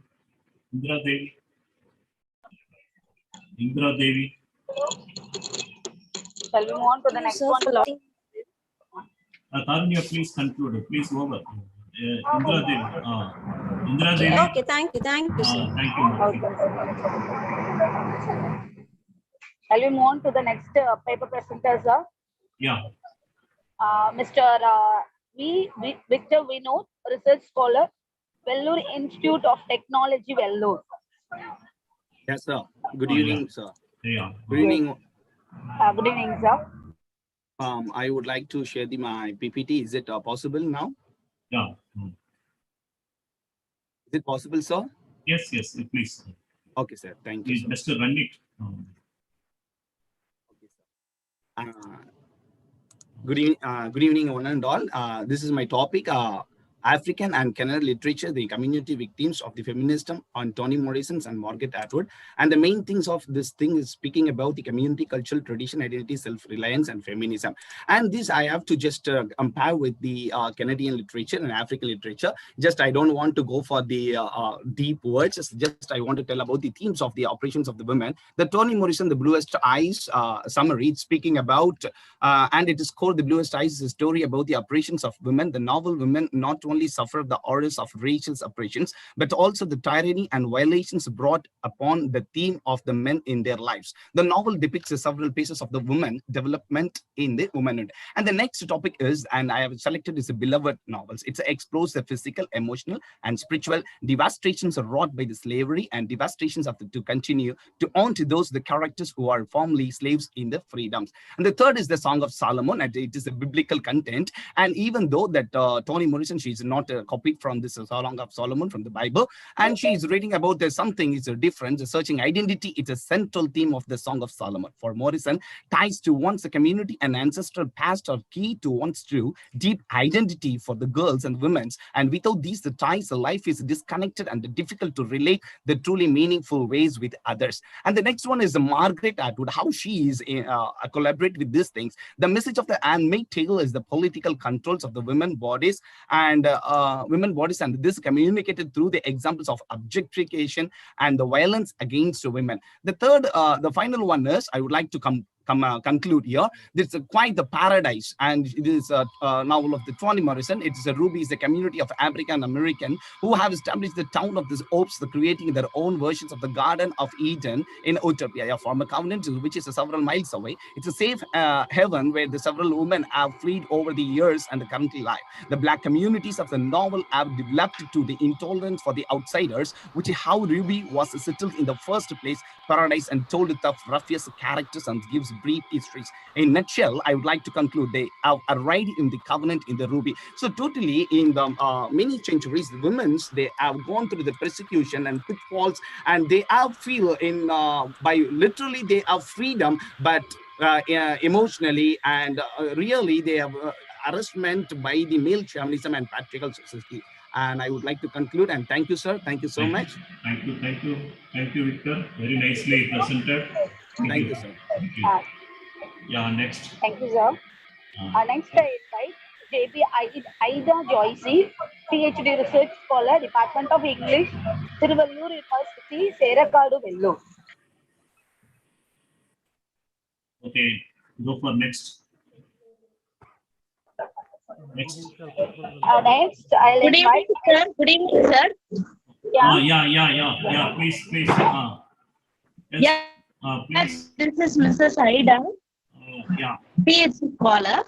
Okay. So I am going to present my paper on how the new Negro, African American, came to be termed as the new Negro during the Harlem Renaissance period, and how the Harlem Renaissance literature. Am I audible, sir?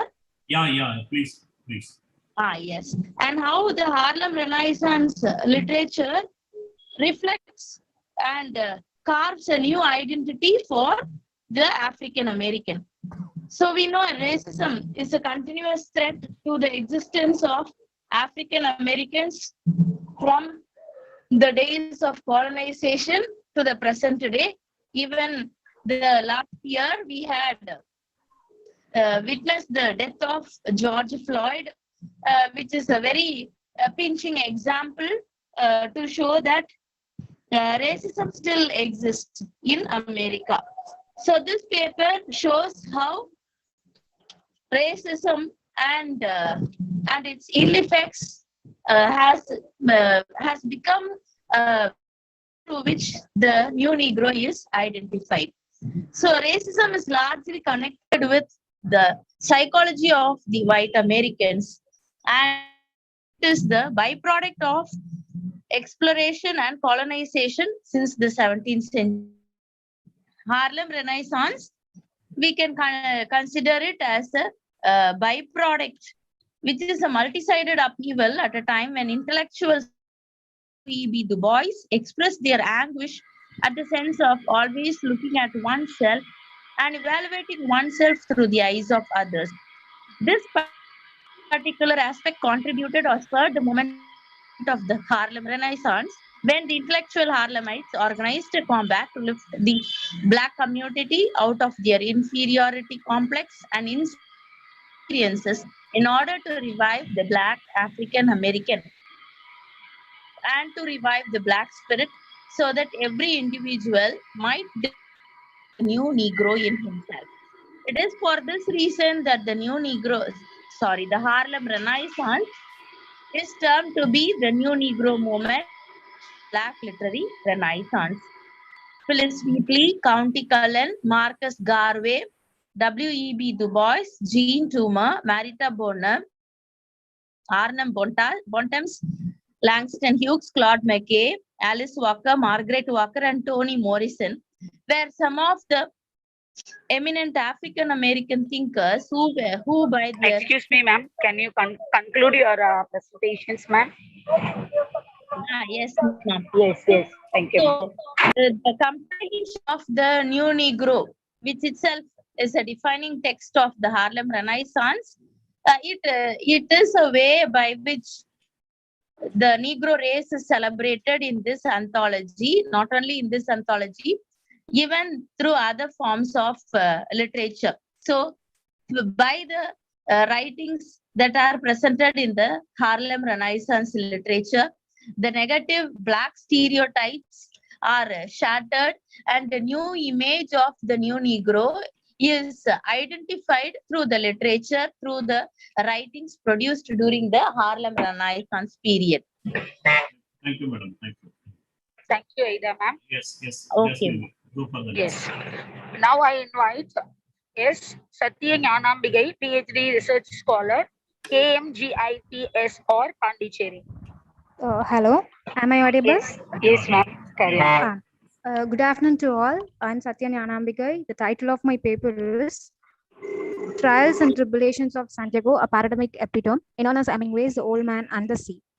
Humans are born in the earth, live in the earth, and die in the earth. In the meantime, they have given millions of opportunities to prove themselves useful, valid, and worthwhile in being in society. Moral values or their techniques, or another way, the methodology they apply to showcase their true self. American naturalism features this idea. Hemingway, the American classicist, acknowledges the moral values of the person in his novels by using a simple, direct, and thought provoking words. He sketches Santiago in Old Man and the Sea as an allegorical figure whose life is an embodiment of ethics. Like a Sisyphus, he knows the purpose of what he is doing on the sea. He undergoes heavy disappointment, despondency, and loneliness, yet he is determined, supportive, and strong. In the process of catching the big brother marlin, he gets injured in his hand and head. At one point, he is ready to give up. Still knowing luck is temporary and one-time charm, he trusts his hard work.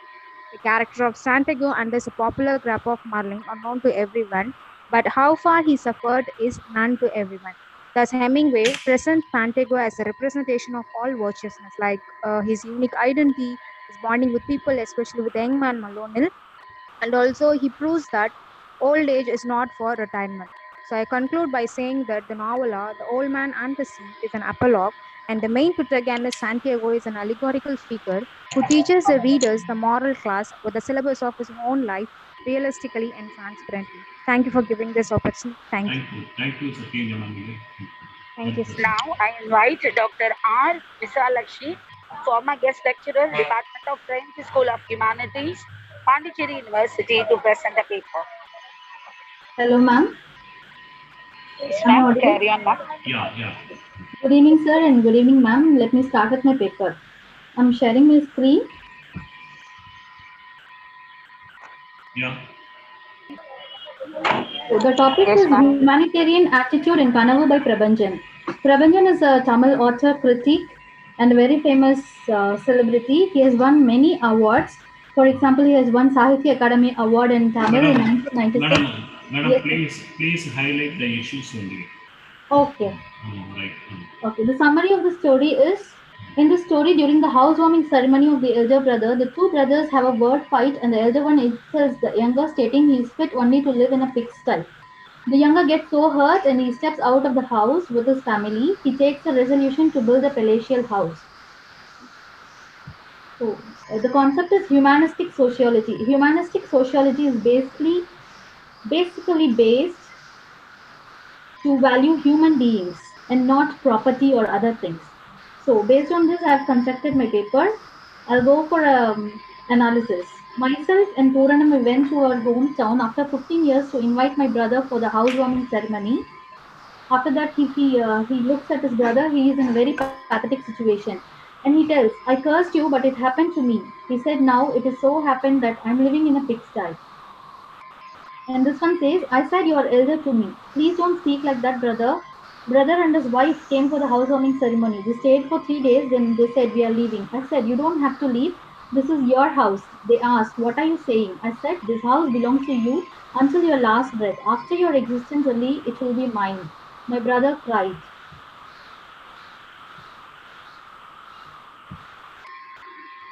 So the constructor asks, Tenkondar, aren't you worried? No, house is for humans to live. Brother is human, isn't he? Your goal, dream. The moment the house was completely constructed, my dream was accomplished.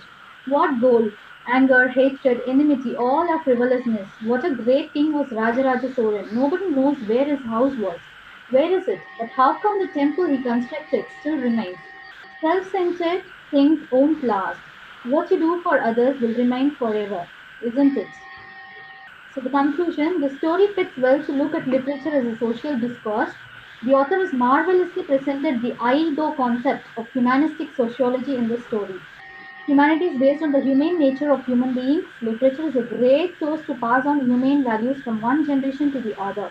Prabhanjan through Kanavu taps the human nature of the readers for the betterment of the society and which is applicable forever. Thank you, sir. Thank you, ma'am.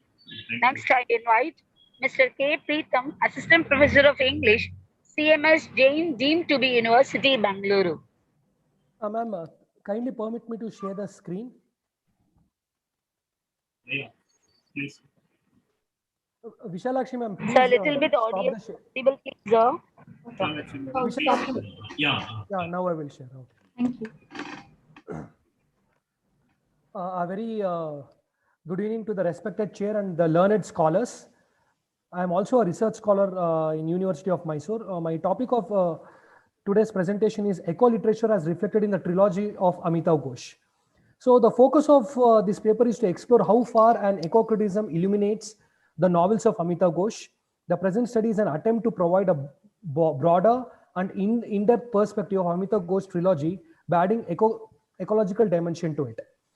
Okay, research gap is that numbers of studies are being carried out by the researchers from ecological standpoint, but the investigator could not come across any comprehensive work on Sea of Poppies, River of Smoke, and Flood of Fire. Objective of study is to analyze eco-literature as reflected in the trilogy. Highlighter, please. Yes, sir. I'm just highlighting, sir. I'm just reading the important point. Then the primary and secondary sources on IBIS trilogy are analyzed as part of research methodology. These are the keywords. These are the basic definitions of eco-criticism. And one important aspect is known as icopoetics, which means habitat comprising the spirits, humans, nature, and culture peculiar to it. It examines literature from the oikic angle. The oikos is a place which integrates all its members in a definite relationship. So review of literature, I have reviewed various literary works of Amitav Ghosh, and this particular IBIS trilogy was not analyzed from the eco-critical perspective.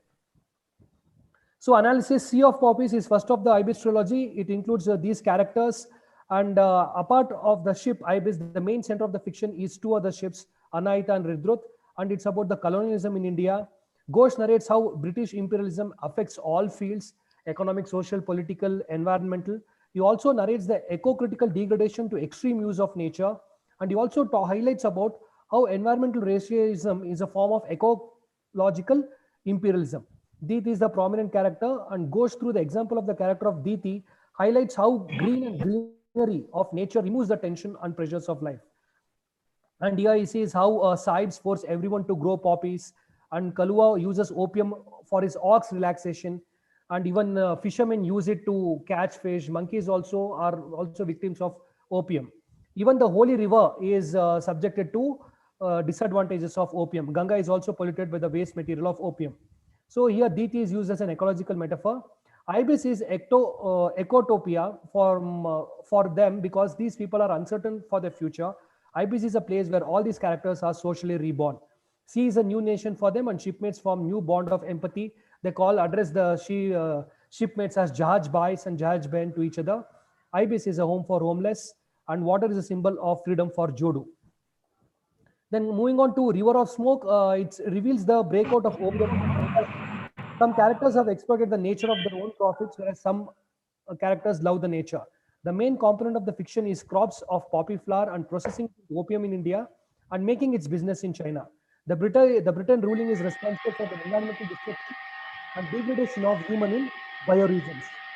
The basic reason for the exploitation of lands in India and China, both in economic and capitalistic greed of Britain, is depicted by Ghosh. Sympathetic feeling towards China and India is shown by Amitav Ghosh. And to stop harmful trade of opium, Chinese emperor appointed Commissioner Ling, the governor of Canton, and the focus is on environmental justice. And through exploring such characters in novel, Ghosh has tried to view nature and its allied history with literary work and science. Then the last part of the trilogy is Flood of Fire.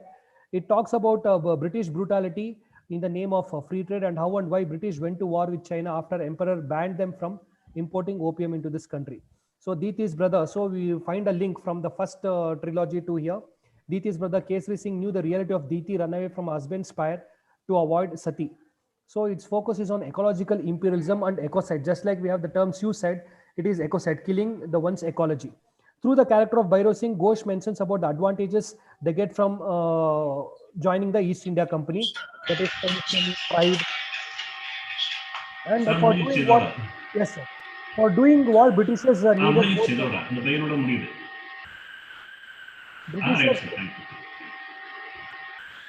Britishers needed more soldiers, therefore they appointed many.